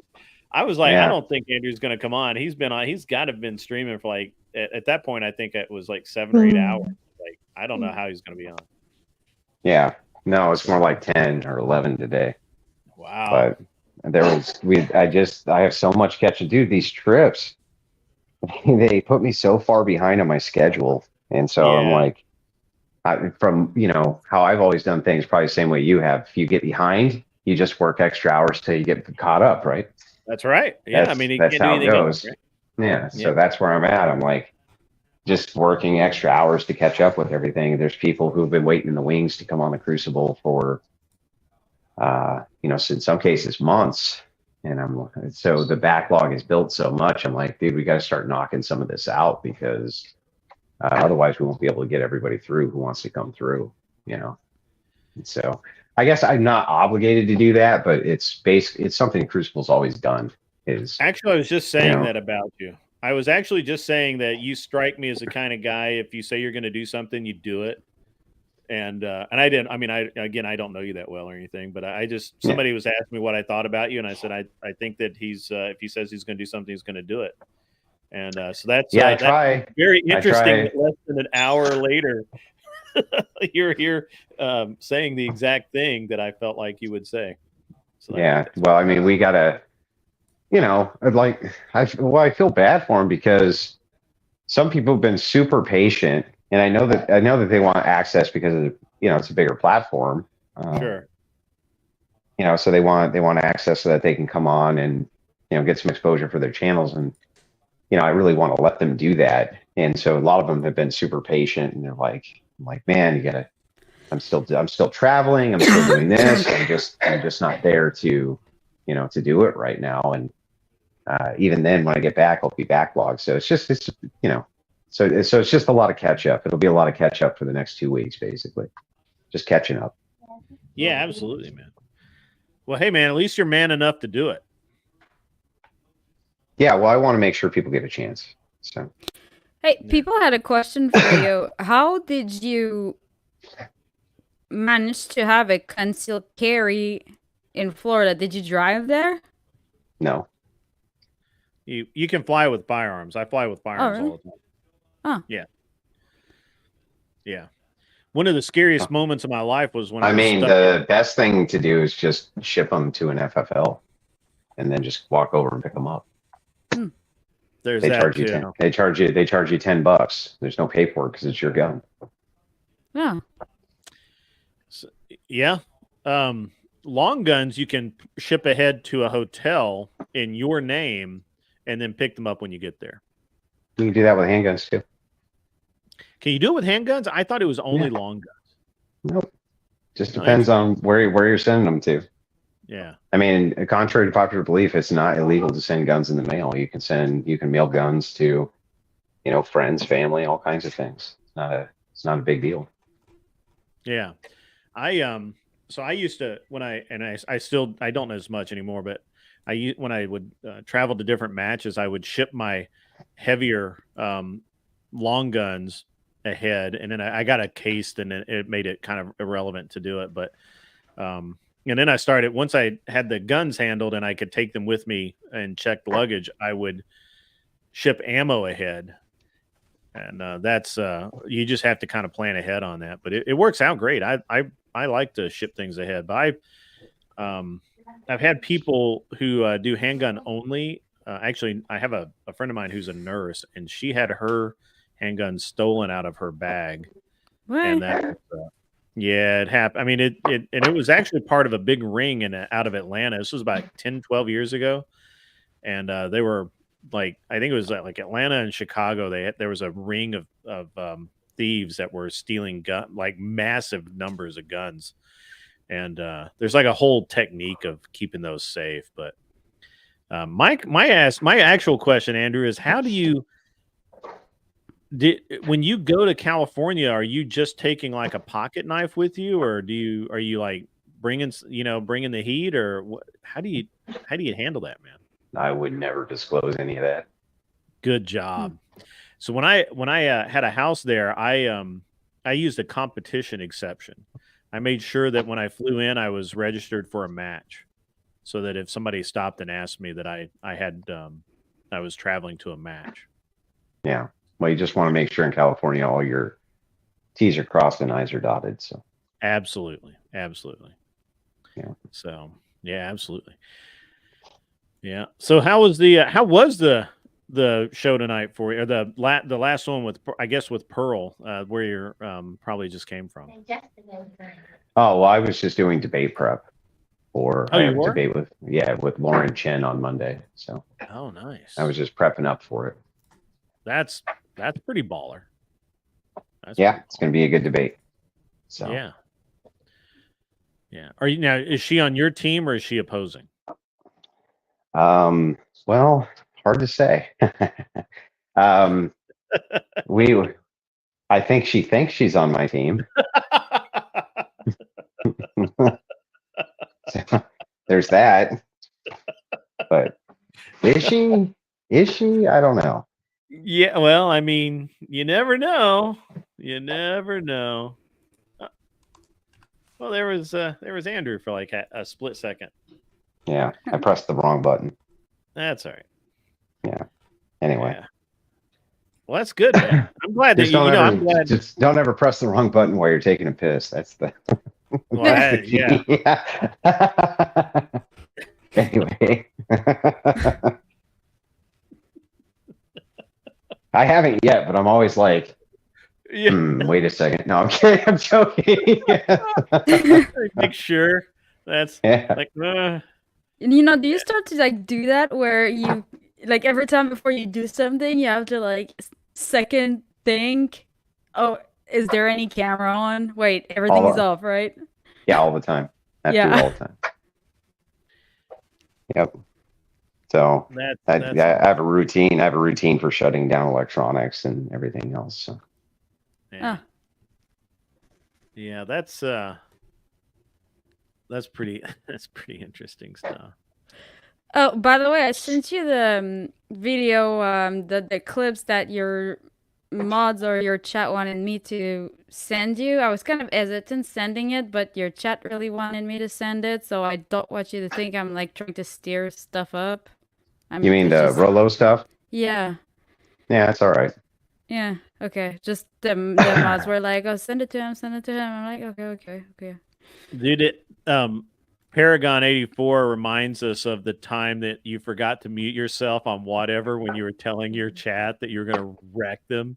You were going to wreck the panel. Oh, that was so funny, bro. That was great. That was awesome. Are you sure I forgot? I don't know. Honestly, I thought you planned it. But I don't care. That was funny as fuck. I was like, I bet Andrew has big enough balls that he just said that. He didn't bother to mute himself. He's just like, I'm going to wreck them. And I'm going to let them know I'm wrecking them. And they can't do anything about it. So yeah, I enjoy it. The dumb skanks of the internet. So what can you do? Hey, they're not all bad. There's a lot of cool chicks that I've met on that show. They're just like genuinely nice people and good people and this type of thing. But there's also, for every one of those, there's like 4 fucking horrible train wrecks. So I'm like, God, you suck. You suck. So did you see that video? I think I don't know if I sent it to your if I DM'd it to you or not, but the clip of me calling that chick a bitch and her thanking me for it. Yeah, I saw it. It was funny. It was hilarious. I was like, that I've never seen that ever. It's like, oh, well, that's okay. I was like, really? I was just really mean to you. That's pretty funny. And they were I'm guessing that debate Monday will probably have, I don't know, probably have 3,000-4,000 people live, I'm guessing. It's probably going to be a pretty big debate. People want to see us tangled in the worst way. So. Wow. Should be good. I pushed back the trash talk extravaganza to make sure that I'm prepped ahead. So. I like I wasn't able to hear all of the trash talk today because I had a lot of things going on. I had a lot of moving pieces today, but I listened to a lot of it, and I really we didn't even do a trash talk today. We didn't even get a chance to do one. Like, if you've never seen an actual trash talk extravaganza, that's a standalone show. But what was the one where you're talking about Oscar and his dudes? I think it was. Oh yeah, that was just part of the chill stream. Oh, the chill stream. Yeah.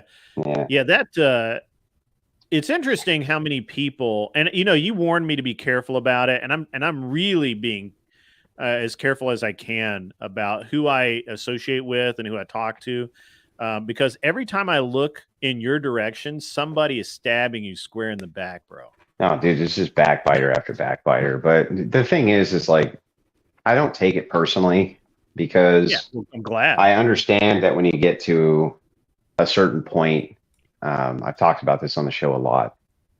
So some personalities become industries, and with every industry, there's a counter industry.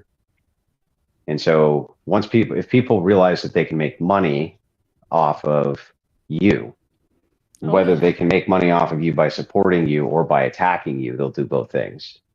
So there's a lot of people who very eagerly, and usually it's the people with the least amount of talent, who join the counter industries because they themselves can't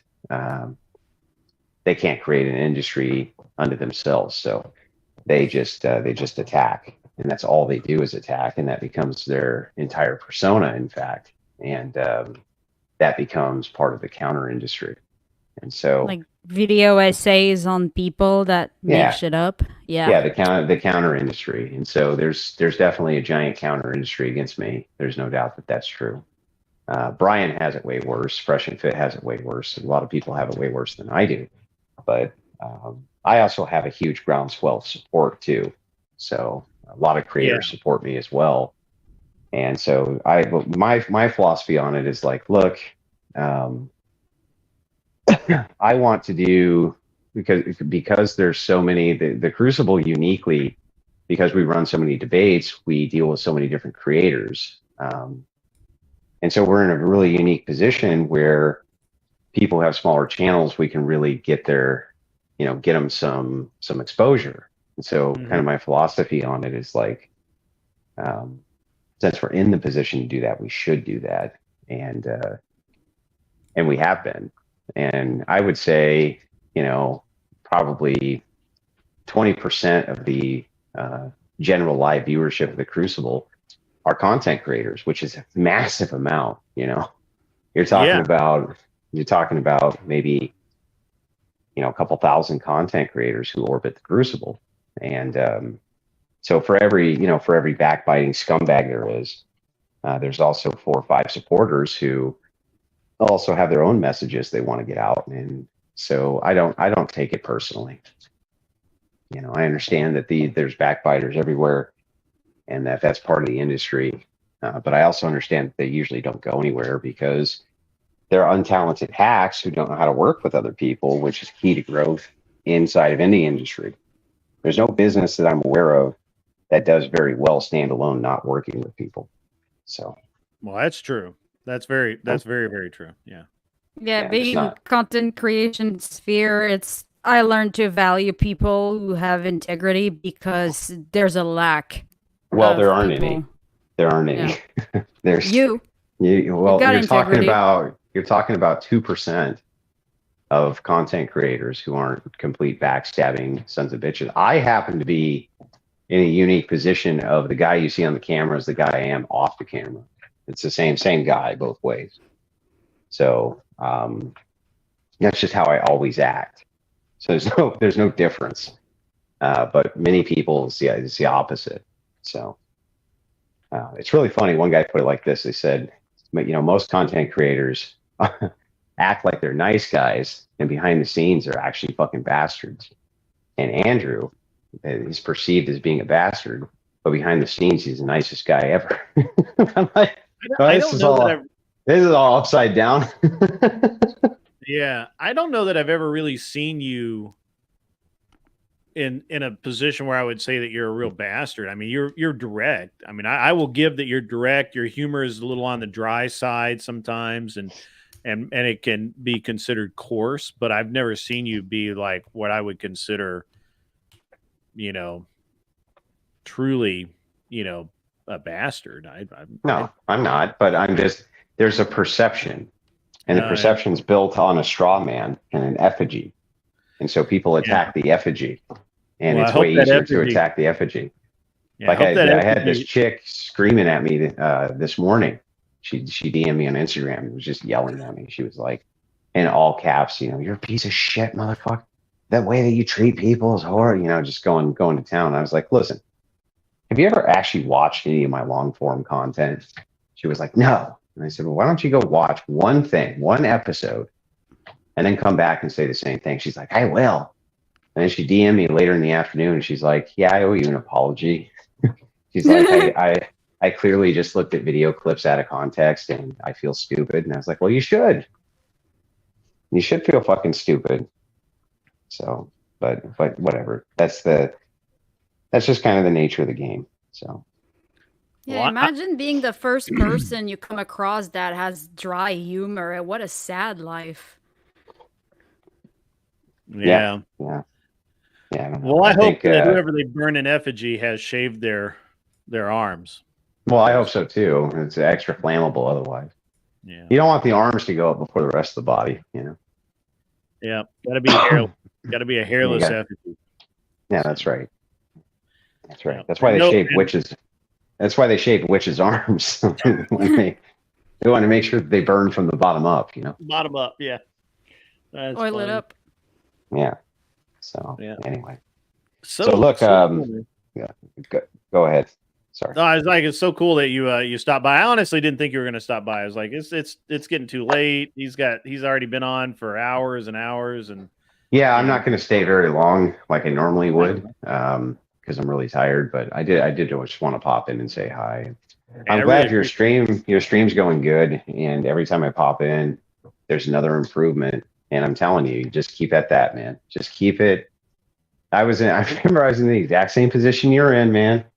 Maybe, the 20 live viewers, 25 live viewers, just plucking away at it, one debate at a time, one tiny improvement at a time. I go back and watch my, some of the original videos I did on the Crucible, and it's fucking embarrassing, like it was so low tech and so bad, but the thing is that that's how it's done. You just kind of slowly improve over time. Every time I pop into the stream, there's one little tweak. There's one little improvement. There's one light fixture that's moved. There's one little sign that's tweaked. And it's like, just keep doing that, dude. Yeah. Just add one little piece at a time. And before you know it, you'll have exactly what it was you were after. I do have a question for you. What was your equipment when you started like on YouTube, like the first live streaming setup? Well, I found in the, in like an old bin in my house, a Logitech camera. Nice. That I don't even know where the fuck I got it, So I had that, and then I had a microphone that was laying around, and I think I was using it for video games.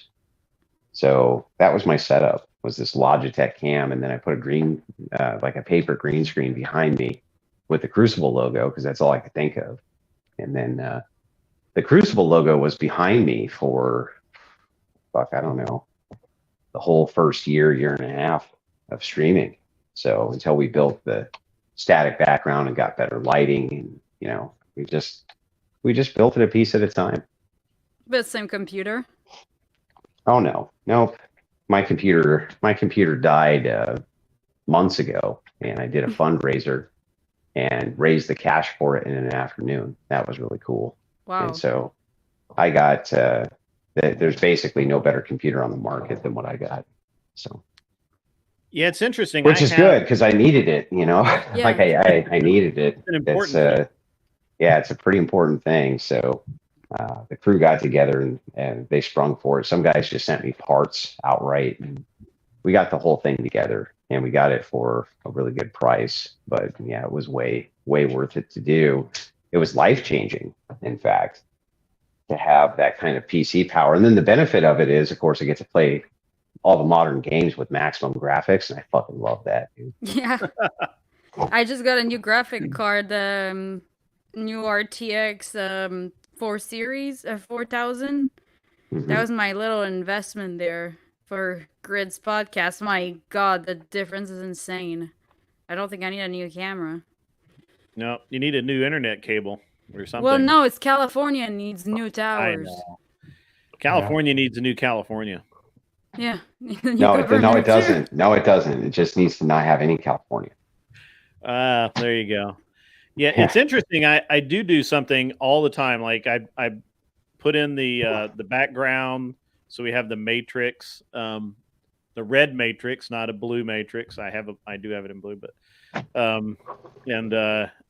I actually earlier today I was on the other side of the airplane shed, and this is the office side. That's actual where I work on airplanes, and I have a whole set with one of the airplanes I'm working on there. The fuselage of it sitting there, and I had the lights and everything, and I could have probably done this podcast from there tonight, but I was like, it's really not done yet. It really doesn't. It looks okay. It's not great. I'll just keep plugging away over here on the office side until I kind of outgrow it or whatever, and then I'll move over there. But I have a desktop computer to take over. You've been going for 7 hours? Well, I did a 2-hour intro. I had a 2-hour to fill the chat. I just did 2 hour. I had a stream running, a loop running, a video loop running the first. Yeah, usually, I would do that for 20 minutes. 20 minutes? Yeah, not 2 hours. People will. What'll happen is they'll drop out of the chat because they don't want to wait 2 hours, and then they'll forget about it, and they don't get an additional notification. So the whole point of the intro chat is to get people the notification so they come in and they know the show is starting soon. So I like it. Otherwise they'll drop off and then they won't get a new notification. So that's a great tip. I will follow up on that. That's good. What about the multi-stream stuff? Yeah, multi-streaming is good. You should really be on Twitch. You should be on YouTube and Twitch. I don't know why. Oh, you are on Twitch? Right now I'm streaming on X, Twitch. Hang on, let me tell you. I'm streaming the Facebook, which I don't know how that works. Well, you need to bring some Twitch streamers on your stream then, man. All right. That'll bring you. Well, I'll give you a list of them. I know them all, fucking scumbags. But anyway, degenerates. Yeah, they are. Dude, Twitch is the worst fucking cesspool of scumbag human beings you've ever seen in your life. 10 times worse than YouTube. But yeah, anyway, when's the debate when Hassan Piker? Yeah, probably never. He's a bitch debater, and he could never beat me in a million years. But anyway, guys, I got to get to bed. I'm really tired. Hey, dude, go to sleep, I'll see you later. I appreciate. Thanks for coming by. Appreciate it. I appreciate the chat, and we'll talk later, man. Oh, he's gone. Bye. See ya. It is late though. I keep forgetting how late it is. It is actually 1 o'clock in the morning here, so that's interesting. Yeah, I do have a lot of parts and stuff that I just haven't incorporated yet because I don't know. One thing is I don't like to incorporate stuff I don't know how to use. Just like I haven't done Streamlabs yet because I don't really know how to use it, and so I'm not going to put it in place until I actually know how to make it work and how to make it dude, just fuck right. Streamlabs. Just do OBS. Honestly, that thing is so common. Like I was just looking at it like, what the fuck is that? Yeah, but it allows me to do the credit card processing and everything. So it's and actually I need to set all that. You can do it through OBS too. The Streamlabs has it through this website. Yeah, I don't. I just don't. I don't know that I want to. I'm already in Streamlabs. I don't think I'll go to OBS. I know you like it, but everybody likes it. But I don't. I honestly I don't know anybody using it except for you. Brian uses OBS. Cheeks uses OBS. Everybody uses What? OBS. Brian's using Streamlabs and StreamYard. And OBS. What does he use OBS for if he has Streamlabs? Because he uses the streamlabs.com, not Streamlabs OBS. Yeah, okay. He uses the streamlabs.com for the plugin donations.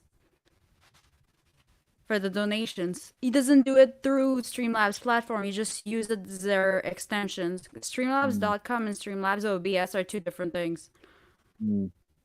I don't know that I actually have. Well, maybe I do. It doesn't matter. I'm going to use what you I have. have. Streamlabs OBS. Like the Streamlabs OBS is their platform. It's like their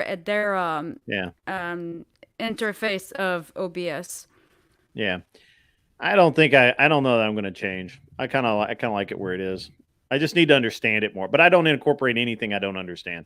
So I take all of the time and do that. We're going to have to put up a sign that says you have a good camera. She has good equipment. She's actually like the last stream, her camera is working really good, but for whatever reason, her internet is just dicey. No. Honestly, if they want to chip in for a new camera, that's my GoPro Hero 4. That thing is kind of old. Oh, you did? Did you not use on the magnet? magnet? Other camera? Yeah. Yeah, I'm gonna return those because the graphic card makes a GoPro just as good, if not better, than the other one. So I'm like, screw that. Oh, interesting. Yeah, I mean, honestly, there's nothing wrong with the Heroes. Does it focus, or is it a fixed focus like the original ones? Oh, look at that! GoPro grew up. How about that? Well, that's like 4. I look at all my chip nails. Boop. Yeah. Got ugly ass. There was nails. somebody asking about a bike earlier. They wanted a recommendation from you for a new bike, but I think they checked out and left. So, yeah. Recommendation. I mean, depends on what you want. I would say just go with a Specialized S-Works, maybe.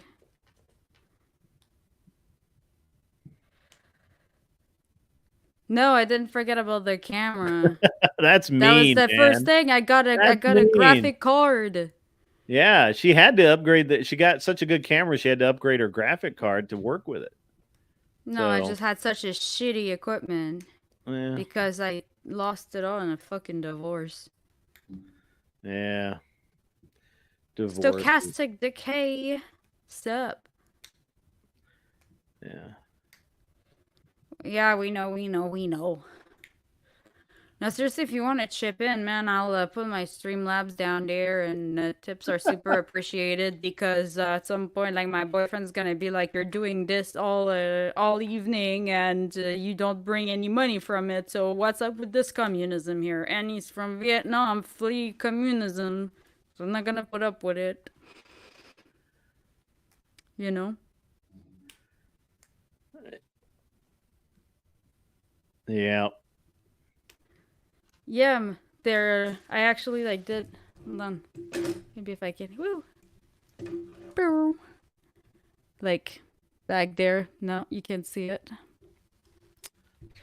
Yeah, Sorry. Josie has good equipment. The problem is the internet.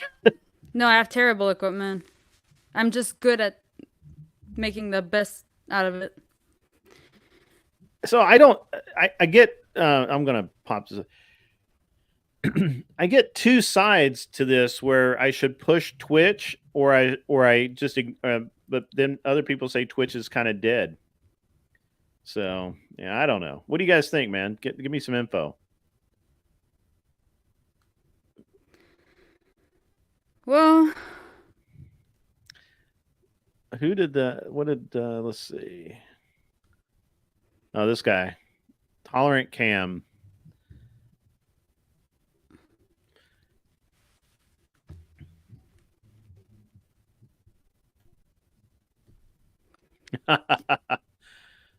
Slow Twitch or fast Twitch? I don't know that I can do anything fast Twitch anymore, man. I'm old. Can we change your name to whatever, Josie? That's interesting. I didn't know that. That's good information, man. Thank you, Max. Max K. Thanks for that. Yeah, usually, and there's like more, like there's the whole like emoji community, and like it's more like community based, but it's more. Well, I'm streaming there right now, so I would say I wouldn't say like it's more. There's more introverts, definitely. Like, it's like a Discord on steroids.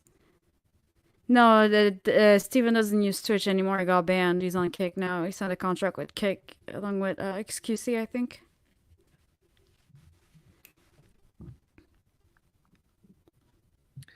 yeah, I stream to Rumble as well. We're on Rumble right now. Rumble is just not there yet. Yeah, it's Rumble. It's real low numbers, man. It's just terrible. Discovery is awful. Algorithm, awful. Like, I type a name and it gives me a bunch of stuff that I didn't ask for. Yeah. Besides what I'm looking for.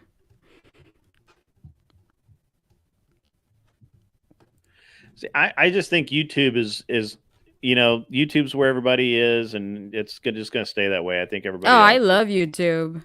Like, I think it's, the comments are great.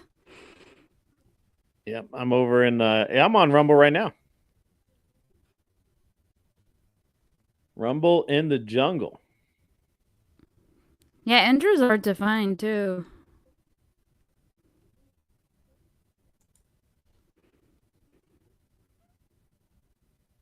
Well, no, actually, if you type my full name, it comes up.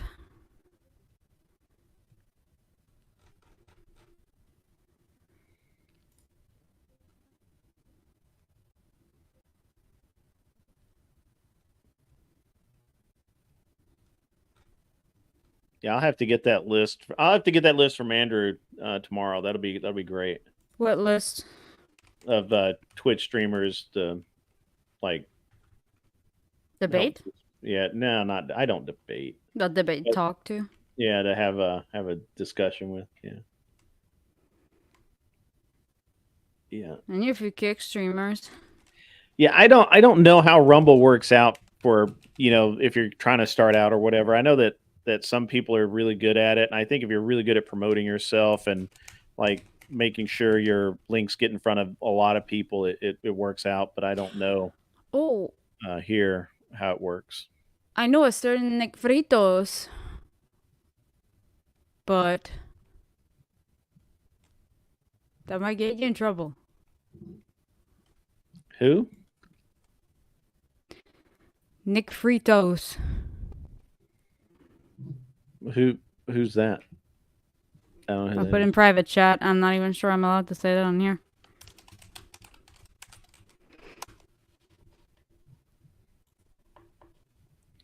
Don't say it out loud. I stream to all of the free toes. Oh, interesting. Yeah, that'd be a good one. You can talk to him. Yeah, might as well. Yeah. He's funny. I stream to all of them at the same. Like right now, I'm streaming the Facebook, which I don't know what the point is, but YouTube, Twitch. Is this that's not That's what we're doing. X, Rumble, and Josie's restreaming me to her channel as well. So I have right now at the top, I have 1, 2, 3, 4, 5, 6 streams coming out. Yeah, because I restream it because I can download the live stream. So to make clips is just it's easier. Yeah, I don't know if the views, the viewers are show up as the people who watch it as my video or yours, but it doesn't matter. So It doesn't really. It stops back and forth like when you're two people, it switches basically. So depending on like one stays there and opens the chat, like the people in the chat, it depends on where they type, so they can go back and forth usually. But it's whenever they're typing. Yeah, I don't know how true this is because I watch all of the streams. Like I'll pop over, like I will go and watch the Twitch stream. Like I'm watching the X stream. There's Rumble. It all looks good. It all looks the same, just different as well.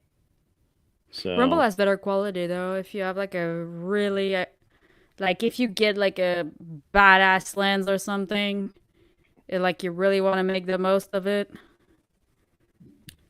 Rumble has a good player, and it's built on a blockchain too. So like technically your videos are like NFTs. From the command line? Yeah.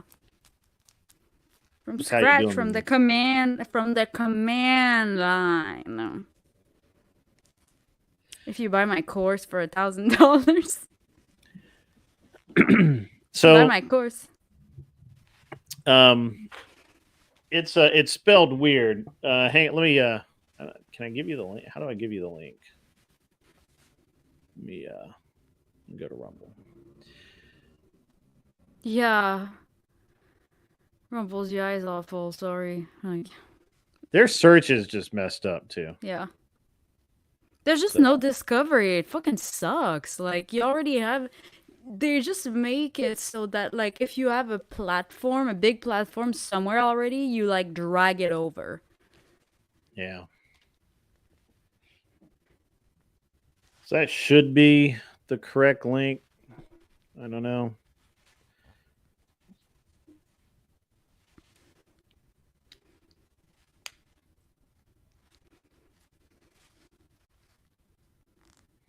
You could stream on Truth Social. Oh yeah, I probably should. Right. Cool. That'd be pretty cool. Yeah, why would I not, right? Right. I've got great news. You're a nasty person, I'll tell you. You're a nasty person.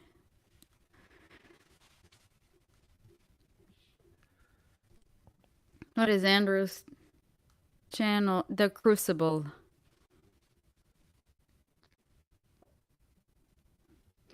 What you could do on TikTok would be like your cars, your modification cars, or do some car tours. Can you actually do long format on TikTok now? It's beta. I think it's available for a few creators, but long format, like live streaming, yes. But what do you mean I'm streaming on the wrong account? What are you talking about?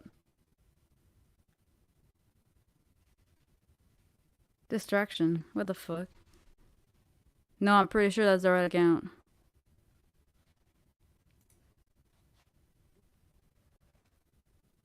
Whatever. You can go live on TikTok. Their live is actually fun. That's where I started going live. That was on TikTok. And all you need really it's your phone and like 1,000 followers, and their interface is pretty good too. But long format, I think you can do no longer than like 3 minutes now. I think they're pushing for some 10 minutes, but I don't know. Look up the other... What do you mean? Look up the other comments. I see both. Shave your plane. That's funny. Yeah, good. Shave your plane.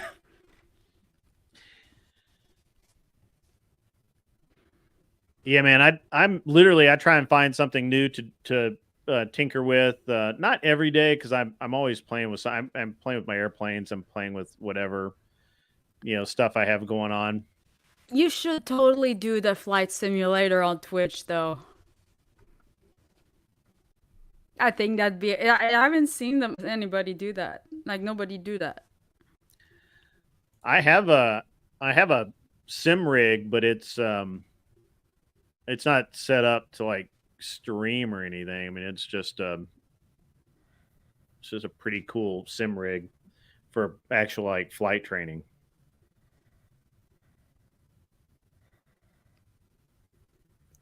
I mean, you would just yes, need to. Yes, I am. Yeah. Yeah. I used to live next to the hangar in Irvine where they had the World War II aircrafts. Sweet. I like World War II aircraft, actually.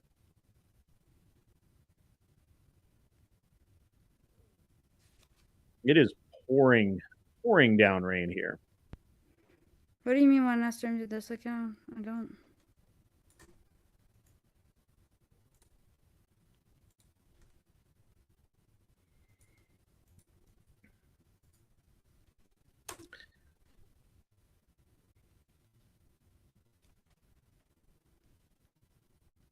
Because yeah, there's multiple accounts. Got backups, so I can't stream everywhere.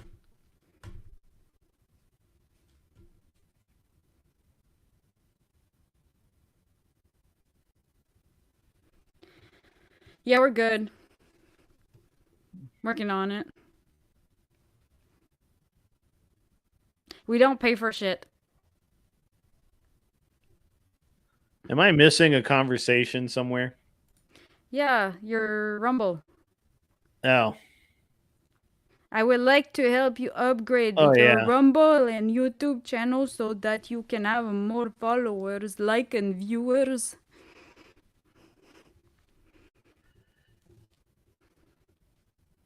Yeah. Yeah.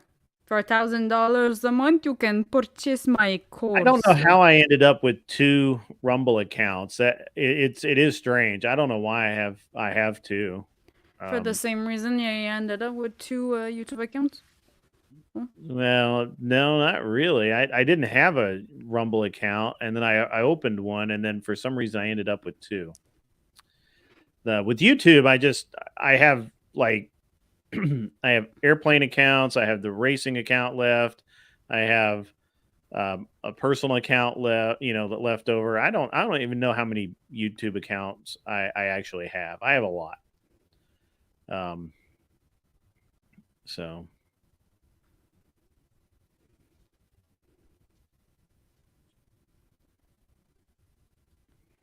No. Do you guys think World War III is coming? Bully, it's pouring down up here, man. I was actually supposed to drive down to Tuscaloosa today, and I woke up and it was freaking raining. And I called the guy. I'm like, hey, man, I'm not gonna make it. There's no way. And he's like, yeah, it looks like we're gonna get rain. It's like a 40% chance, which in Alabama, I think 40% means that you're going to get rain. So I did not drive down there. So.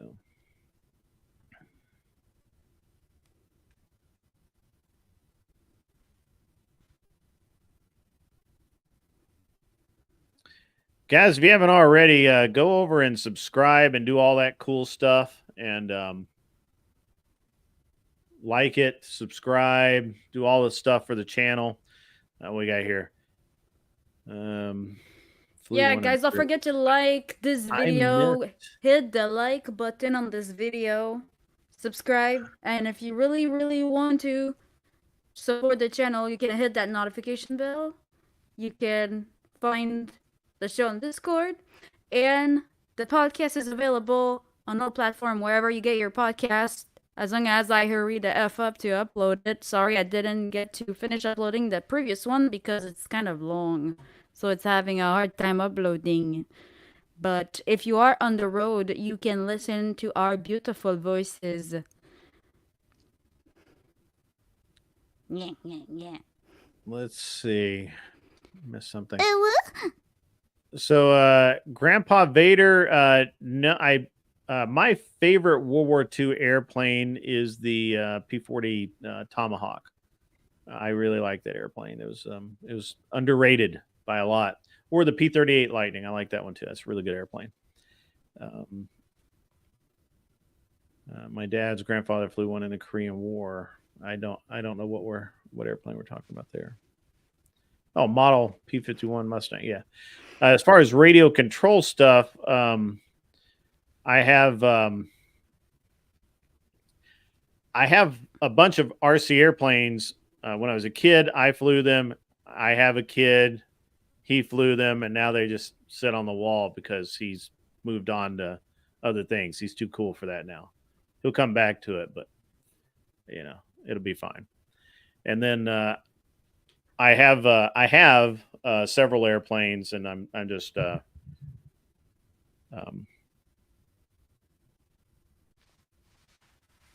rebuilding them. RC airplanes are cool, man. They're just a good time, and they look cool on the wall, right? I mean, they're instant wall decorations. Yeah, they're cool. I was gonna say. Yeah. I got a fleet of them. Thanks, Fidgety Guy, liking and subscribing. I really appreciate that. Helps me know that I'm heading in the right direction.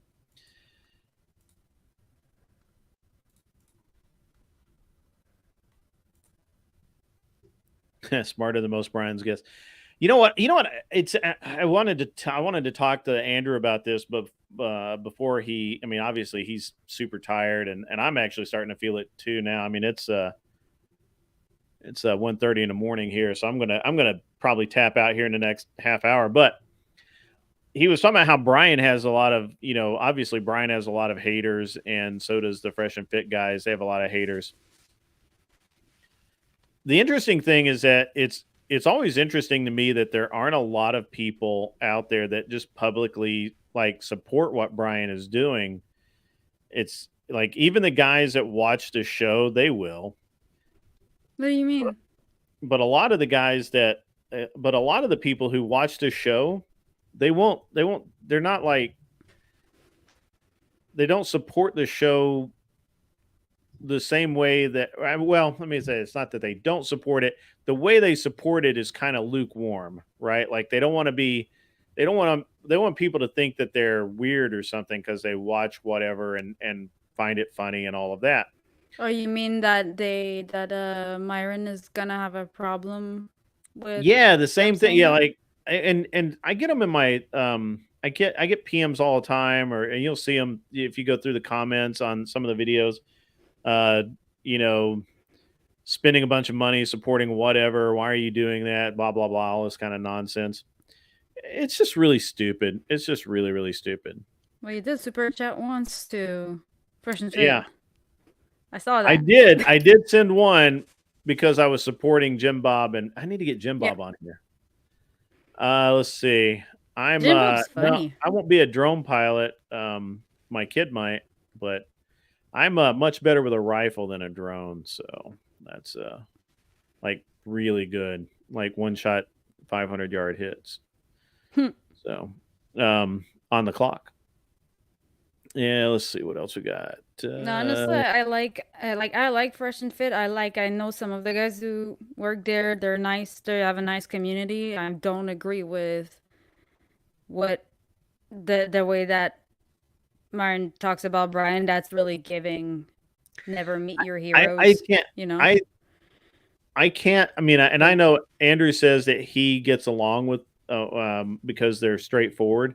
I just don't like the show. I don't like the way they talk about women. I don't like the way they talk to each other. I don't like the way they talk to their guests half the time. And most of the time I don't even like the guests because they seem so fake.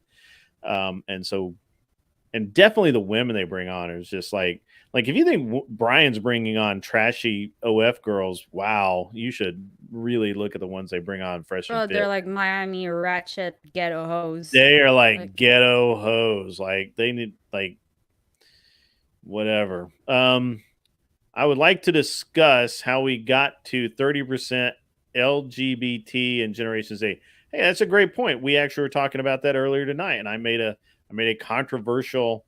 Actually, was it tonight? Maybe it was a couple of nights ago. I made a very controversial and quickly moved on from a statement that I believe that LGB, all of the gay is Transformers. All of the gay people are.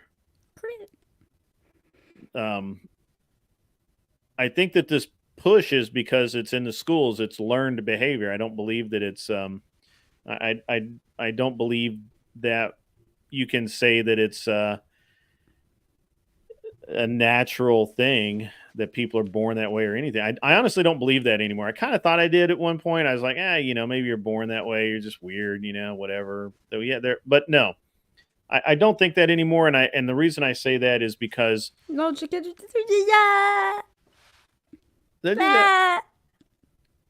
reason that I don't is because the way the Greeks and the Romans behave themselves. So anyway. Okay. Good. Brandon is a degen. He won't marry, and he is a male paramour that criticizes female paramour. Hypocrite. That's why the show is low value. Andrew speaks truth to all that degeneracy.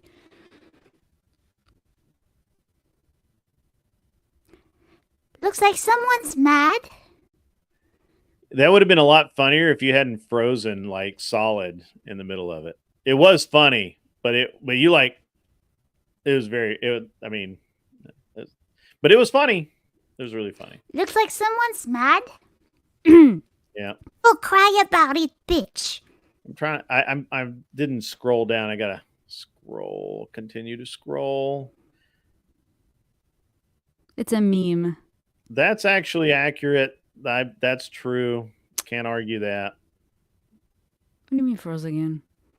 Yep, you're frozen. No, you're frozen. Hold on. Oh, your eyes moved. I'll just do that. See. And now there's no. Yeah, no, I just turned it off, so it's less. Yeah, less drain. Yeah. He won't marry. Well, he didn't actually say that he won't marry. He just doesn't believe in involving the state in his relationship. I see the argument. I don't agree with the argument. I'm married. I see the argument. I think he's wrong. I think a lot of people think he's wrong. But yeah, go ahead. If he's not religious, okay, first of all, that he keeps using God's name in vain, is anybody going to call him out for it? Every time he doesn't want to say his body count, he's like, you see, I'm a man of God, so I don't tell my body count. No, you're not, first of all. And that's a sin. Second, if you are not so much a man of God or not so much religious, why the heck do you get married? That's like the most conservative thing you can do. Like all those progressives, they still want to get married. Like at least my dad had the integrity and like the freaking principle of not wanting to get married because he's an atheist. But yeah, I mean so Brian has said that a couple of times that he doesn't have a problem with the religious aspect of marriage. It's the involving the state in the marriage that is the L for him. But he's a huge troll, so who knows? He's great at it. He's like a world class. Oh yeah. He's very, very specific.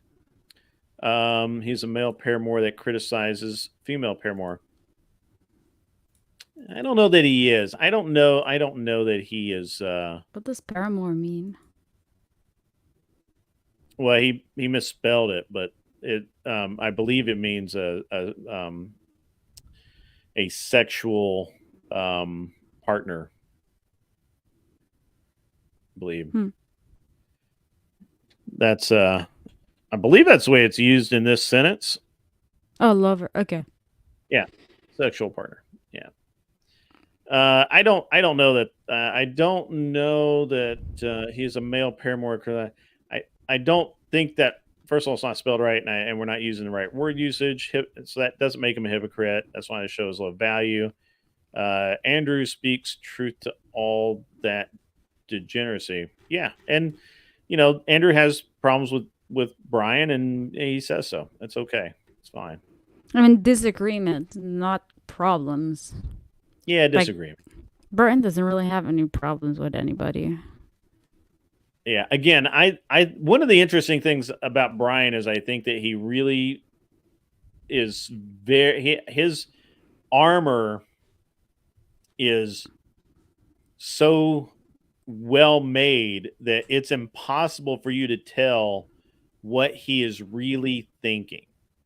Like he could literally I honestly believe he could literally tell you that he doesn't believe in something that he 100% believes in just because he's it's part of the show. And because there's some of the things he said that's just really really weird. Well, yeah, he's just trying to be unhinged, but I mean, even behind the scenes, like he's fucking hilarious. I don't think you're mad, bro. I think you're a little off base, but I mean that's fine. Who cares? It's a big deal. Brand scammer's problem. Sarcastic decay. that was such an L though. I don't give people no. Sorry, Success, IoTech. I don't know who you are. We don't pay in Bitcoin either.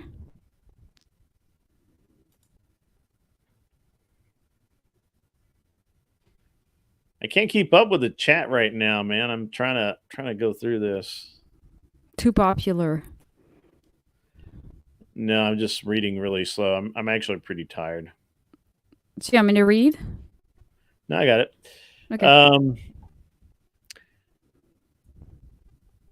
Okay. I'll listen to why you feel like you're right, but Brian's not an illicit sexual partner. And you misspelled it. It's Parmour. That's how you spell paramour.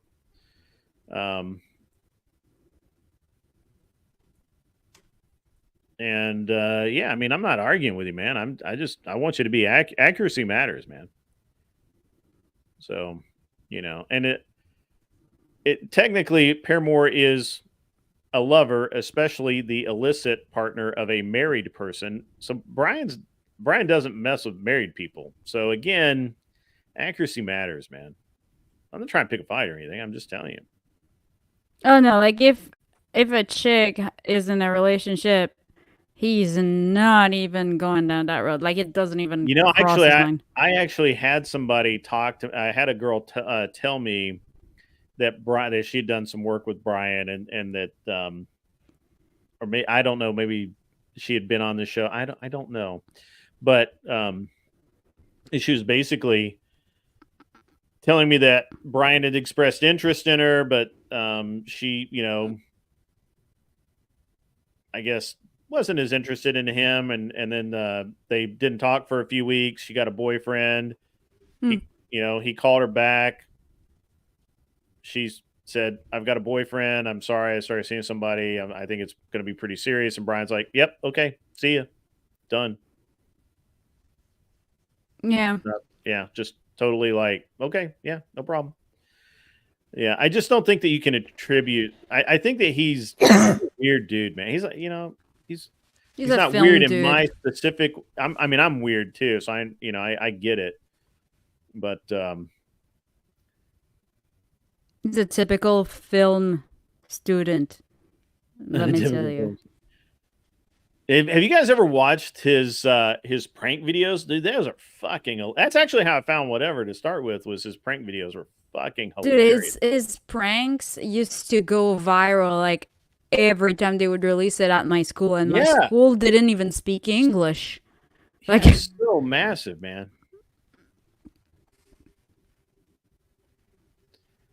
Yeah, it's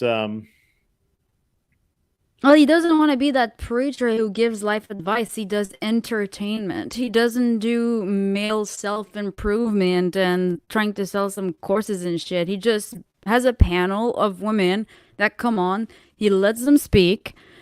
And, he's going to go back and forth with them a little bit just to have fun, make the show interesting. But he's there for entertainment. Yeah. I mean, again...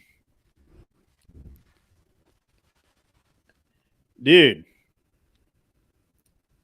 literally the definition is illicit affair with a married person, not outside of marriage. Although it can be, it's a romantic partner. I mean, I'm not saying that you're 100% wrong, but you're assigning a very specific value to something that doesn't necessarily carry that value. And he doesn't have sex with married women. And he's a degenerate. I mean, I'll go with you that he's a degenerate, but that's okay. He can, degenerates are okay. I know lots of degenerates. I label them as degenerates and that's the end of it. Who cares?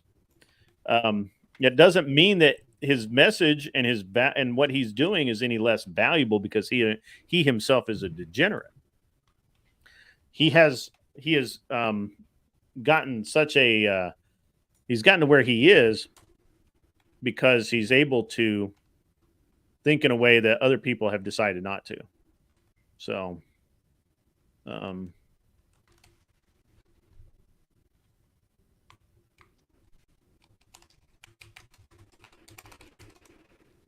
let's see. Leaked? What's leaked? I don't know what's leaked. What's leaked? I'm gonna go back here. Brian does pay attention to the scripture. Brian also is really, I don't know if you notice this, but he actually does have some knowledge of it. Not a lot. I mean, look, he's from California. He's a really weird, he's really weird. That would have been very Nick. Focused. Huh? The super chat, that would have been Nick that left it up there longer. Oh, Nick. Okay. Yeah, he does that sometimes. We go back and forth in the chat. We do weird stuff like that. Like we send each other cucumbers emojis. And he puts my chats on the screen. You can be a degenerate and criticize other degenerates. He's not especially if he's not degenerate in the same way. He's not selling it. He never comes out and says that someone's having sex before marriage he has a problem with that. He very specifically says that if you have been engaging in sex before marriage and then you decide not to have sex before marriage, that is hypocritical and wrong, which I don't necessarily disagree with. I think you're able to change your value system anytime you want. He just doesn't like the inconsistency of it. I get it. He's a little nerdy that way, but he doesn't criticize people for having sex outside of marriage. He criticizes people for selling their buttholes on the internet or taking money for sex. That is his biggest criticism generically. Now, he also criticizes people who try and lie their way through divorces and various other things, but it's all right.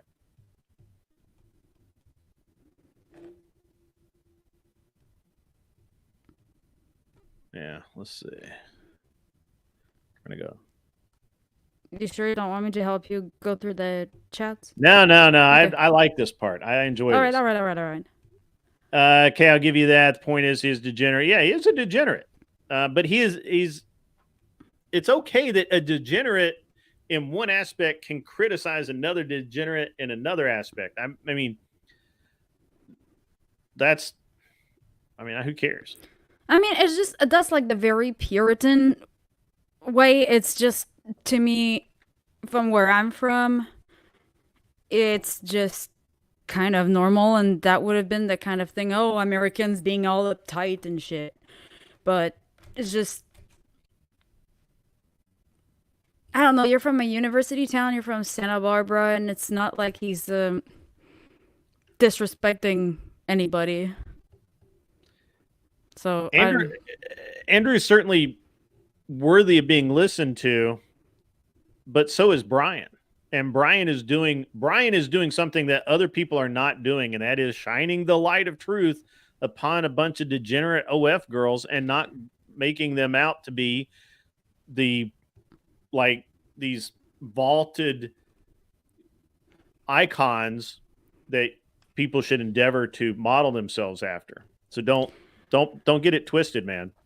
Don't get it twisted either. Also, that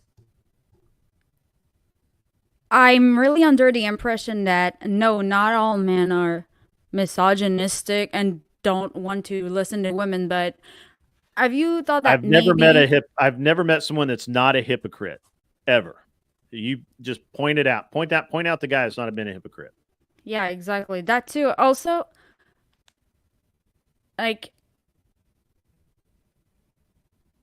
just move on.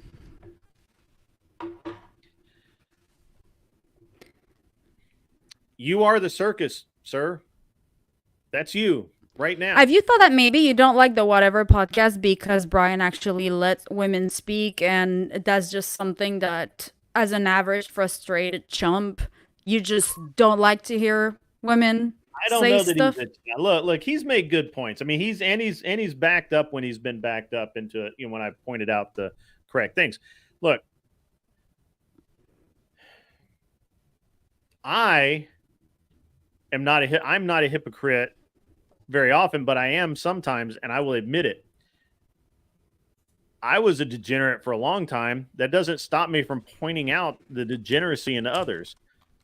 I don't understand. You're focusing a very tight beam on one aspect of something that's much larger, and you're not doing it. So if you were the one out there shining the beacon of truth, and on all of these OF girls, all of these girls selling their buttholes, all of these women going out there and basically,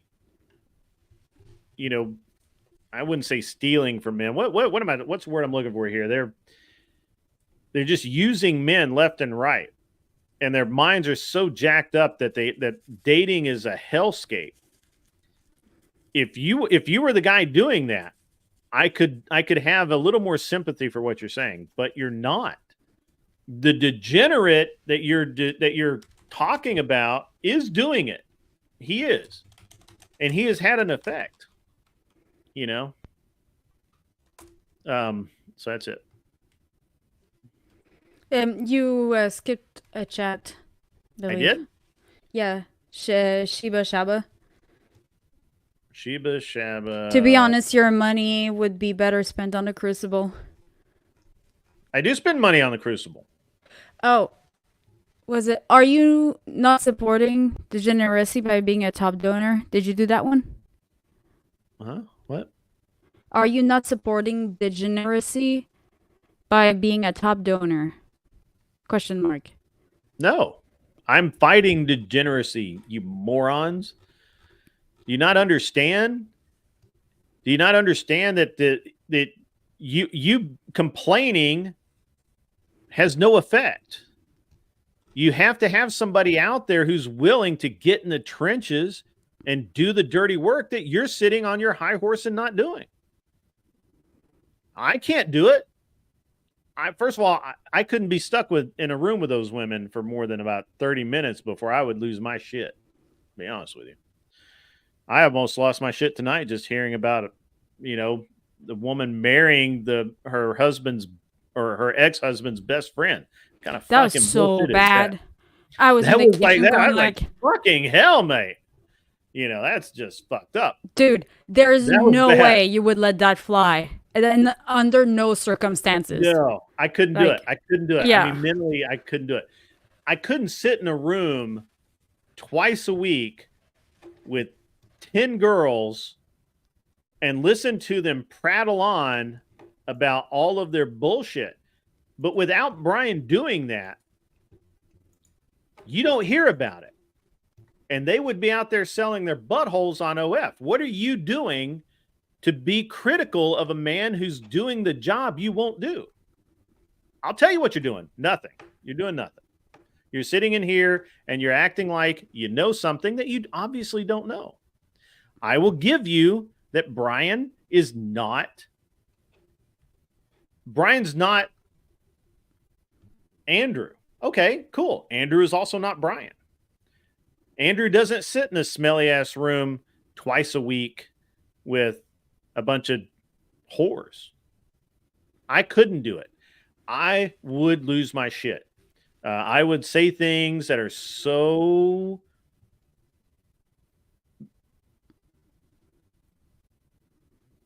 accurate. Unhinged?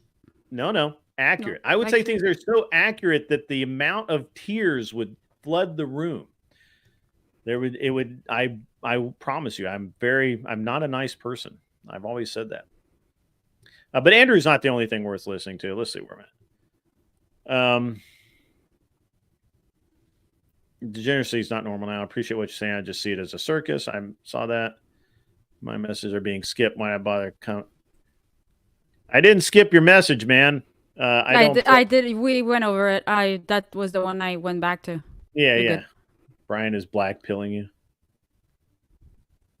Black pill is worse than blue pill, so joke's on you. There's nothing more fucking loser, bottom of the barrel than black pill. It's like go cry about it somewhere where it's not bothering my daily life, bitch. Who's Pussies. Kevin Orndal? Where is this guy posting his comments? On my chat. Oh, is he over there? Yeah. Okay. The one that has like a little link on it, like if you look in the StreamYard chat, the one that has like the little link next to the yeah, profile. I got you. Yeah. I got you. Yeah, I see it. Yeah. Brand's a modern pimp. Chill the fuck out. No, he's not. What am I doing? And what are you? See, this is a real thing here, man. Pornography is absolute degeneracy, right? Like you can't make it any. You can't. There's no coming back from it.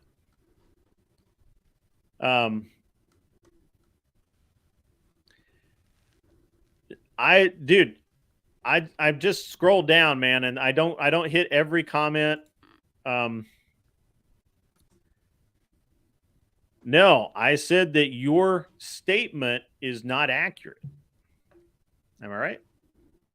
Am I not right? If we didn't think you were relevant, we wouldn't answer the comment. We would just skip, okay? Neo-federalist. He's not saying that I am. I mean, I didn't see you say that, but I'll go with it. I'll believe it. And it also provides sorry. No, keep going. I'm scrolling, looking for the next going. Okay, so Max KD streams provide a lifeline for all the guys in shitty relationships. I Wondering. would 100% get canceled, guaranteed. The Am I first, just- I mean, so fast. It's just crazy. It also provides. I mean, for me, I don't have a lot of female friends my age, and it allows me to learn what not to do in order to not make my boyfriend miserable. Kevin, Andrew, I think Andrew would say he's not the man for the job. I literally he listen to what he has said about Brian. He himself, not I'm not going to put words in his mouth. You have to go listen to it yourself. He gives him shit all the time. He does give him shit. I didn't say that. What I said is that Brian is actually doing something. You're sitting here complaining about something that he's doing in a way that you can't do it. I can't do it either. I mean, I couldn't. I don't have the personality for it. Are you going down and I mean, seriously, I mean, other than just sitting complaining about it, do you step out and do anything? The reason I don't complain is because I know I'm not doing anything about it. I will support Brian because that's all I can do. I can't really do it. If I could, I would, but I can't. I'm gonna tell you what, you join a Discord, and we go live tomorrow. You come speak face to face with us. How about that? Yeah, you can be on the show. I'll give you the platform. No, Brian doesn't pay the OF girls. They were actually, I guess, and Josie will know better than I do. I think that they were at some point to get them to show up. He was offering to give them like or they would have to pay him like a $250 like fee to be on the show. He tried that like 1 week and realized that it was just not gonna work. It just didn't work. It's just no, it's all out of pocket to go there. Nobody gets paid to go. You travel at your own expense, and I think guys might have. But I'm not sure because I'm not a guy. But if you're more conservative or somebody who's not a degen, take a number, wait, and don't hold your breath because... Yeah, if you're a dude, forget it. Not even a chick. Reboot motor, brother. She's rebooted like a half a dozen times, man. There's something in the cable, the router itself, or I'll call Spectrum tomorrow. Yeah, it's actually been kind of it's been getting progressively worse the last 2 or 3 shows, and I don't know what's going on with her internet. What the fuck was that? I don't know. I'm in fucking Tennessee. Sorry. Hey man, if I'm misreading it, I'm sorry, man. I do. I mean, look, I got text on a screen. I can't hear. I got no tone. I got no I have nothing but what you're the way that I read it.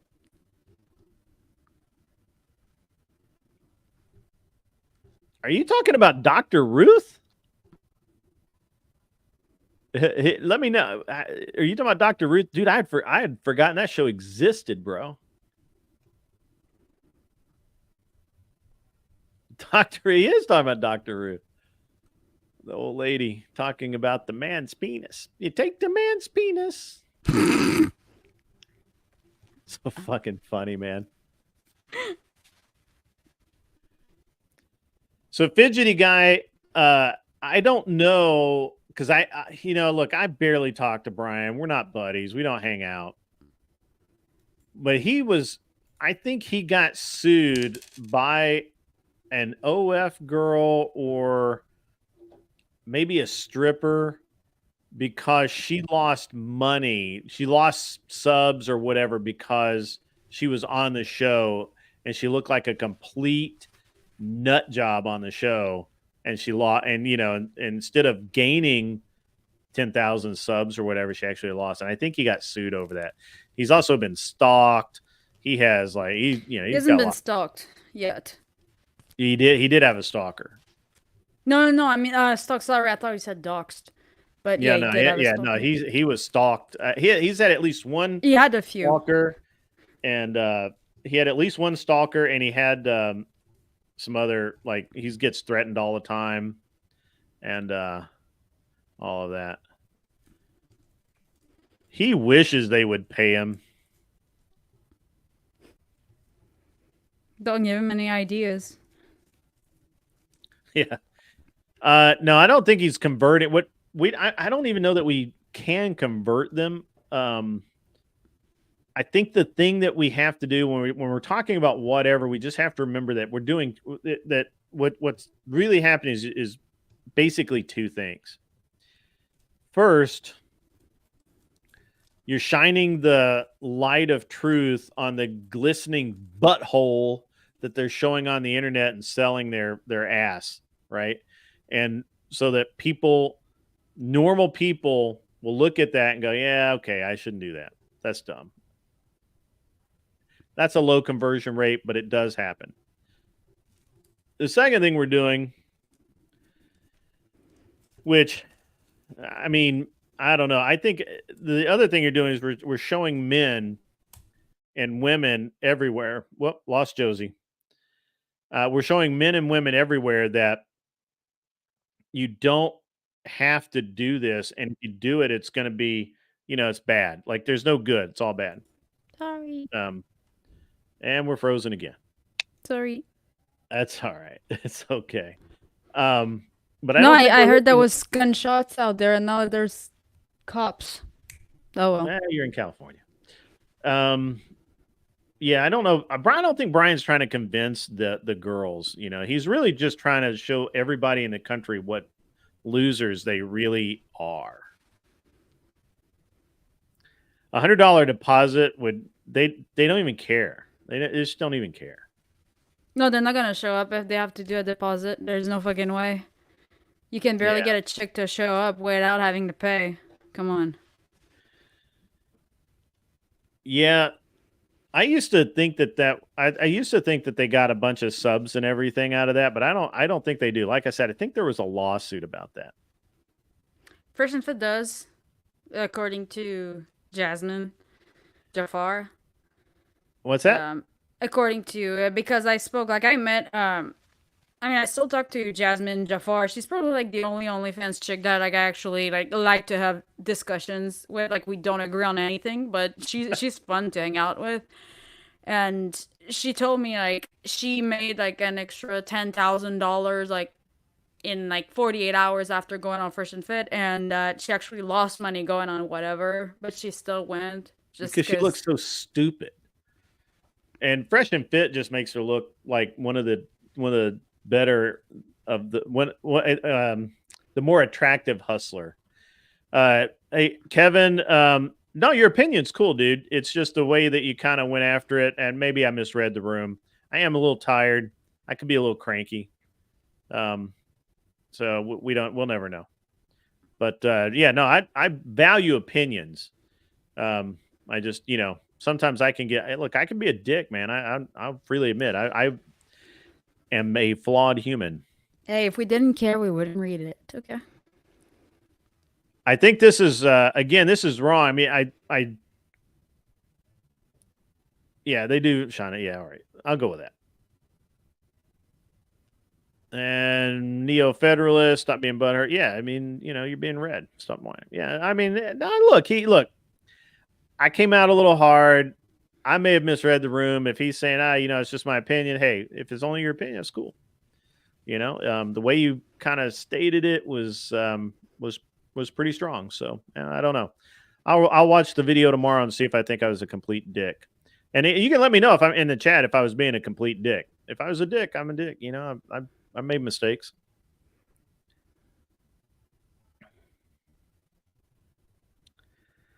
Yeah, let's see.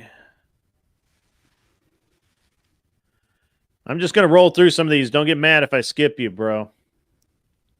Don't come at me, bro. Layla Jenner. That's funny. That one, she was trolling, though. She was trolling. She wasn't his stalker, though. His stalker. So he had actually. I'm not going to get. I can't talk about it. But his stalker was interesting, I think. The Canadian one?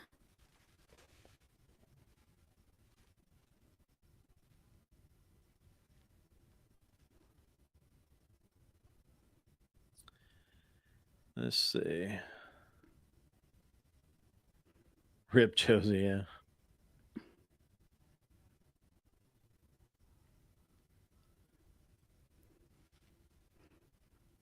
Yeah, okay. If Andrew exposed the degeneracy, would he be making money as well? And would it be an issue if he did? And you go to work and your taxes pay for snaps and the degeneracy elsewhere. Guess what? You're breathing, you're contributing. Suck it up. Jasmine Jafar is not Gorlock. Come on, guys. She is enhanced, though. That's her real boobs. Really? Yeah. No. Yeah, it is. Really? Yeah.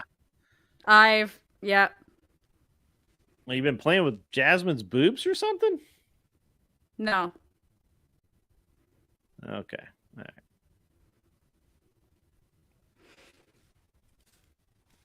No, she'll tell you. She's honest about it. Again, if Andrew did the same thing, what would be the deal? We're all exploiting each other, okay? That's how the economy works. Ton of simps in Brian's chat. That's my. Hey man, you know what? They boot the simps, and they've actually started a trend on podcast with dudes simping in the chat get banned or booted for 2 minutes or 10 minutes or whatever it is. Yeah, I told Nemesis to start doing that. It's awesome. Yeah, and now other podcasts have started doing the same things. If you simp in the chat, you're gone, pal. They'll do. I mean, just for and they only boot you for like 10 minutes or something, just to get your brain right. Let's have just a recalibration maneuver. Yeah. Remember Andrew said progress will be slow and take generate. Yeah, you know what? I believe that. Kevin's pieced out, so he's decided we're cool. Let's see, Josie, I would recommend it. Okay, it's here, I'll let you look at that so you can see it. DPC. Okay. You know what? Max K makes a damn good point here. It is actually 1,000 or 100 times less degenerate, and he is spreading the light of truth on, the and listen, butthole. he doesn't put words in anybody's mouth. Like, we all come sit at his table and we say what we want to say, and he doesn't put a gag order on anybody. Motherfucker.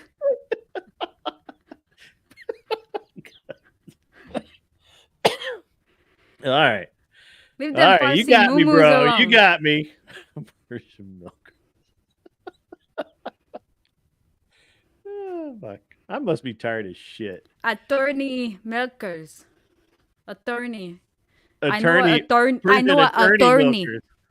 I know an attorney. Yeah, all right. Kid is still here. Yes.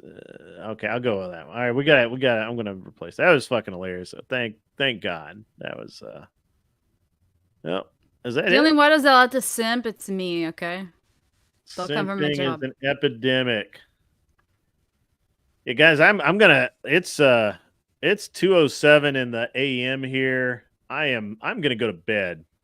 You guys have been great. I really appreciate you guys popping in to the channel. I'll be back tomorrow night. There'll be no simping allowed. I do not have any guests tomorrow night lined up that I'm aware of. We'll make it work. But I will. Yeah, it'll be a great show anyway. We're gonna. I don't know what we're gonna talk about tomorrow night, but it'll be fun. I might have something. I might have something. Yeah. I'll DM you. And maybe we'll get, maybe instead of, Kat was fun tonight. Maybe we'll get another female guest because that was fun. Had really only male guests so far, so maybe I need to open my blinders a little bit. So anyway, yeah, you guys have a great rest of your night. Happy that you've come in and you've hung out with us, and even if I argued with you, it's in good fun, guys. It's in good fun. It's in good faith, Don't forget to like, subscribe, and get an Unreasonable Man wherever you get your podcast. Likes on the way out. Yep. Okay. Bye-bye. All right. We'll see you guys. Lights out.